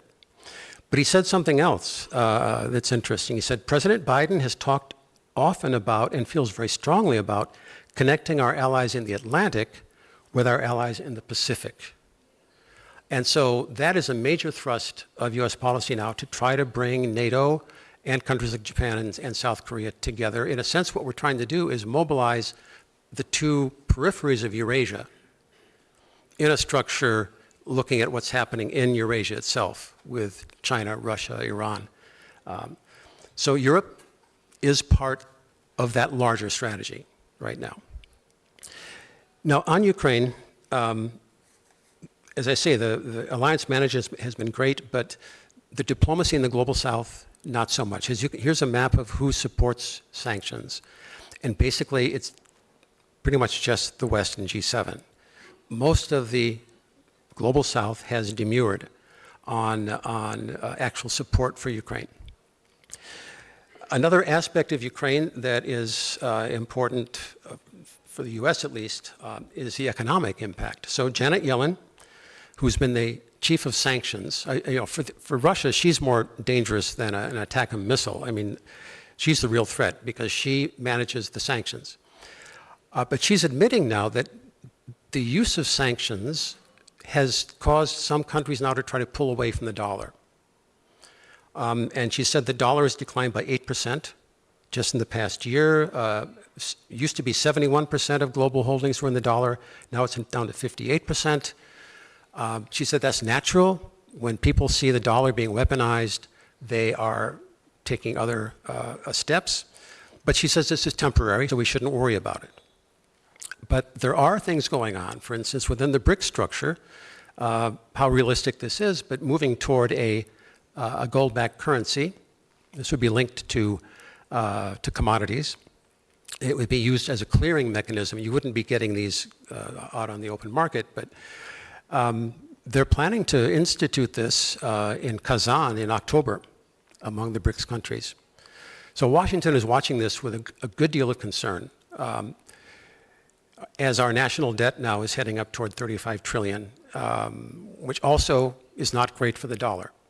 So an aspect of our policy on sanctions is being affected by this. But even more, the BRICS are expanding. And this brings us into the Middle East. This is where these issues start to link up. The most recent expansion was late last year into 6 new countries, including, as you can see, countries in the Middle East, including Saudi Arabia, Iran, UAE. The United States sees China, once again, China is interwoven into all these things, coming into the Middle East. striking a deal now with Saudi Arabia to use the yuan instead of dollars, for example. So this concern has led to a couple of things. A shift in Biden's policy. When he came in, Biden was very down on Saudi Arabia. He accused Mohammed bin Salman of being responsible for the Khashoggi assassination. He criticized Trump's policy of trying to bring Israel together with Arab countries. But once we saw China coming in, 180-degree shift in its policy to strongly supporting Israeli-Saudi reconciliation, and a new proposal to try to counter the Chinese infrastructure building, the Belt and Road in Eurasia. In blue there, you can see the new India-Middle East corridor that we proposed before the October 7th event. And as you can see, Saudi Arabia is a very important part of it, and it comes out through Jordan and Israel. So stability in that area is very important. In pushing this, we did not talk about the Palestinian issue at all, right? We pretty much sidelined that. Biden has said now that the reason that Hamas attacked on October 7th was to stop this reconciliation, this policy. And Hamas leadership has said the same thing, that is why they committed those atrocities, was to try to scuttle the reconciliation that Biden was pushing. So the Middle East, I mean, the chances of escalation are very great, unfortunately, depending on what happens in Rafah now. Our university campuses, including Minnesota, are affected by all these protests about what's happening there. What the Houthis are doing, once again, inflationary, adding to the routes for trade. 12% of global trade goes through the Red Sea. That's all being diverted now. There's a very good chance that Israel eventually will attack in Lebanon to try to push Hezbollah north of the Litani River, if you see on the map there, maybe up as far as Sidon. Because 80,000 or so Israelis have been displaced from northern Israel, and Israel feels that they have to do something about this. So there's a danger of escalation there as well. And of course, with Iran and the various militias, there's constant tension, including the instability right now in the Iranian government. So, as I say, whether it's Gaza, Middle East, a lot of this is interwoven. It's interwoven to a larger U.S. foreign policy view of the world and to our competition with China. The heart of our competition with China is technology. That really is the basis. There's a sense that China is moving ahead of us in some very key technologies, all of which have military implications. Just as one example, quantum. It's already 2.5 years ago that China launched a quantum satellite and pulled off quantum communications between Vienna and Tianjin. We have not done this. And now they're announcing that within the BRICS, China and Russia, already this fall, are going to look at some kind of quantum communication links. This is the kind of advance in China that just drives Washington berserk, frankly, and is what has led to trying to crack down on Chinese semiconductors and various aspects of their economy. A very important speech was given by Jake Sullivan. By the way, Jake Sullivan is from Minnesota. He grew up in Minneapolis, went to high school there. Anyway, he gave a very important speech last April about this and laying out our policy. His basic point was this: you cannot expect the private sector to understand the security implications of its economic activity. In other words, a lot of our tech companies will use their profits for dividends, stock buybacks, rather than reinvesting in technology. So his basic point is the US government has to take this out of their hands to some extent. We have to have a national industrial policy on these key technologies. Now, there's a lot of pushback. I mean, this is obviously, for free marketeers, this is not exactly music to their ears. And The Economist has been very upset ever since this was announced. I mean, I don't know how many different ways you can say you're moving away from the free markets. In fact, the economists will even say this is becoming like the 1930s in the sense of the world economy falling apart in the 1930s. It's true. I mean, we have announced a lot of subsidies under the Inflation Reduction Act, paying companies to relocate to the US, paying European companies to relocate to the US. Germany is actually quite upset about this, as they see some of their big companies following the money over to the US. Over 100 countries representing 90% of the global economy have started subsidies. So there's the danger of a subsidy war that's resulting. Obviously, China was the first to do this, subsidizing their industries. So how is China reacting to this? Well, they're developing relations with Hungary.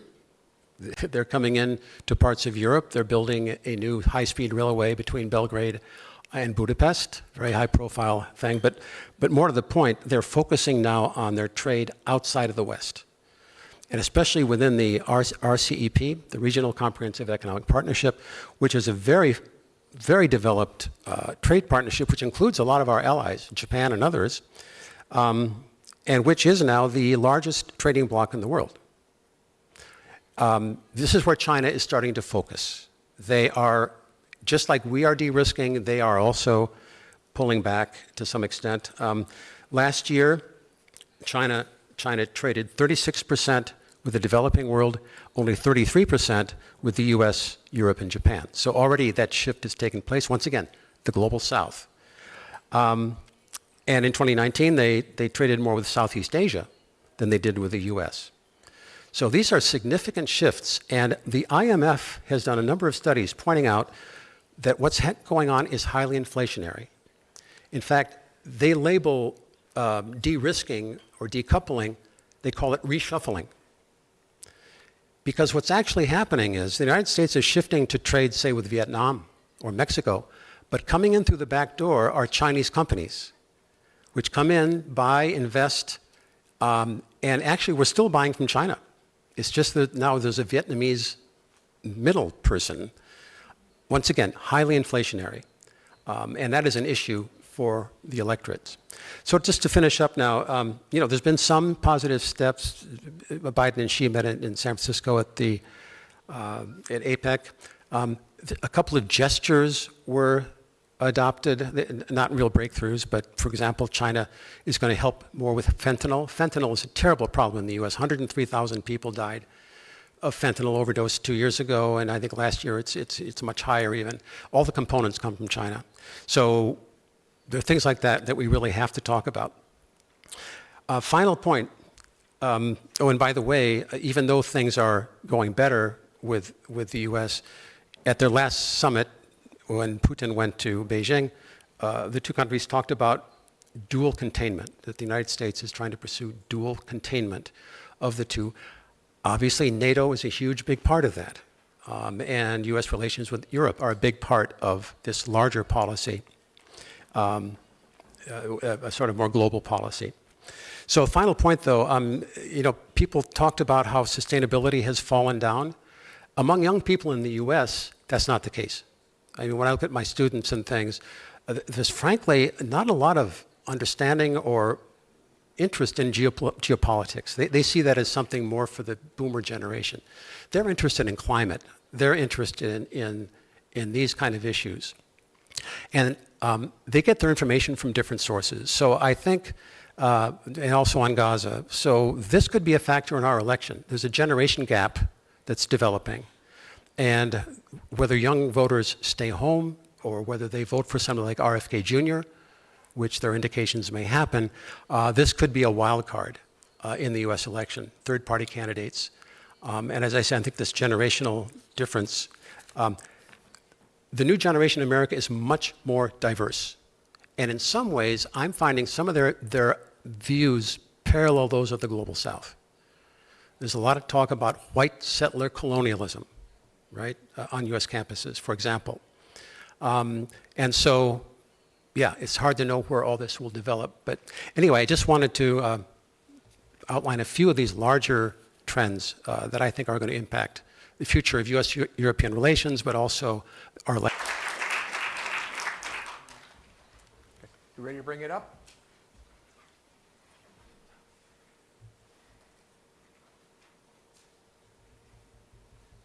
While we're waiting for it to come up here, my name is David Schultz, again, a professor at Hamline University. I'm a political scientist as well as a law professor, and what I'm going to do is more of a deep dive into American politics today, and in terms of understanding the 2024 election. Specifically, what I also want to point out to you is a couple things. One, I have a lot of slides in here. I'm not going to cover them all. I've already told Zach and other people here, the PowerPoint is yours. You can use it. You can draw upon it. There's going to be some slides here that I'm going to pass over very quickly, but you might say, gosh, that's really interesting. I wish you would talk more about it. Feel free to contact me in the future, and feel free to use me, as many other journalists do, as a resource in terms of understanding things about American politics. So again, it's U.S. elections and the implications for Europe. So the main things I want to start to think about here, is what I'm going to try to do today very quickly here, is describe how American politics has changed over the last 50 years. Because I want to give you a context, a sense of what's happened to America. Two, talk a little bit about the recent elections. Three, talk about the current and future landscape of American politics. Look at the forces that are going to affect the 2024 election, and explore how the U.S. 2024 elections could impact European security needs. The other thing I'm going to do today, I'm going to give you, at least on the basis of what we know today, what the prediction is going to be for the 2024 elections in the United States. All right, so a whole bunch of things I want you to understand here. First off, I know for many of you, every political system is odd. Every political system is unique. The United States is, of course, very odd here, because we actually have a system called the Electoral College. It's not the direct national popular vote that determines who's elected president of the United States. It's the Electoral College. It's basically, in the United States, I'm going to point out, it's 50 separate state elections where the candidate for president has to get 270 electoral votes. So one of the things I'm going to tell you right now is that for any of the national polls that you see in the United States, ignore every national poll. The national polls do not mean a thing, because we can elect a president of the United States who does not win the popular vote. Remember, that happened with Hillary Clinton or Secretary Clinton back in 2016. To understand everything about American politics, it's going to be eventually, I'm going to talk about how our race in the United States to pick the next president is going to come down to a few swing, about 150,000 voters. That's all it's going to really be. The simplest way for us to think about it, this may be one of the most important slides. If you can't pay attention to anything else, this is the slide that gives you everything. I'm going to argue that the key to understanding the presidential election this year is either 555-270 or 666-270. And what I mean by that, it's going to come down to either 5% of the voters in 5 counties located in 5 states of the United States that get us to 270 electoral votes, or it could be roughly 5 or 6% of the voters in 6 counties in 6 states that are getting us to 270. I will give us... the translator needs to be a little bit slower. I'm from New York. I'm sorry, folks. I talk too quickly. All right, sorry. Okay. So it's going to either come down to a handful of voters in a few counties in a few states, and we're going to talk about which those are. In terms of thinking about the issues, this is, yes, a Trump versus Biden repeat, but it's not the same election as it was 4 years ago. There's significant differences. Things that I want you to be thinking about here, it's about how at some point things such as abortion or reproductive politics are going to play big. It's going to be increasingly looking again at what female voters do. In fact, as I point out to people, the most important voters in America are college-educated suburban female voters. They determine what happens in American politics. Among issues, Biden's age and approval rating are big factors. Trump's legal problems. As some of you know, right now, we're in the closing days of the New York trial, and that's pretty significant for reasons I'm going to talk about here. Issues that are going to be important, Israel and China. I'm actually going to change this a little bit here and say that far, far, far down on the list is Ukraine. I think you were making the same point before also. The southern border in terms of immigration. And just to point out something kind of interesting here, just in case you're saying, my God, this is just a basic repeat. the electorate looks different this year than 4 years ago. That between people, I'll be not so nice, dying off, and people turning 18 and eligible to vote, 18% of the electorate will be brand new this time. That's a pretty big shift at this point. Okay. All you need to know, again, is 555-270. I'll explain more about that in a few minutes here. I'll skip over this slide here about how I got interested in doing this kind of work, all about it. I'm going to skip over some of these other slides here. But I do want to point out something significant with this slide here, is that for the last 30 years in American politics, what we call the baby boom generation, that generation born right after World War II and born until the early 1960s. This is the generation of Bill Clinton, of George Bush. This was the generation and the voters who dominated, absolutely dominated American politics for the last 30 years. They are exiting out of the political system. What we are now starting to see, and we saw this 4 years ago, is that the baby boomers are exiting from the system. And that's important for a whole bunch of reasons, because generations carry with them memories. Generations carry with them particular types of values. And as we're shifting away from the baby boomers, shifting to what we call the millennials, shifting to what we call Gen Z, we are seeing dramatic shifts in terms of party alignment, in terms of the issues that are being discussed, in terms of basically the agenda being set in American politics. Much in the same way that we're seeing across Europe and across the rest of the world, there's a significant generational shift going on. We're seeing this in the United States. Okay. Other thing I'm just going to briefly mention, we could talk about more in the questions and answers. One of the criticisms that has been brought up for the last two elections, major election cycles in the United States, is where people say the polls have gotten it all wrong. They never predicted any of what was going to happen. The reality is the polls have been dead on score. They said back in 2016 that Secretary Clinton would win the national popular vote, and they were right. The polls said that Clinton was probably going to lose in the Electoral College in the critical swing states, and they were exactly right. 4 years ago, they said that Joe Biden would win a big victory at the presidential level. He largely did. I can't speak to polling outside the United States, but I can just tell you that polls, while they're not predictors, are good snapshots in time, and they do give us fairly accurate information in terms of what's happening here. Okay, now, how did America's politics change over the last 50 years? The story, I think, of the United States, as well as the story of a lot of the world now, and we've talked about it this morning, is the story of polarization. And the way I like to describe the United States is, think about if we went back to approximately 1980. If we were to look at American public opinion approximately 45 years ago, we were to do polls, the good polls, such as Harris, such as Gallup, National Opinion Research Center, the Pew Center for People in the Press, or Pew Center, and you were to ask people a variety of questions, and you were to plot American public opinion out from the most liberal to the most conservative, what you would roughly get is a bell-shaped curve. You would get some people on the far left, some people on the far right, but notice the vast majority of a public opinion would have been in the center. There was broad political consensus on a whole bunch of issues. And with that, we would have seen significant overlap in terms of the two political parties, the two dominant political parties in the United States, Republican and Democrat. By the way, my curves may not be exactly on score. I'm doing the best I can with my graphics, but this is pretty close in terms of what it looks like. And if we were to look at American politics 40 years ago, 50 years ago, that nearly bell-shaped curve, the two political parties, Democrat and Republican, generally converge to the center.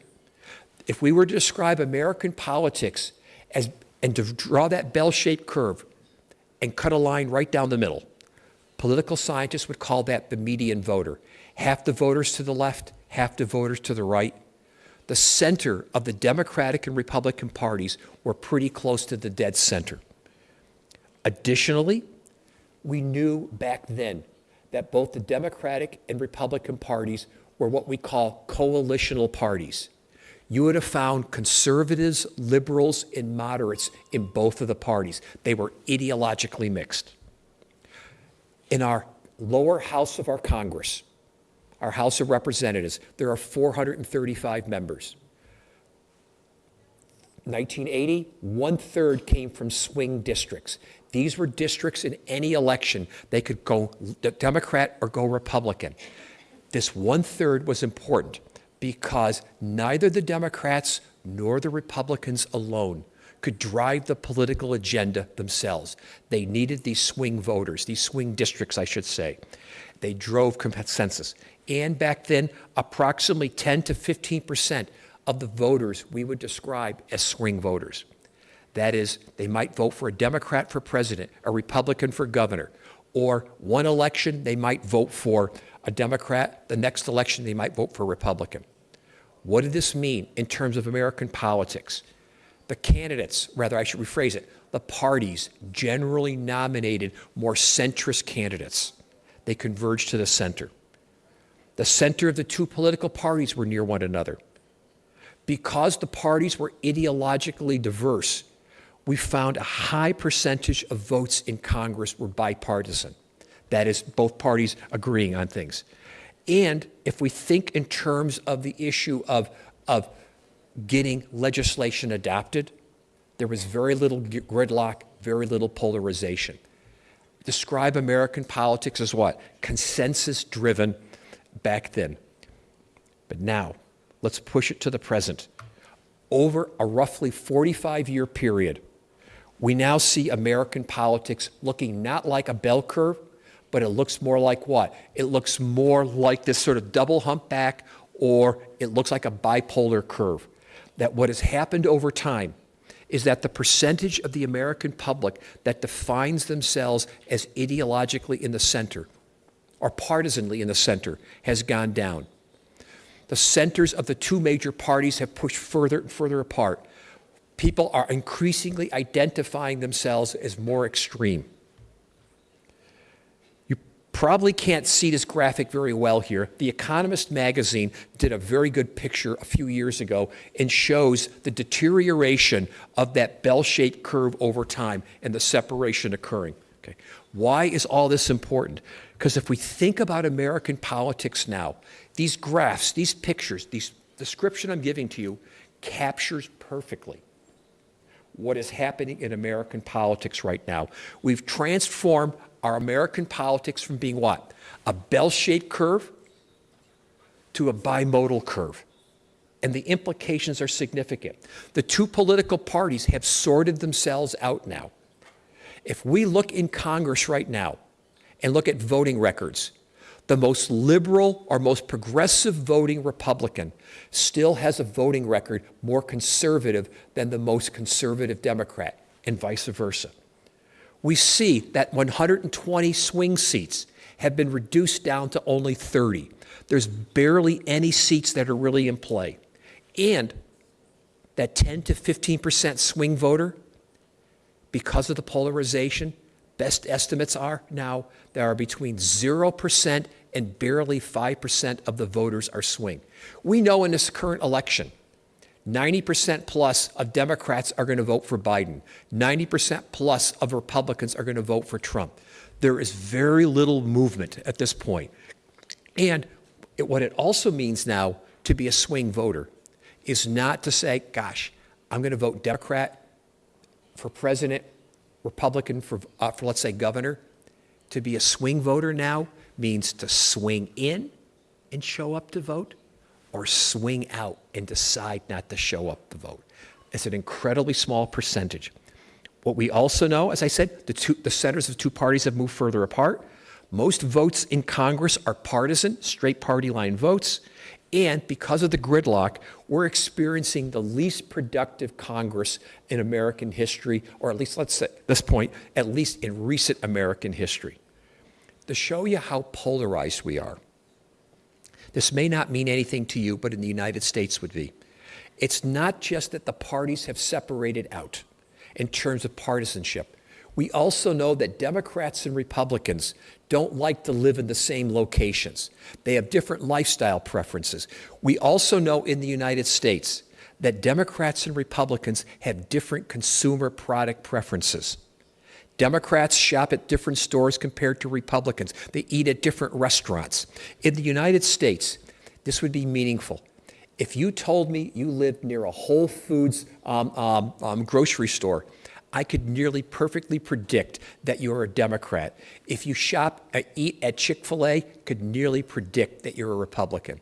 Or I could go in all the different directions. For example, I say to my American audience, you tell me you drive an electric or a hybrid car, I know exactly how you're going to vote. Geography, politics, and marketing have converged. Okay. The disappearance and changing swing voters. As I mentioned to you, American politics has shifted because of the polarization, that we have very few swing seats, very few swing voters. But what it means to be a swing voter, I told you, swing in or swing out. For our purposes, keep this in mind, the three critical swing voters to look at. College-educated suburban women. Like I said, what they do determines everything. They show up to vote, Democrats do well. They stay home, Republicans do well. People under the age of 30, they show up, Democrats do well, they stay home, Republicans do well, and people of color, the exact same thing. Remember, as I said to you before, ignore all national polls. It's about the Electoral College. It is about the fact that we do not elect the President of the United States by straight popular vote. It's the race to get to 270 electoral votes. If you want me to explain the Electoral College, we need about a week. It's an incredibly confusing process, even for the American audience it is. But keep that in mind. Okay. I won't go into all the details here in terms of some earlier arguments that I made here in terms of how I was analyzing the elections here in terms of putting it together. I'll simply point out again, even across the different states of the United States, there's a political division. And what I'm going to point out to you now is think about the last two presidential election cycles. In 2016, to show you how close and how polarized American politics was, in 2016, it really came down to what? Michigan, Pennsylvania, and Wisconsin. Had Secretary Clinton picked up approximately 90,000 votes properly distributed across those three states, she would have been President of the United States. 4 years ago, it came down to Arizona, Georgia, and Wisconsin. Had 43,000 votes properly distributed been moved over to Donald Trump, he would be finishing up his second term right now. This speaks to how close, how tight the election is. Again, I'm going to skip over some of this other stuff here, a few things here, slides here. If we also think about going into this election, if we were thinking about classic political science analysis, political scientists would argue that good predictors of presidential elections is to look at the presidential approval rating in the second quarter of an election year, along with the electorate's views about the economy. Right now, Donald Trump's approval rating is about 39%, approximately where Donald Trump's was at this time. The American public is not very happy with the economy. I think you pointed this out a little bit too. It's the inflation factor. People are going to the grocery store. Is not very happy about the state of the economy right now, and polls overwhelmingly indicate that the American public thinks American society is going in the wrong direction. So as we start to think about more focus now on the 2024 election, it's going to come down to, I'm going to argue, a few swing voters in a few swing states. This is another slide. If you really just are sort of focusing on a few small things, and from a journalist perspective, you want to understand where all the action is. This is where it is. It's going to look at, I think, approximately 6 states. Look at what's going to happen in Arizona, more particularly Maricopa County. Look at Georgia, Fulton County. Look at Michigan, Wayne County, Pennsylvania, Allegheny County, Nevada, Clark County, Wisconsin, and Brown County or Door County. That's what the election is going to come down to. It's going to come down to about 150,000 voters in terms of what they do. Some other things to think about here. I learned a new term earlier this year. It's called dual haters. approximately 20% of the population of the voters equally hate Donald Trump and equally hate Joe Biden. And the question is, what are they going to do? Are they going to stay home on Election Day? Or are they going to vote for the lesser evil? Or are they going to vote for Robert Kennedy Jr.? Yes, yes, of course, yes, yes. And let's see, did we lose our PowerPoint here? Yes. Hold on a second. Bring it back. Okay, let me go back. Okay, so yes, and we should talk a little bit about this. This is going to be a race. Again, underscore my point here. It is 150,000 voters in about 5 or 6 counties that are going to decide this presidential election. And this is going to be an election where, unlike some other countries where generally our third parties don't matter, third parties are going to matter this time, moving very small numbers of people. Okay. In terms of the election, again, Biden versus Trump repeat. Again, polls do not favor this lineup. It's the oldest contest ever in American history. But when I say the polls don't favor this, about 60% of the American public says, oh my gosh, I don't want Trump versus Biden again. In terms of looking at Trump, Trump has a solid base. His supporters are behind him no matter what. He's got right now some evidence that the independent voters, those few voters that are undecided, are leaning toward him. However, he's got the criminal and civil trials. And there's evidence, polling, again, that suggests that if he gets a criminal conviction, 50% of the undecided voters would say, I'm less likely to vote for him. For Biden, he's got incumbency. He gets to run against Trump and the Republican Congress. However, he's got an age factor, he's got low approvals, and because of his age, the focus is increasingly on his vice president, Kamala Harris, including to Congress. I got about 2 more minutes and I'm done here. Is that the majority of the population now lives in the suburbs, the areas around the city. It is going to be 40% of the House seats are in the suburbs. Everything that you want to look at is the mobilization in those counties, which all the counties I mentioned are mostly suburban areas at this point. We're looking at very few people in these counties here. And this is going to come into our congressional discussion here. Again, I won't go into this longer discussion about how everything is divided. The political parties are divided from one another. Each of the parties is divided. I could talk about more at a later point here, how we seem to be in an era in American politics of perpetual gridlock and political mood swings. We could talk all about the generational divide in American politics, that increasingly, as I mentioned earlier, we're seeing this split between older voters and younger voters. I'll pass over, some of this other stuff here. But this is important because one of the problems that Biden is facing is the Israeli-Gaza factor, that he's in a dilemma. On the one hand, he needs the support of the Jewish vote in the United States to win the election. The Jewish voters have been a strong constituency. On the other hand, young people who he also needs to be able to vote for him are increasingly supportive of Gaza and the Palestinians and opposed to U.S. foreign policy. Biden needs to figure out a way of threading the needle. I don't know if he's going to be able to do that. So now, in the last few minutes here, if the presidential election were held today, looking at those 5 or 6 critical swing states, assuming for the sake of argument that it's only 5 states in play, right now, 45 states are done. We know this effectively. Right now, Biden starts off with 232 electoral votes. Trump starts off with 235 electoral votes.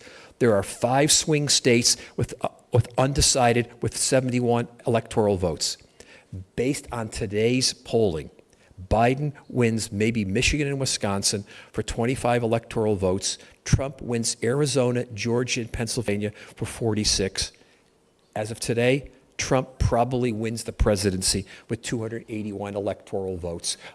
Actually, since I put this slide together, polls are suggesting that in Michigan and in Wisconsin, it's dead even. Not a good sign for him. Think about some things that could happen between now and Election Day. The October surprises. Again, if Trump is convicted, perhaps. Increasingly, a month and a half ago, you couldn't talk about this in the United States. But now people are starting to say, What if, for either of the candidates, there's a medical emergency, that one or both of them have to leave the race because of all types of health reasons? What could happen? What will happen with the Israeli-Gaza war? Campus protests across the United States are not playing well for Biden, and I will argue that if the protests occur at the Chicago Democratic National Convention the way I think they're going to happen, that's also not going to help. Ukraine, China may be issues in terms of what's going to happen down the line. What happens with the southern border, inflation? Could our U.S. Supreme Court issue other decisions that impact? And then third-party candidate strength. And just to lighten it up a little bit here, the Taylor Swift endorsement factor is that if Taylor Swift were to enter and say, I endorse Joe Biden, given the fact that her supporters, young women under the age of 30, don't vote in that high of a percentage, that could actually impact the election. And then, of course, there could be other black swans or unknowns in terms of the election here. And hold on, I think we're stuck one more time. I think I have one more slide, or not? Or is that it? I have one more, okay. Oh, hold on. I've lost. Where is it? Hold on. Okay, no problem. Okay, did we lose it? Okay. All right. So my closing comment here will be to say I wanted to give you some background, hopefully a lot of detail on American politics. What does this mean in terms of European security issues at this point? Well, clearly, if we go back to where Trump was president, Trump was not a strong supporter of NATO, not a strong supporter of multilateral treaty or multilateral agreements. There's significant concern, at least from a European security perspective, that he may not be supportive continuously of U.S. aid to Ukraine, even though there is bipartisan support for that. And with that, I should also point out that regardless of whether it is Trump versus Biden in terms of the president, the focus is inevitably going to be shifting away even more from Europe and is going to be shifting towards China, as you pointed out also, which raises the issue regarding if the United States is not there as a guarantee of European security, who will be there? And I think this is partly why Macron and others are starting to talk about Europe alone, about a Europe without the United States there. All right, thank you very much.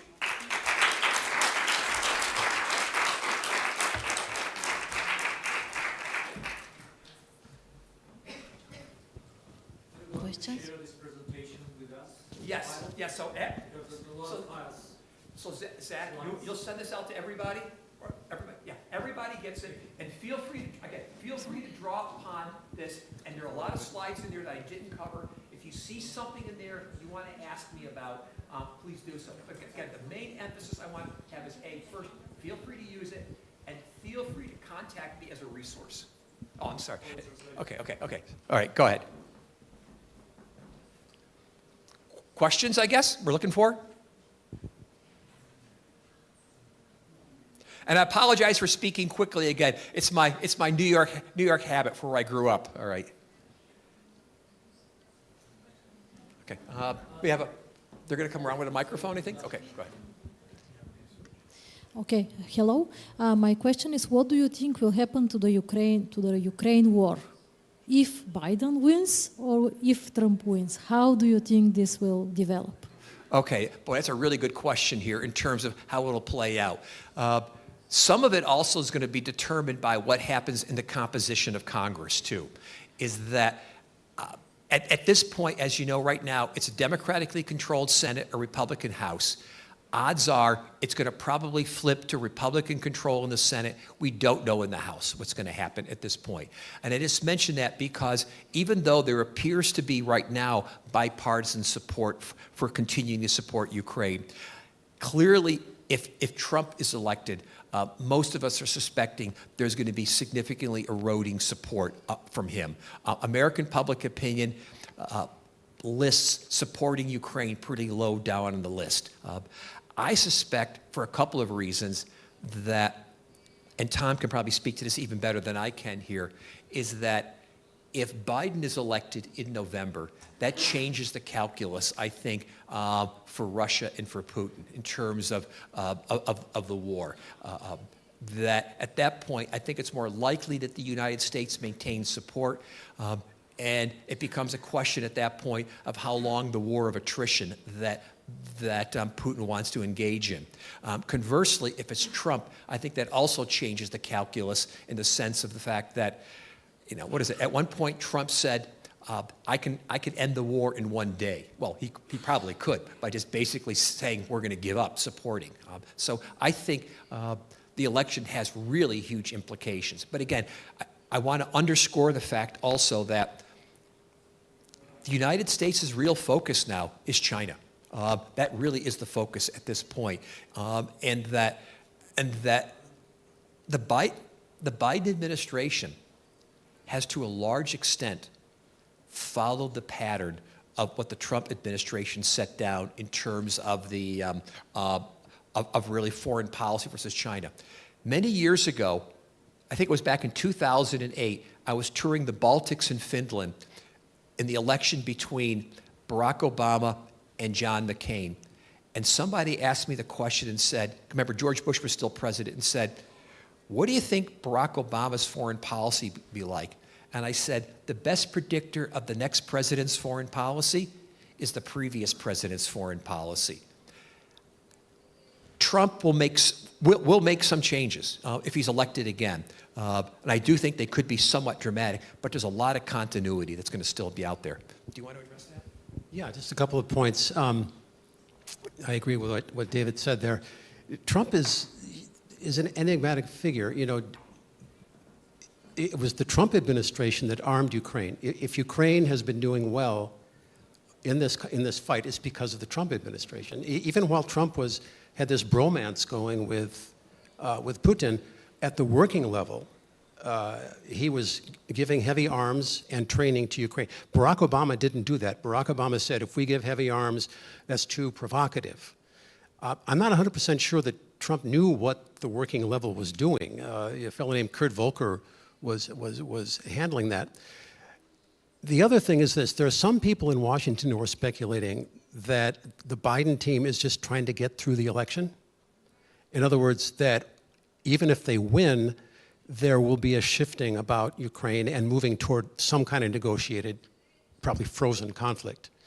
A lot's going to depend on what happens in Ukraine, too. There's the first rumblings in Congress of an awareness of Ukrainian corruption and the fact that a certain amount of money may be actually going to other places. Now, as the American economy is, as David pointed out, tightening and people are feeling the inflation, the idea of giving a lot of money to any foreign policy project will become less and less popular. So a lot of imponderables there. And I just want to make one more point. I'm interested if you agree with this, David. So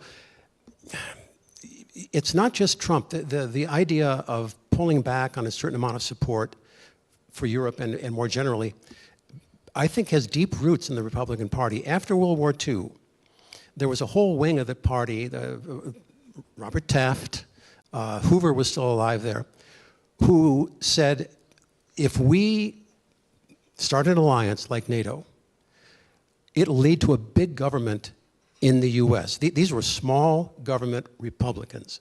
So for Taft, the idea is we stay out of NATO so that we don't get a huge state. And that's where a lot of Republicans are today. They want to shrink the government. In fact, there's a plan now called Project 2025, or Schedule F, which would radically shrink the US government if the Republicans win. So I fear that sort of cutting back on foreign support, especially alliances, and shrinking the US government go hand in hand and have deep roots in the party. Yeah, I agree, and I want to add a couple more things to it. I think Trump is merely the figurehead for something much broader going on in American society, much in the same way like we were talking this morning. People like Le Pen, Orban, and so forth, yeah, they're personalities, but they represent an angst. They represent something else going on in society, including in the United States. And we do have this pattern within the Republican Party of sort of like this oscillation of isolationism versus more interventionism like that. And then the last thing I want to point out here, I didn't talk about it today, but there's a famous article from 1941, published by Henry Luce, who was the founder of Time magazine, very, very big magazine in the United States, and it was called The American Century. And it was a piece that really sort of called for the U.S. to get involved in World War II. But it also was a piece that said that the United States' destiny was to be a player on the global stage, that if it could remake the world in its image, it could create a world in which the United States would basically create a world that's safe for itself. And the reason why I reference it is that that's 1941. What is it now? It's 2024. We're about, the 80th year of the American century. And I think countries like China are sort of prophesizing, saying, we're at the end of the cycle, that America's century is coming to an end. And there's a sense in which the US economy and a bunch of other factors are coming together that's making it more and more difficult for the United States to maintain the global empire that it wants to maintain. And thus, there's internal pressures to pull back, thus the isolationism.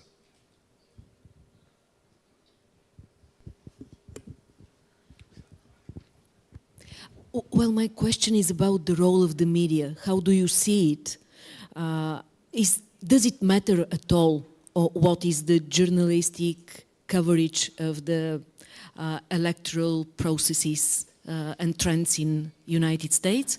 And if you compare the role of the media with the Taylor Swift impact, for instance? Before you answer that, because I know you have the answer, but I would just mention, I referred to a generational gap.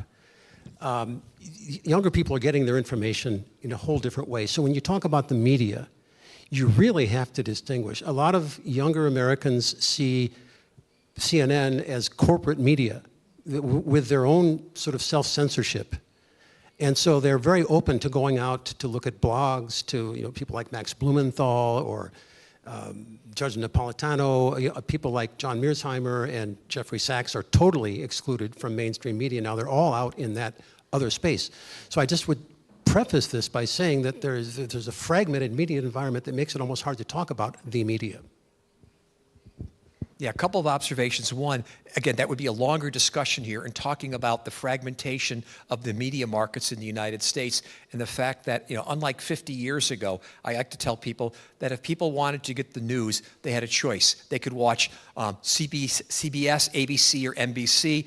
They could read Time magazine or something like that, and that was it. There was a common basis of, let's say, political facts that everybody sort of drew upon. But the fragmentation of the media market, first cable, now social media, then I'm going to call it, what are you going to call it? Non-media, media, whatever you're going to call it here, blogs, whatever like that, is that the fragmentation is so significant. And with that, probably something similar we're seeing in many of your countries, is that we now have people in a variety of, let's say, information bubbles at this point, where people are getting sources from here, getting sources from there, et cetera, et cetera. And this gets to, I think, a second problem you're kind of sort of alluding to here, which is really sort of the problem of disinformation now, is that we have, because of these social media bubbles, this maybe gets into our AI discussion at some point too, is that it's becoming increasingly easier, for distorted or fake information to influence. And given the fact, and we were talking, I think, a little bit about at dinner last night, given the fact that for all of you who are journalists here, you've got a code of ethics. You've got a code of ethics about what's being covered, about how to be covered, about corroboration of sources. These, if I can call these non-journalistic sources, there's no code of conduct, no code of ethics in terms of what to be reported. And this, I think, becomes a really dangerous phenomenon now, where if we go back to what I've been saying here, that the election is the logic of small numbers, moving incredibly small numbers of people in small numbers of places. That amount of disinformation is enough to distort the election. And that is really scary at this point, is that, for all of us who grew up, with the idea of saying that a strong, robust media is linked to a strong, robust democracy, I still think that's supposed to be the case. But there's a delinkage now between the press, if I can use that as a better term, between the press and democracy in terms of especially the shift with young people and where they're gathering information. And I should say young people, but even I could go in a different direction, just say in the United States, the world of Fox versus versus MSNBC versus CNN. We're getting very, very different messages coming out of each source. Thank you. Questions to both of you. First of all, I'm a little bit surprised you gave us example of 1980, which was, you showed us the bell-shaped electorate, but the previous year, in 1979, Ronald totally red. So what's the explanation when you have this bell-shaped? I couldn't get the point. But just to you, could you please tell a little bit more about redrawing the constituencies maps? Why it happened? The effect on these forthcoming elections. I think you called it gerrymandering, if I'm not wrong. Yeah. This is very important because it went for decades, and it's totally changed the electoral map. You have a concentration of blue and red constituencies and counties, and this turns out to be a huge problem for the parties. Second, a little bit about the role of the religion in the campaign. Okay. You know, evangelicals, what kind of force are there for Trump's party? And you mentioned abortion, but you have people who are saying, okay, I'm a Democrat, but I am evangelical too. I'm a Christian too, believer. So I'm going to vote for the Red Party, for Republicans, because they are against abortion. Right. So the role of religion. And the last, at the end of the day, it's not about the polls, what the people think. I'll ignore the campus effect because it's known that the young voters are actually the low voters. Turnout is very low from the campuses, from these newcomers in the voting age.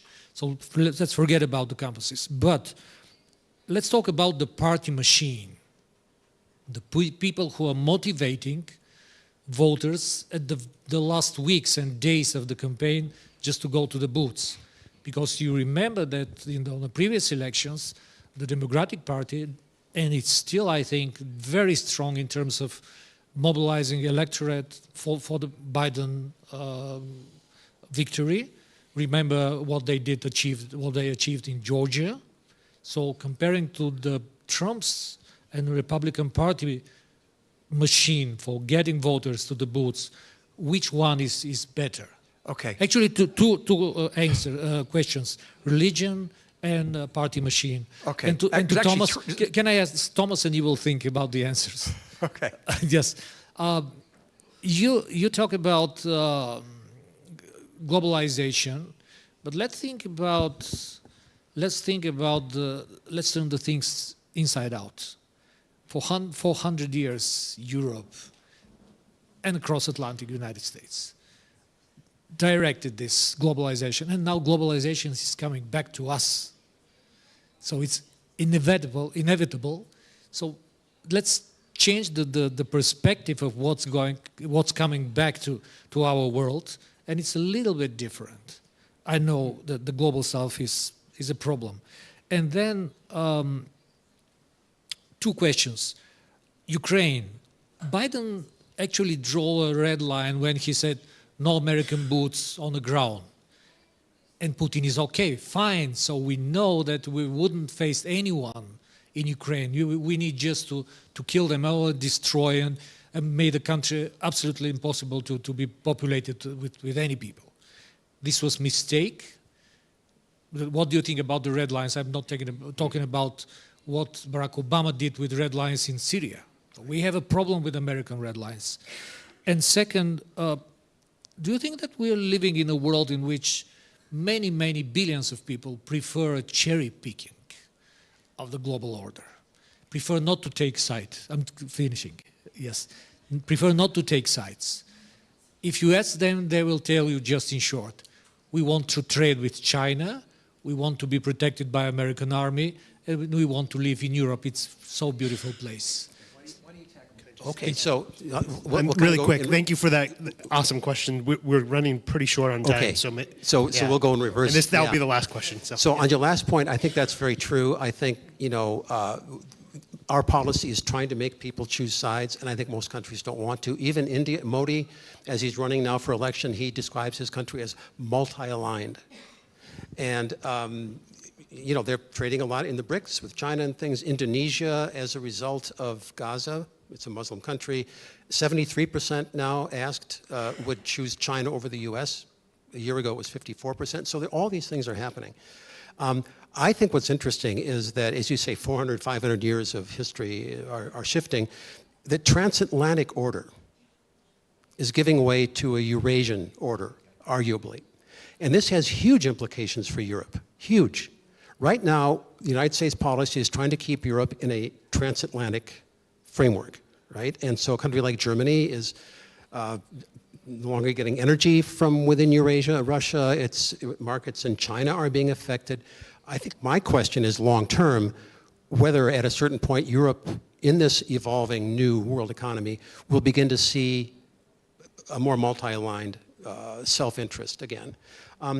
So on Ukraine, and it's my last point on the red line, I think that the Biden team really is worried about an escalation toward a major confrontation. The American public is not up for running these kind of risks, and Biden knows that. Supporting Ukraine, great, you know, give them money, do this stuff, but the idea of sending troops or actually moving toward any kind of nuclear risk, you're simply not going to get support for that in the U.S. So I think that these set limits, and that's why I think the Biden team possibly is buying time right now. Jake Sullivan talks about a 2025 Ukrainian offensive, that we just have to hold on until next year and Ukraine will go back on the offensive. I don't see that they have the troops to do that. I simply don't, and that makes me think that there's something else going on, and that is get through the election and then start really negotiating. So far, we're saying it's all up to the Ukrainians, whatever they want to do. At a certain point, I think the U.S. will assert a position to move towards some kind of negotiated settlement. What that would be, I have no idea.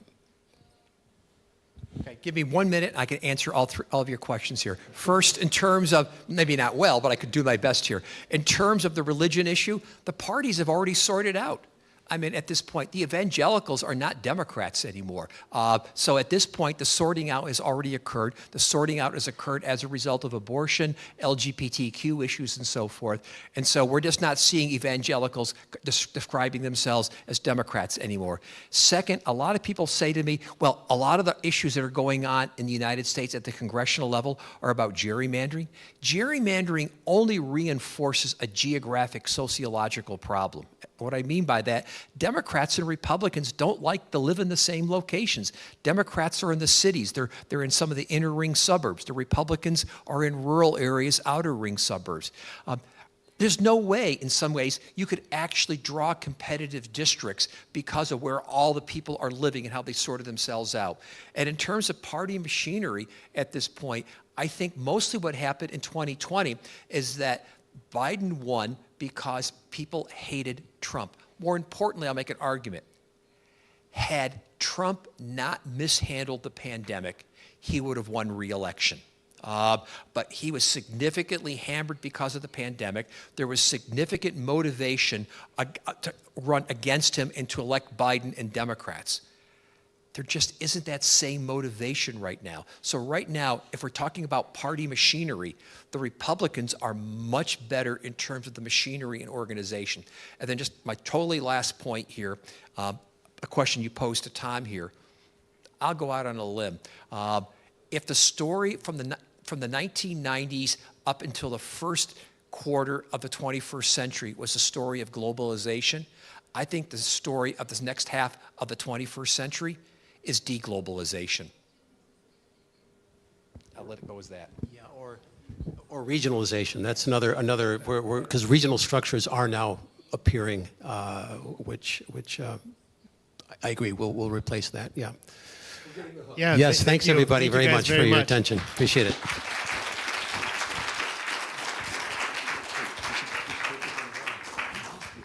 And our plan is to run right into the next panel. So. Next panelists, come on up.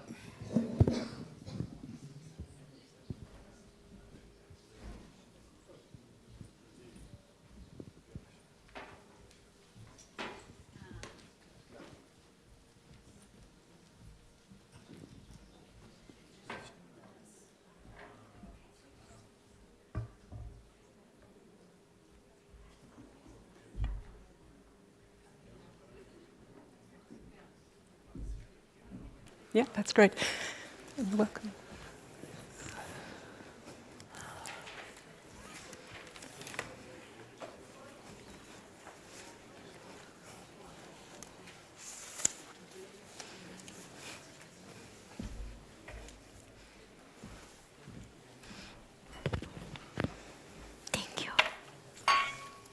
Camilla, I can't find your bio, but this is Camilla Bath. She's moderating. She's a WPI fellow and a newly elected board member of the World Press Institute as well. And we're thrilled to have you moderate the panel, so thank you so much. Thank you, Zach. Thank you. And yeah, just everyone, to let you know where I'm coming from today, I do a lot of training around mis and disinformation, particularly in Africa. I also do a lot of training around AI and its implications for the mis and disinformation epidemic in Africa. I've been a journalist for the last 22 years. I've covered a series of South Africa's democratic elections. I'm passionate about truth. I'm passionate about democracy. So I'm really, really happy to be here this afternoon on this panel.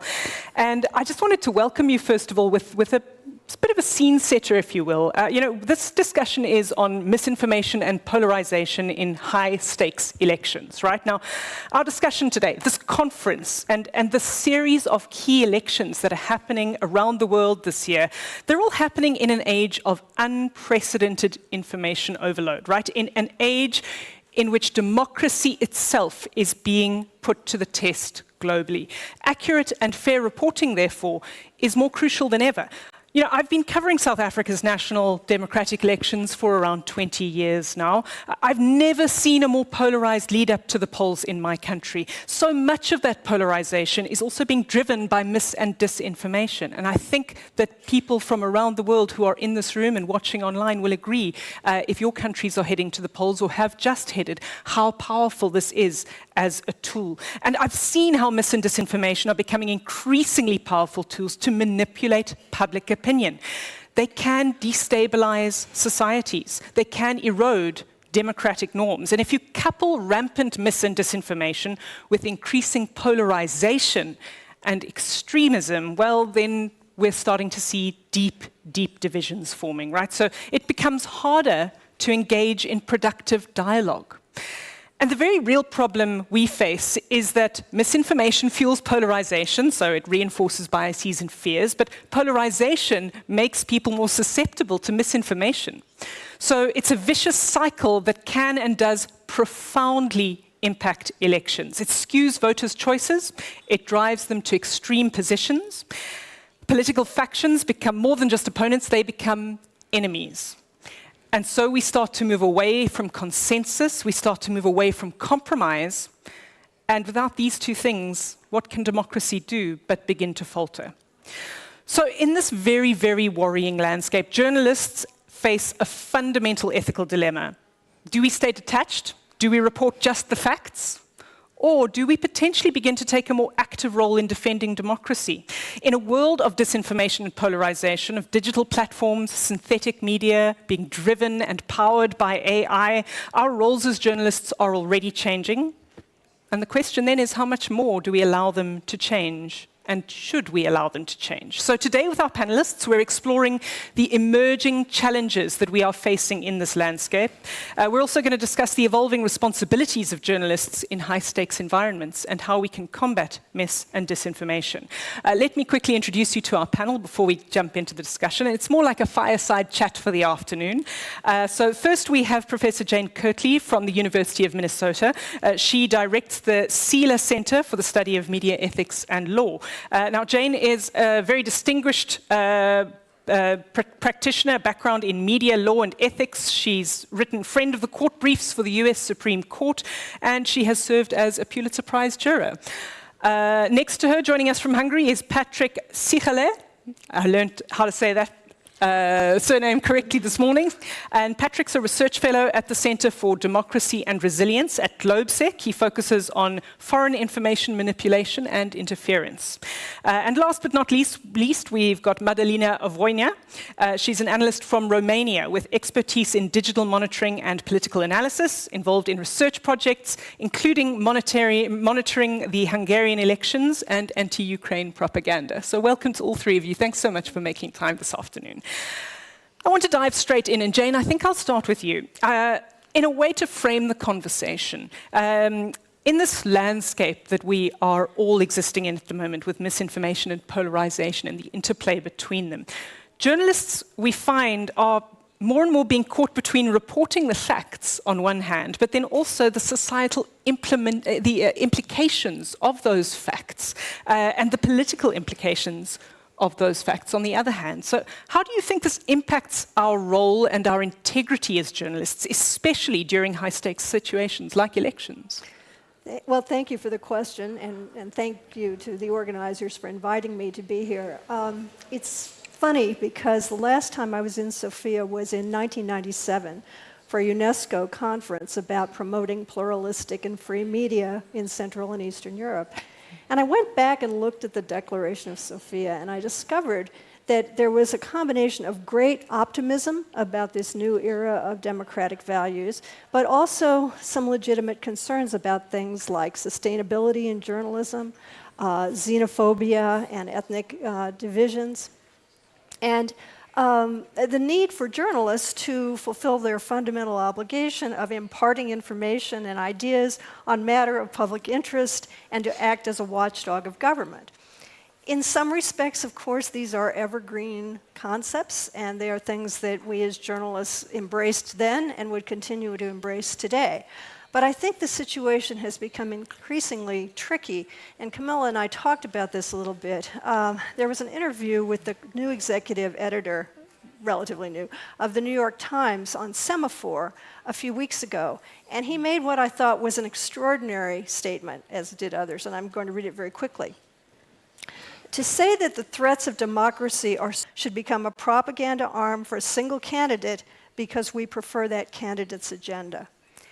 And I think he's wrong in that very binary view of the role of the media, and he's gotten a lot of criticism for that position.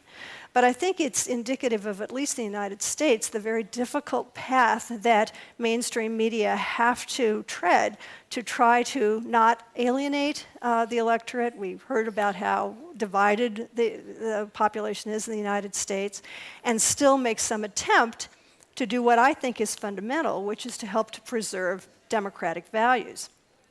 The election in the United States, and as we've learned today in many other countries, really is falling in a very clear line of demarcation. You're either for the institutions of democracy or you want to tear them down. What your motivation for that is, to me, is somewhat irrelevant. It's just that if that's what you want to have happen, if you want to blow things up, then you can't say that you're a supporter of the democratic system, and yet, as one of the speakers said this morning, you use the instruments of democracy to destroy it. It's a difficult situation. And I don't think journalists can be neutral on this. I don't see how you can. It's important for journalists to act independently. I don't think they should be driven by their own personal partisan agenda, but they need to be the ones that will call out what's happening. And if a candidate is a definite threat to democratic principles, they must say that. I think that that is not an abrogation of journalistic principles. I think it's the highest invocation of them. But these are complicated questions. And in the United States, at least in recent history, talking about post-World War II, we did not have a highly partisan press until relatively recently. But we did at the founding of our nation back in the 18th century and 19th century. We are reverting to that now to some extent. And I think members of the public certainly go to their preferred media outlets that are spinning the story the way they want to hear it. But ultimately, I think if you're going to call yourself an independent news organization, classic independent media organization, you have an obligation to point out, to point the finger, to be the watchdog, to raise the curtain on people who are being disingenuous or outright lying about what their agenda is, and who ultimately want to pull out the supports for the democratic system. And if for no other reason, I think it's an altruistic mission for all journalists to do that because we serve the public first and foremost. But it's a matter of self-preservation. Without a democratic system, you do not have a free press anymore. So for somebody like Joe Kahn to say, I can't do that because that would undermine my journalistic independence is so stupid that I can't even articulate how stupid I think it is. Patrick, I want to bring you in here a bit because Jane's been talking about the political implications of journalistic work to an extent. And I mean, part of your research at GlobeSec is all about geopolitical tensions, like the war in the Ukraine, the conflict in the Middle East, and how those can actually influence media integrity and democratic processes. So can you talk to us a bit about geopolitical conflicts and how they impact the role of journalists? And in fact, how they implement how they can influence the information landscape during elections. Well, I think we can start from a bit further back. So traditionally, I would think of journalists as a sort of mediator between the flood of information out there and the public. But due to recent developments, this role is very much changing because nowadays, everyone can become a journalist. Essentially, online, you can start a blog, you can start the YouTube channel, you can be on Twitter and just become that source of information. And also with social media, we are in the age of clickbaits because journalists need to get clicks in order to essentially get paid.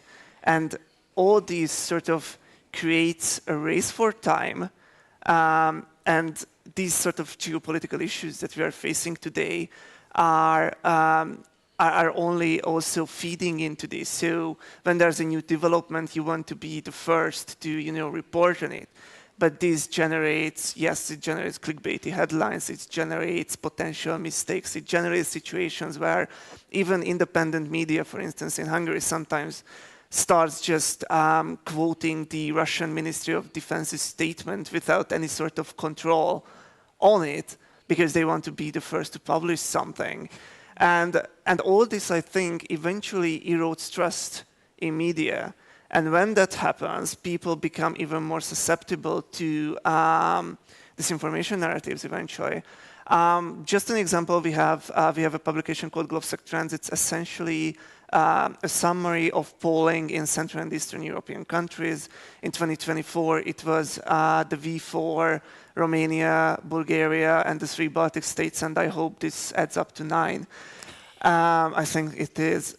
So essentially what we found is that if people trust their local media outlets, mainstream media outlets, or if they believe that their media environment is actually completely free, they are much more highly to take a pro-Ukraine position on questions such as who's mainly to blame for the war or where Ukraine's future lies in terms of the transatlantic alliance or being a neutral country.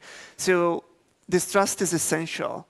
And I think what geopolitical crises are showing us is that even when the stakes are high, journalists need to remain calm, need to take on this sort of mediator role between the flood of information and the public and do that well. I think what's missing here, because obviously, as I said, you need to generate clicks nowadays to get paid, is potential new funding models for the media that could help this situation, in terms of ensuring that journalists can actually do quality work.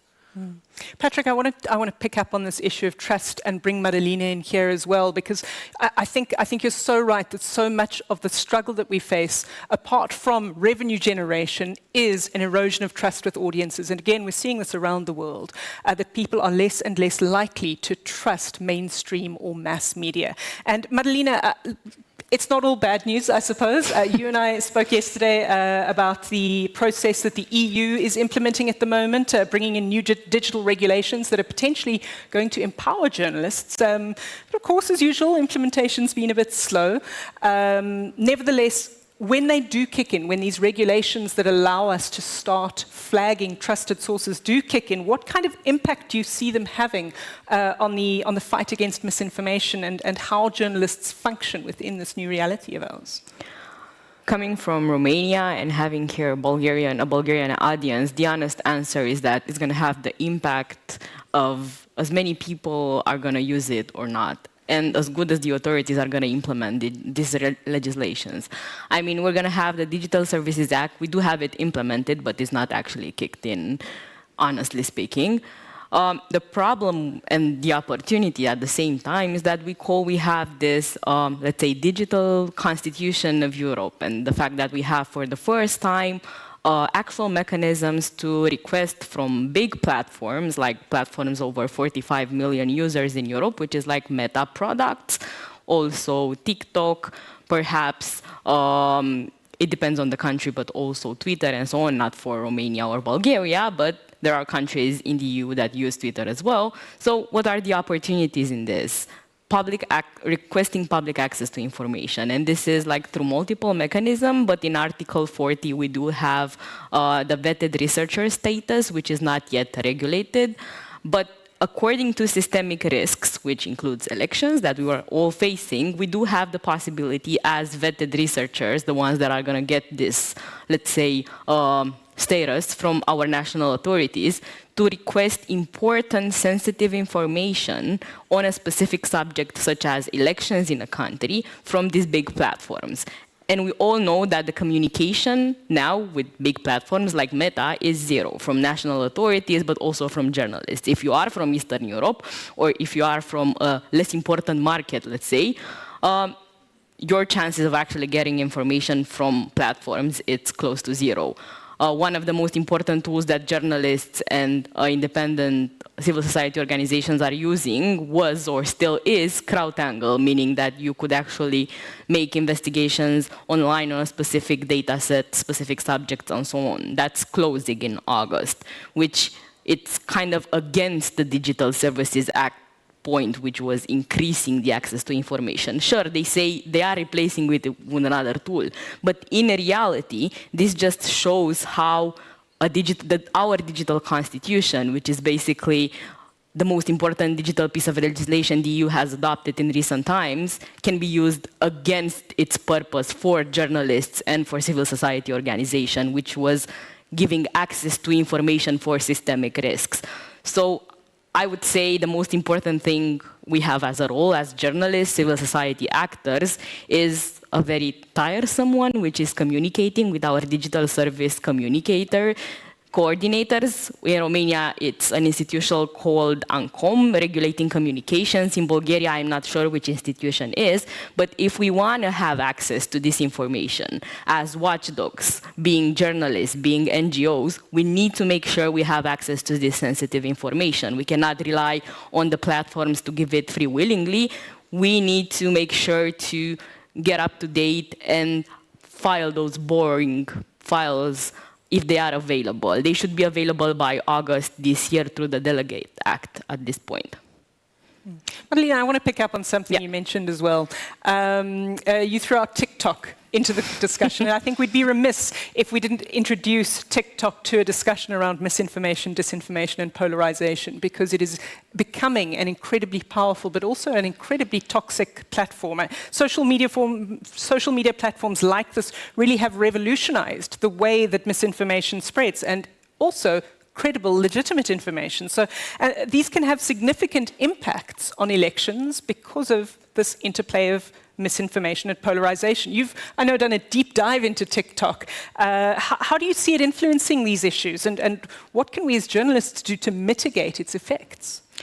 So I'm going to start now with an example from both my organization, which is Expert Forum, but also from the Globsec Trends, which was also very helpful for Romania, particularly regarding TikTok. We had some signs 2 years ago when we first made a report about far-right parties being extremely good at communicating on TikTok. That being due to extremely good marketing campaigns, happening in Romania, Austria, Italy. It was a consortium project, and those were the first signs. The fact that the far right is extremely good at communicating online to the youth audience. We were following up on this and monitoring how popular is the far right on TikTok specifically, and we ended up this year in Romania with the first signs of youth radicalization in Romania and how likely they are to vote for an extremist party. We also had signs from Globsec Trends last year where they actually showed that Romania needs to focus more on its youth due to its, let's say, fear of Western values and more prone to believe in Kremlin narratives.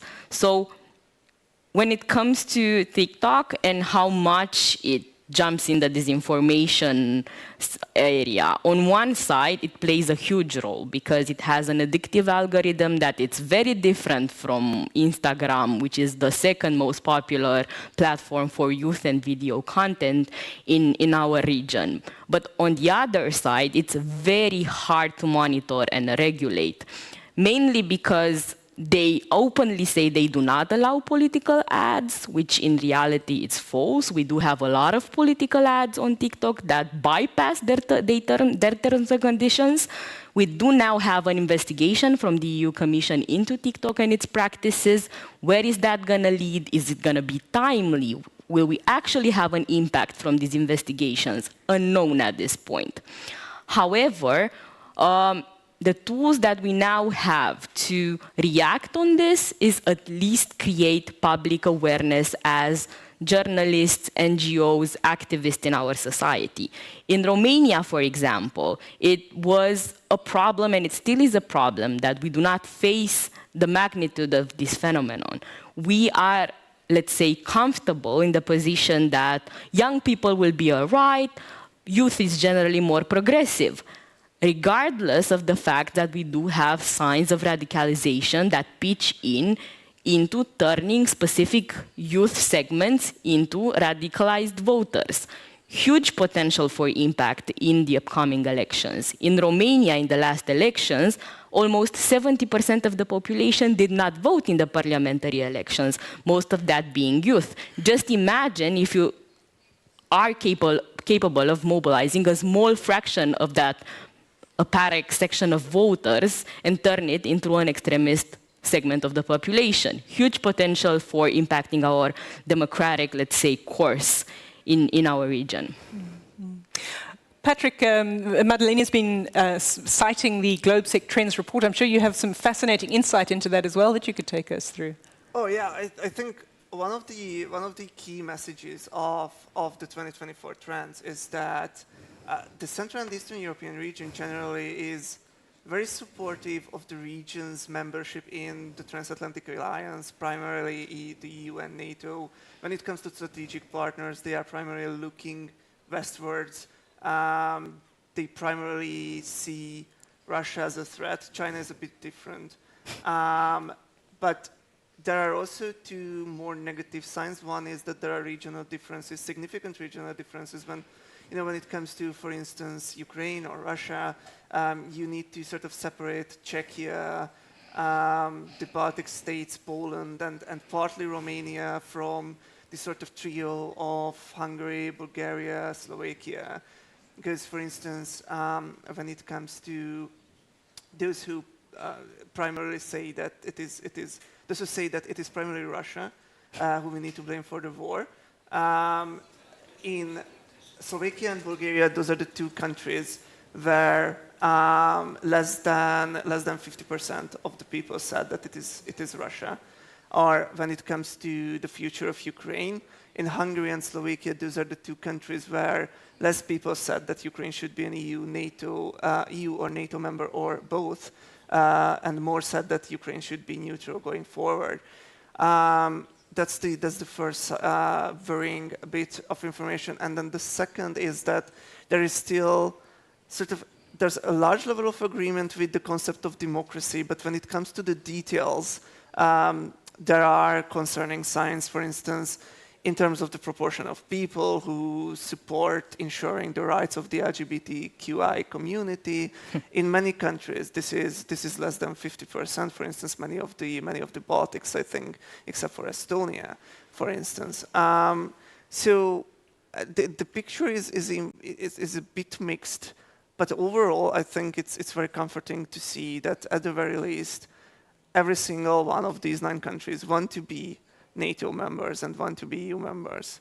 And let me throw in a third concerning thing. The third concerning thing is a lack of information on certain characteristics of these alliances that the Central Eastern European region wants to be a member of. For instance, when we asked whether respondents agreed that the European Union dictates to their countries what to do without their countries having any sort of influence on it, except for Hungary, in every single polled country, more than 50% of the people agreed with this so-called EU dictate narrative. So this sort of shows that there is very much a lack of information about what the EU is and how individual member states can influence what is happening in the European Union. And this is where the role of journalists can come in, because they also need to provide this sort of information together with pro-democratic or pro-EU actors, because people need to understand that they very much have a voice in the European Union. Of course, it's not that Latvia alone in many cases can do something, but within the EU there is coalition building, there is the use of allies with whom you can sort of create a blocking minority, or with whom you can change the direction of certain files. So this is something that journalists can have a role in, to tell this to the population. Mm. We talk about the role of journalists, and obviously one of our biggest roles is being advocates to our audiences. We can all agree that if there's one thing that journalism boils down to, it's this: helping people make better decisions in their lives. And Jane, I want to come back to you now, because, I mean, it's obvious that misinformation, disinformation is a serious challenge, and actually is making it more and more difficult for people to make better decisions in their lives, especially now that we're in this world of AI-created and driven content, synthetic media, if you will. We're beginning to see in this environment that promoting media literacy is actually one of the most effective ways to combat it. So, but of course, it also raises questions, right, around the ethical responsibilities of journalists. How do we approach this? So do you think that promoting media literacy is part of the role of journalists in this fight against mis and disinformation, especially when the stakes are so high? And what are our ethical responsibilities here? I didn't used to. I was a real skeptic about the whole notion of media literacy, because it seems so self-evident that people ought to be able to discern between reliable information and less reliable sources of information. But obviously I was wrong about that, and I think we're in a crisis for the reasons that the other people on the panel have discussed.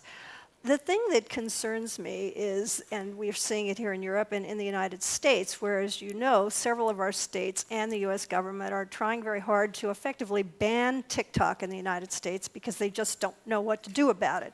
They have legitimate concerns. They also have concerns that are less legitimate, but it's a really, really problematic thing. So I'm a skeptic about government regulation. So in the absence of government regulation, what are we to do? Well, one answer, of course, is to ensure that there are tools available to the public to be able to help to make these distinctions. I was reading an article the other day about basically two approaches. One is detection, that is the ability to be able to tell the difference, to separate the wheat and the chaff from different types of information, to be able to figure out what's a deep fake, or what we're increasingly hearing about, cheap fakes, because it's becoming so easy to do that. But also the notion of content provenance, which I think is a really interesting idea. It's sort of the same idea as watermarking something for a copyrighted purpose, but it gives you the opportunity to basically trace the history of images and information that come your way using a number of algorithmic tools. I think there's a lot to be said for that. It gets us back to the basic idea that journalists have talked about for a long time, which is essentially you have to know whether your source is credible. As a journalist, we have to know if our sources are credible. As consumers of news and information, the public has to know whether a source is credible. Exactly how you determine that, of course, is the devil in the details in that regard. But I think that from an ethical perspective, just as we as journalists have an obligation to separate reliable sources from less reliable ones for the benefits of our readers and viewers, we need to empower them to be able to make those distinctions for themselves. Now, whether they will do that in this very fluid, dynamic environment where they can't even be bothered to read the privacy disclaimer on a website. I don't know about you, but I'm always struck when I come to Europe how suddenly I'm getting all the privacy permissions that I have to click through, which in the United States I rarely get because our laws are quite different in the United States. Maybe people read them more closely in Europe. I know that doesn't happen here. But if they're not even concerned about their data privacy, how concerned are they with the reliability of the information they're receiving? Maybe it's two different things. I don't know. But I think as journalists, we have an obligation to serve as, if not the conventional sort of gatekeepers of 50 or 60 years ago, at least as the one who's providing the map or the signpost, and to be transparent ourselves about how we make these distinctions, and to help explain to the public, here's how we choose the sources that we use. Here are the links to the sources that we think are reliable. You can judge it for yourself and look at the underlying information, but we feel that part of our obligation is to make it possible for you to do that for yourself. And I think that's an extremely ethical thing for journalists to do. The tricky part, I suppose, is that if you feel like your own prejudices or viewpoints creep into that, and you can't be as an objective observer as perhaps you might want to be. But the solution to that is transparency. It's full disclosure. If you think you have a conflict of interest, then it's important to reveal that. There was a study that the Pew think tank did recently where they said that the one piece of information that American readers say they would most like to know about the journalists whose stories they read is what their political affiliation is. Not that they would necessarily consider that decisive, but they just want to know that so that they can take that in the context of what they read. And I think similar kinds of information can be extremely helpful in building journalistic credibility as well as serving the reader and viewer's interest. So it really does become about taking people behind the curtain with us. And there is a global discourse around this at the moment in terms of how we build trust with our audiences. Certainly in the training that I do and the work that I do with journalists across Africa, this is an enormous problem. And this challenge of taking people into our reporting processes, lifting the curtain or taking them behind it, and then also in a way, it's the challenge to be human to me. I think there's an enormous push these days for us as journalists to step away from being aloof and remote and removed and instead become more active citizens in some ways. It does pose serious ethical questions, though.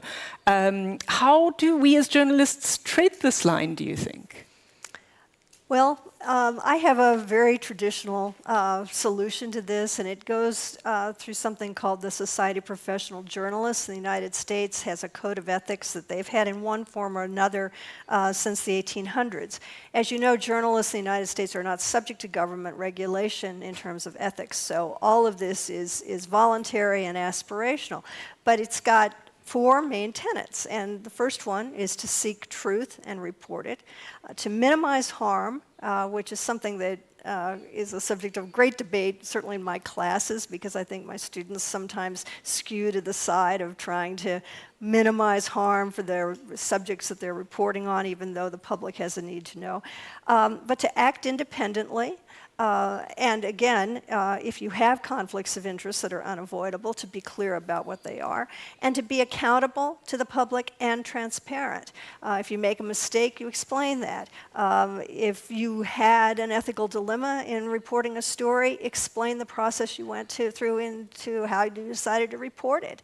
I think this is particularly acute during the run-up to an election, because journalists have to think very carefully if they're being fed stories. Let's assume for the sake of argument that they're true. It's even worse if they're disinformation, of course. But if they're being fed stories by the opposition, what is their obligation as journalists to share that information with the public? Especially if it's just shortly before an election, is likely to have a significant impact. We saw that happen in the US election when Hillary Clinton lost to Donald Trump. That was a government decision to release information about Hillary Clinton and her emails. Had a tremendous impact. I'm not saying the media shouldn't have reported it. It was an important government action. It needed to be told. But I think it's important to think about why you're going to tell that story and explain it to the public, and particularly to provide context. I want to shift gears here slightly a bit, and Patrick, I want to come back to you and talk a little about artificial intelligence. So this has come up several times during today's conference. We had an entire conference on it here in Sofia last year, and I think we can't talk about mis and disinformation without talking about AI, and it's playing such a significant role in shaping public discourse in some ways. It also offers new tools for journalists in order to combat mis and disinformation, but it also introduces new risks, and especially when it comes to misinformation. And so there's this very concerning double-edged sword. How do you see AI-driven misinformation evolving at the moment, and what do you think journalists can or should do to address the challenges that brings? Well, I think James Jordan in the morning have already said some, or noted some examples, some recent examples of AI-controlled disinformation being used during election campaigns. For instance, it happened in Slovakia in 2023. There was a voice recording of an opposition leader allegedly talking about rigging elections, which was proven to be false.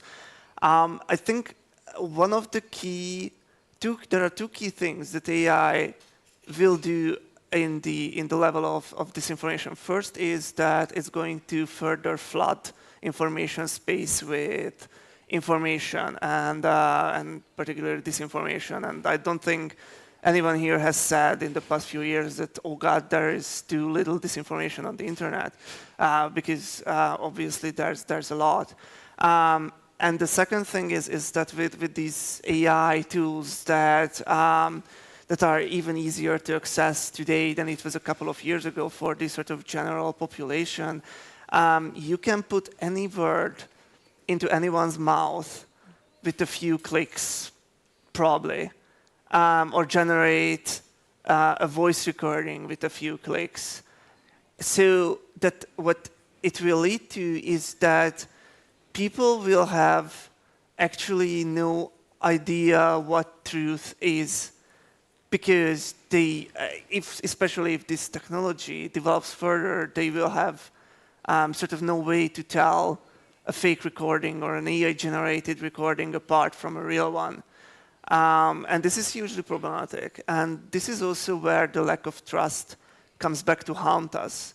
So I think as long as public institutions, the media, pro-democratic actors are not trusted in society, people are not going to try to look for the original source. So if they see an AI-generated video of a public official saying something, if they do not trust that official, they are not going to go and search official websites, or they are not going, if there is no trust in the media, they are not going to go to mainstream independent outlets and search for the truth. They will take it at face value, which could create significant problems. So as for what journalists, and not just journalists, it's not just on you, should do first of all, which is something I've repeated quite a few times now, I realize, is to rebuild trust. And then, of course, we also need to figure out how the same AI tools can help the work of journalists, of public institutions, or even just the general population to filter out the fake from reality. So I know that there are AI tools that can sort of recognize fake images or AI-generated images. I think there was a project called V-Verify that tried to achieve that, and I think did achieve that. So and there's quite a lot to explore. But as far as I understand, one of the main problems is that the sort of technological advances will always sort of favor malign actors, because those who are trying to defend from them will always be reactive. So another thing that we need to think of as a democratic community is how to become proactive in defending against disinformation, whether it's AI generated or not, rather than just reacting to events that already have happened. Can I just add something, that because I think that's a really important point, and I think that if we believe that we can rely upon the tech industry to take care of us, that is a fool's errand. They are not interested in that. I mean, that's a very broad generalization. But the tech companies are interested in one thing and one thing only, maximizing their revenues. If it makes money for them, they're happy to do it. If it doesn't, or if it cuts into their ability to make money, like regulating data collection or things like that, they're going to resist it. They are not altruistic, the word I used before. Their goal is not similar to that of journalists. They do not want to serve the public interest. They want to serve their own. And so ultimately, I think we must act much more intelligently in taking on the tech industry. I've straddled basically two worlds here because I'm a big believer in the First Amendment in the United States, and I believe that the tech companies should be protected by the First Amendment. But the problem is that they want all those benefits without seeing any similar responsibility or necessity to serve the public interest. So I think we have to become much more tech savvy ourselves and recognize how to use these tools and to call them out when they are imperfect. Last year, my center sponsored a lecture, and we brought in James Grimmelman, who's a computer scientist but also a lawyer at Cornell Law School. And he talked about the perils of AI, specifically in the context of defamation. And he said the thing you have to remember about AI is that it doesn't think. You know, it computes, but it's not thinking. And it can hallucinate, it can make things up, and it's absolutely blameless in that process. So if you try to equate it to the process you would go through as a journalist in making editorial decisions, it's not going to work. It's a tool. It's no different than a typewriter. The typewriter will type what you tell it to type. The AI will do what it's programmed to do with the algorithms. And it's just tremendously important that I think we hold these tech companies' feet to the fire instead of just saying, whatever new thing the tech bros want to do, that's just fine. We say, look, a little bit of social responsibility here would not be amiss. Can I also pitch in a little bit on that? Especially, I would use this point of media literacy combined with the responsibility of journalists as watchdogs, not only to government, but also to digital platforms, taking into account who is our audience, the people we are talking to as journalists, civil society actors. I don't like to single out a single entity that is responsible for educating or informing the society. And when we talk about Romania and Bulgaria, we have to keep in mind the fact that in the last years, we have steadily remained in the last places in the Digital and Economy and Society Index. We have vulnerable people that are consuming information in a very different environment, in a very different way than we were used and trained as journalists or digital or activists, digital researchers, and so on. Platforms do change the way in which people are vulnerable to disinformation, but also it makes the job of media literacy even harder because people are not only digitally illiterate, but also they lack huge fundamentals of what civic education is. So if you try to just debunk or pre-bunk or fact-check information to people that don't have the fundamentals of why is the EU good, how it works democracy in our societies, which honestly is the biggest lacks that we have in Romania, and I'm sure Bulgaria is no exception to the fact that the society is not aware oftentimes of the benefits of being in a part or another. That's why pro-Russian narratives flourish. So as long as we don't treat these, let's say, missions separately, media literacy, civic education, then the chances of success in our mission are higher. But this also brings another burden to us as activists, journalists, and so on, which is a continuous formation and also a continuous journey of acquiring new skills, which platforms should make easier for us, of journalists to access tools that give us access to information, which is actually public interest information, having the access of what are the disinformation campaigns in our region, how are they flourishing, and so on. Now, investigative journalism in social media, it's actually heavily reliant on having a data scientist that can help you with that, or is heavily reliant or also collaborating with an NGO that has a department that can help you with accessing these tools. So I think the role of journalists when it comes to unraveling the profile of a candidate or unraveling what are actually the harms of disinformation in a specific context are evolving and more dependent on these tools as well. Just one point, if I may add. I think we talk a lot about cutting the sort of supply of mis and disinformation, but we talk a bit less about cutting the demand for it, which involves a lot of points. It involves, of course, social issues, but there's also one large thing, which is education. In general, the more educated people are, the less likely they are to agree with disinformation narratives. At least there have been quite a few polls that showed that. It does not mean that once you have a university degree, you have some sort of magic shield against disinformation, but you are less likely to believe it. So I think we really need to work on education, and this is especially true for the Central and Eastern European region, and of course, probably less developed regions elsewhere outside of Europe as well. Because just a small example, there might be a tool that recognizes AI-generated images, but absolutely nobody is going to use it if they are not told that it exists and how to use it. So.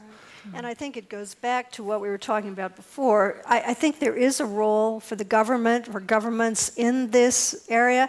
I mean, in the United States, we don't have a national education board. It's all localized.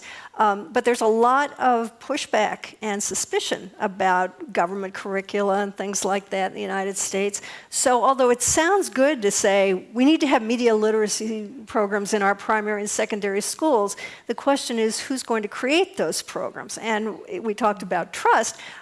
Is the public going to trust those to be independent, benign, not politically based? I think the answer, at least in the United States, is going to be no.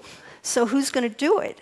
How are you going to achieve this great idea of media literacy and the ability to discern between quality information and information that does not have quality? This is a huge conundrum. I really don't know how to solve it. I just know that if we don't have an educated public that can make these kinds of distinctions, we are in huge trouble. I simply don't know how to solve the problem. So I do want to leave time for questions because I'm sure there are some. But I do have a last question. I want to pose this to each of you. And perhaps, Madalena, we can start with you and work back from there. And my question is around looking ahead. And what do you see as the most critical steps that we as journalists in the room can take to protect the integrity of our reporting, to rebuild that trust, if you will, in the face of all of these evolving threats, these high-stakes environments that we operate in, especially when it comes to elections? What are the most critical steps we can take to protect our integrity and rebuild trust? Now, quoting back in the room, I would come back to the distinction that independence is not neutrality, to the fact that the most important steps that civil society actors, journalists, have to do in these elections, these high-stakes elections, is not be afraid of identifying the crucial points that change our society.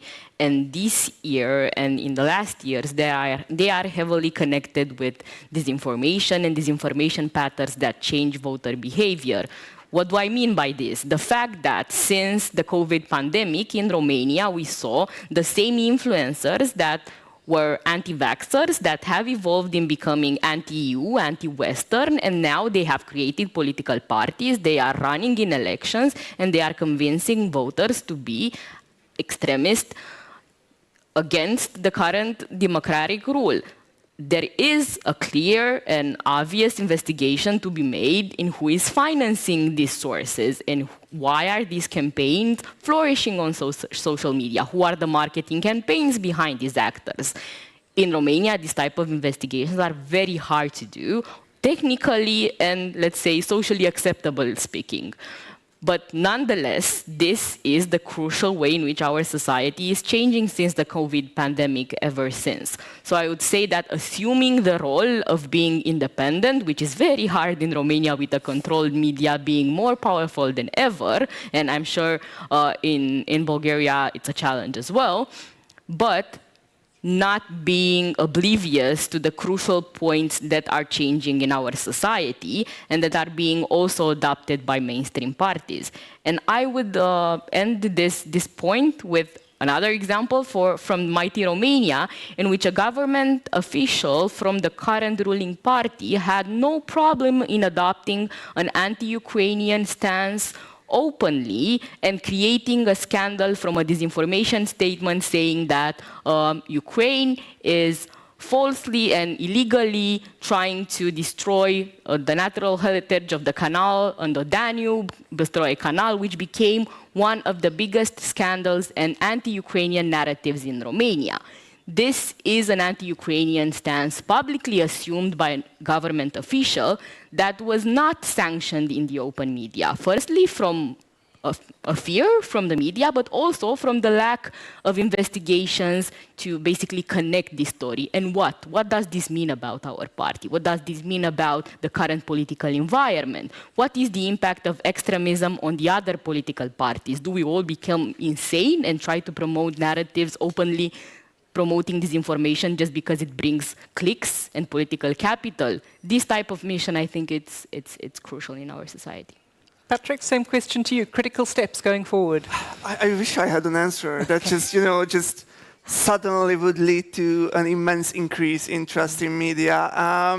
Honestly, I can probably talk about more general systemic things. I think one of the main things for journalists is to innovate. So I think they are also players in this sort of democratic arena. They are completely different players than politicians, but they are there in the same sort of public space. So journalists can also do or act to not let the far right take over TikTok, in a sense. I don't know. I mean, I would look at pretty stupid on TikTok probably. So I mean, I couldn't do it, but I'm sure that there are journalists who can. I think there needs to be efforts made to help some of the population understand, not all of the population, but some of the population understand that quality news are probably not free.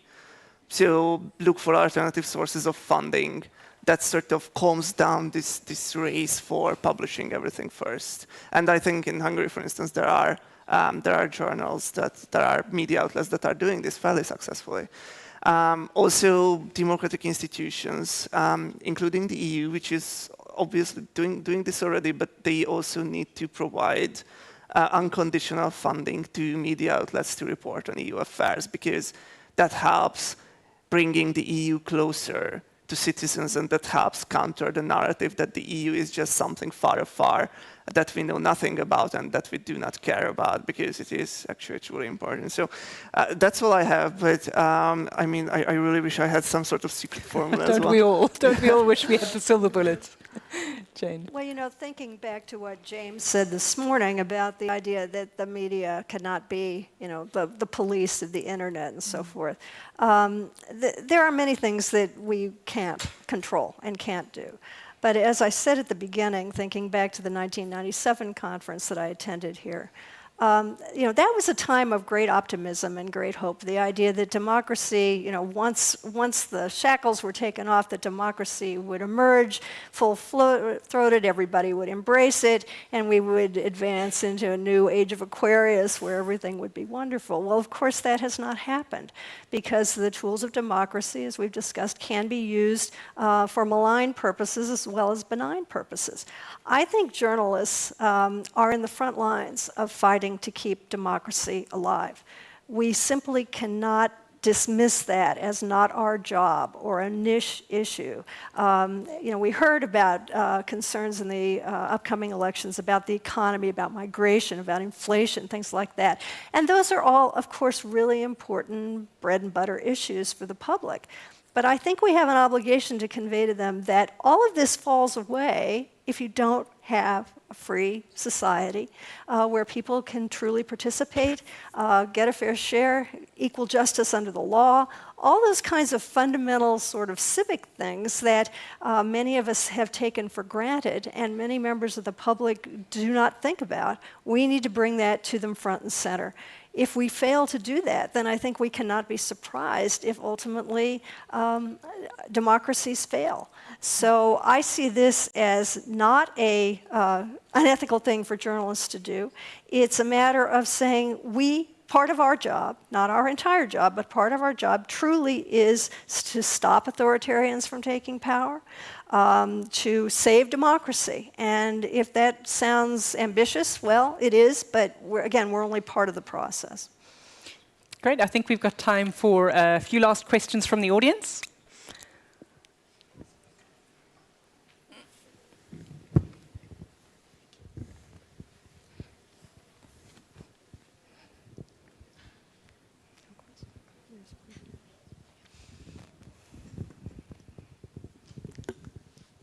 Thank you for a great panel. I'm Paulina Grimm from Finland.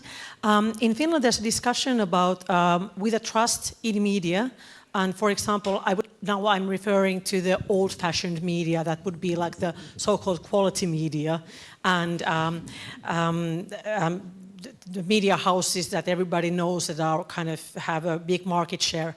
And they are, not everybody, but significant part of, I think, Finns, they think that the media is led by left liberals, and it's provoking certain kind of ideology or even politics, or leaving out something that should be maybe reported, or reporting things in a way that is actually not completely realistic.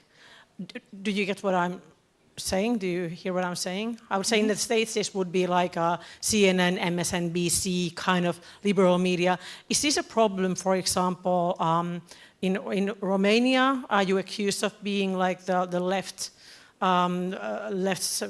voice, or is it a thing? While you were formulating this question, it was exactly in my mind how important it is to talk more about regional differences, because in Romania the main challenge is not having on one side or the other journalism or civil society influencers or in general people that form opinion of the audience. But the huge problem in Romania is the fact that we don't actually have political parties with specific ideologies other than the extremists that arose after the COVID pandemic. But however, the biggest problem and the biggest trust problem in Romania is the fact that we have public funds, which I'll call public subsidies for parties, each year about, last year I think it was about 50 million euros, that are delivered to parties. From this money, the parties mostly use them to pay preferential contracts with the media. So this is the biggest eroding factor in trust, and also an extremely big problem for independent journalists that are trying to find a way in which they can maintain their independence when they are aligned with a publication that receives money from the parties and that have to have a specific agenda.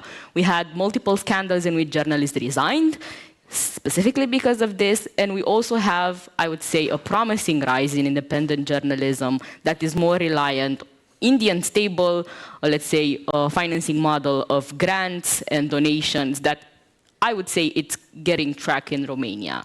So I would say this is the challenge in Romania, not journalists that are affiliated to one ideology or the other, but rather journalists that remain independent from state money and hence the state propaganda. If I could just quickly make a comment. Many years ago, I was at a conference. It was actually in Romania, come to think of it. And there was there were a variety of people from civil society there, including a representative trade union. And he stood up and he said, I have just one question for this panel, which is, how do we make the press tell the truth? And, I remember sort of sitting there thinking, oh, of course, you're coming out from under the communism and official, government lines. So, of course, you would think there's a truth and a falsity. But, that fundamental craving that the public has for a reliable source that will tell them the truth, I don't think has changed, has gone away. It's just that the irony is that they have so many sources, we all have so many sources of information and misinformation now, We can pick and choose rather than going to a limited number of sources, find the ones that are in alignment with our prejudices and beliefs, find the ones that confirm them, and just merrily go our way without even serendipitously be exposed to something that might contradict that.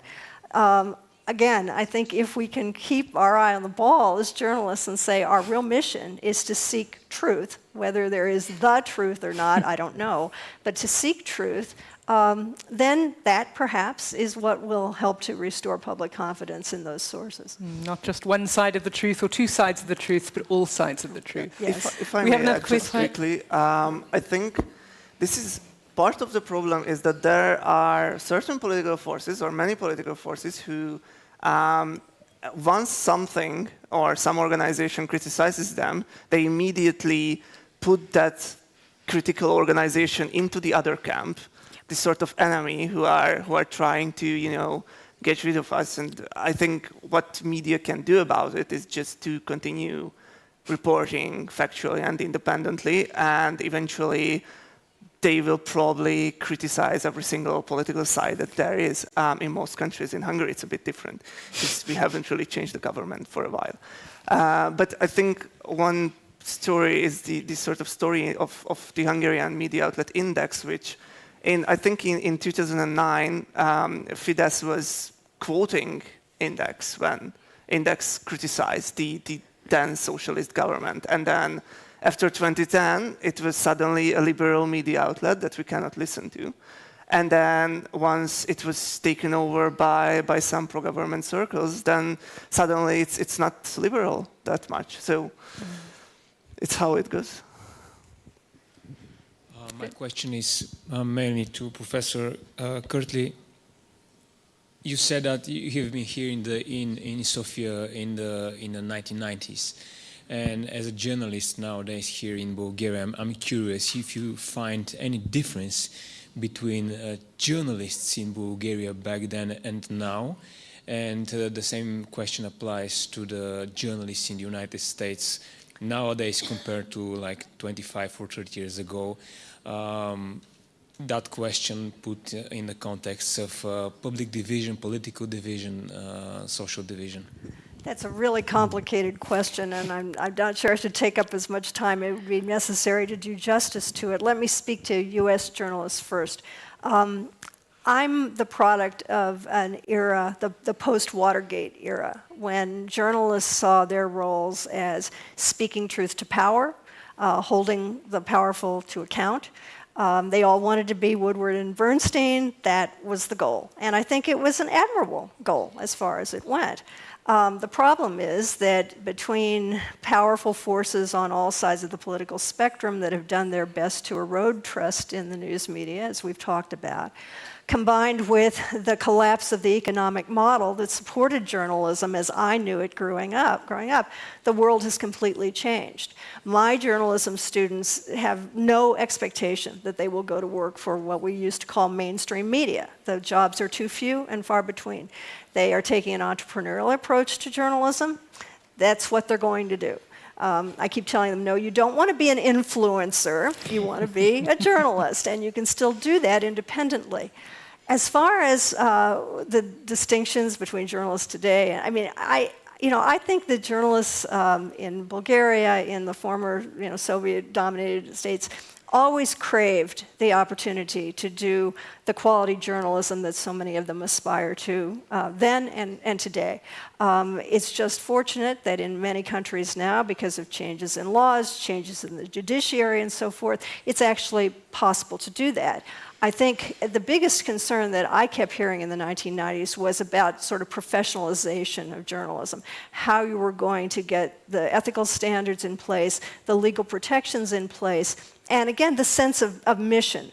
Because I remember some journalists I talked to early on after the collapse of the Berlin Wall, especially in Poland, I remember, what they really wanted to do was write essays, wonderful, analytical pieces like an academic would write. And I think it took a bit to transition to the idea that really that's not what journalism is about. It's about serving the public interest. I've always been struck as I've traveled around the world that people that pursue various professions, no matter what country they may be in, whether they're in Bulgaria or in Sierra Leone or whatever, ultimately they have the same goals, the same aspirations, and the same mission. And again, I would say it is to serve the public interest, to seek the truth. And I hope you're achieving that in Bulgaria now. One final question before we wrap up. Yeah, very final. Thank you so much. It's a very interesting conversation here. My name is Simona, and I'm a lawyer. I'm in the field of media regulation. So my question is related to that. How much regulation do you think is healthy? Right now in Europe, we have some new acts like the Digital Services Act, the European Media Freedom Act, which are very aggressive in terms of media regulation, and they are coming and they are trying to tame the media environment on the internet. And on the other hand, we have the lack of liability clause in the Communication Act in the United States. And I take point from what Professor Schultz said, that every generation is carrying its memories. How can we prevent decline of democracy and democratic processes through regulation? This is my general question. I think regulation is a double-edged sword. Some degree of it is probably necessary. As an American who comes from a common law system, as opposed to the civil code system that most of you operate from, I take a very dim view of extensive government regulations to try to control the media, the free flow of information, even data privacy, because I'm always suspicious that government will use those mandates as a way to suppress opposition or unpopular thoughts or even criticism of what the government is doing. During COVID, we saw this, where many countries around the world, I think of the Philippines in particular, but that's just an example, used misinformation laws to stop journalists from reporting how the Philippine government was just making a complete mess out of COVID in the name of protecting, public safety, national security, when it had the opposite effect. So I'm not crazy about regulation as a notion. I would like to see self-regulation as the order of the day. But as I said earlier, I have zero confidence that the tech industry is going to self-regulate. So there's a sweet spot somewhere. I'm not quite sure where. Okay. You wanna? No, just. Yeah, so I totally agree. It's a double-edged sword, especially when you don't trust your government, which is like usually the case nowadays in the majority of the states. I would say it's important in the aspect of getting access to digital platforms and getting access to communication with digital platforms. Like the DSA is trying on one hand. The purpose was to have the European Commission as a pillar that is extremely powerful and has the leverage to actually talk with the digital platforms, not only Romania or not only Poland and so on.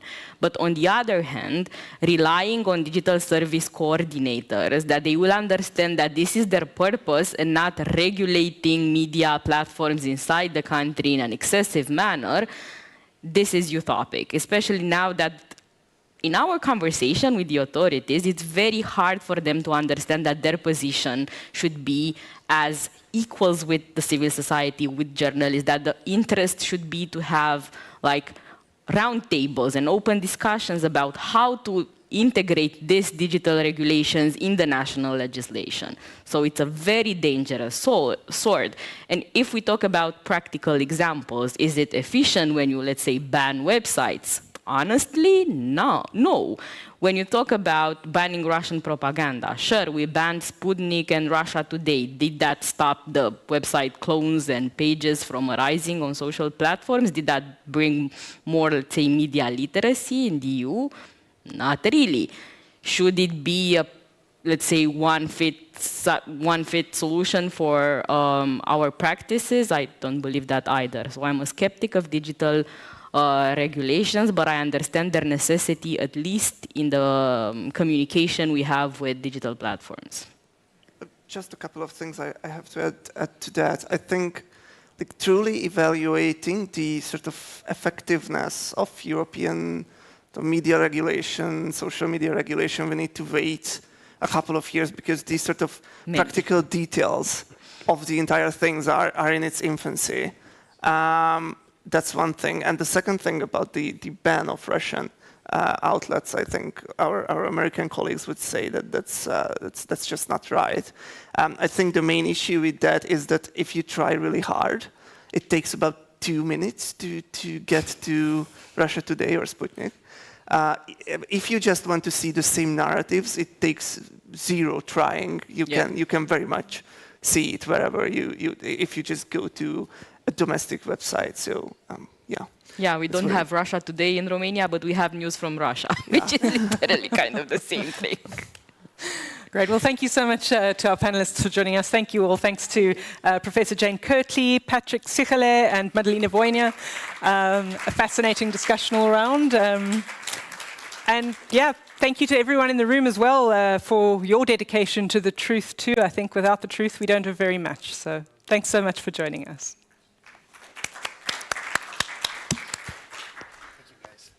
Thank you, and we'll see you next year, next spring. So thanks for coming.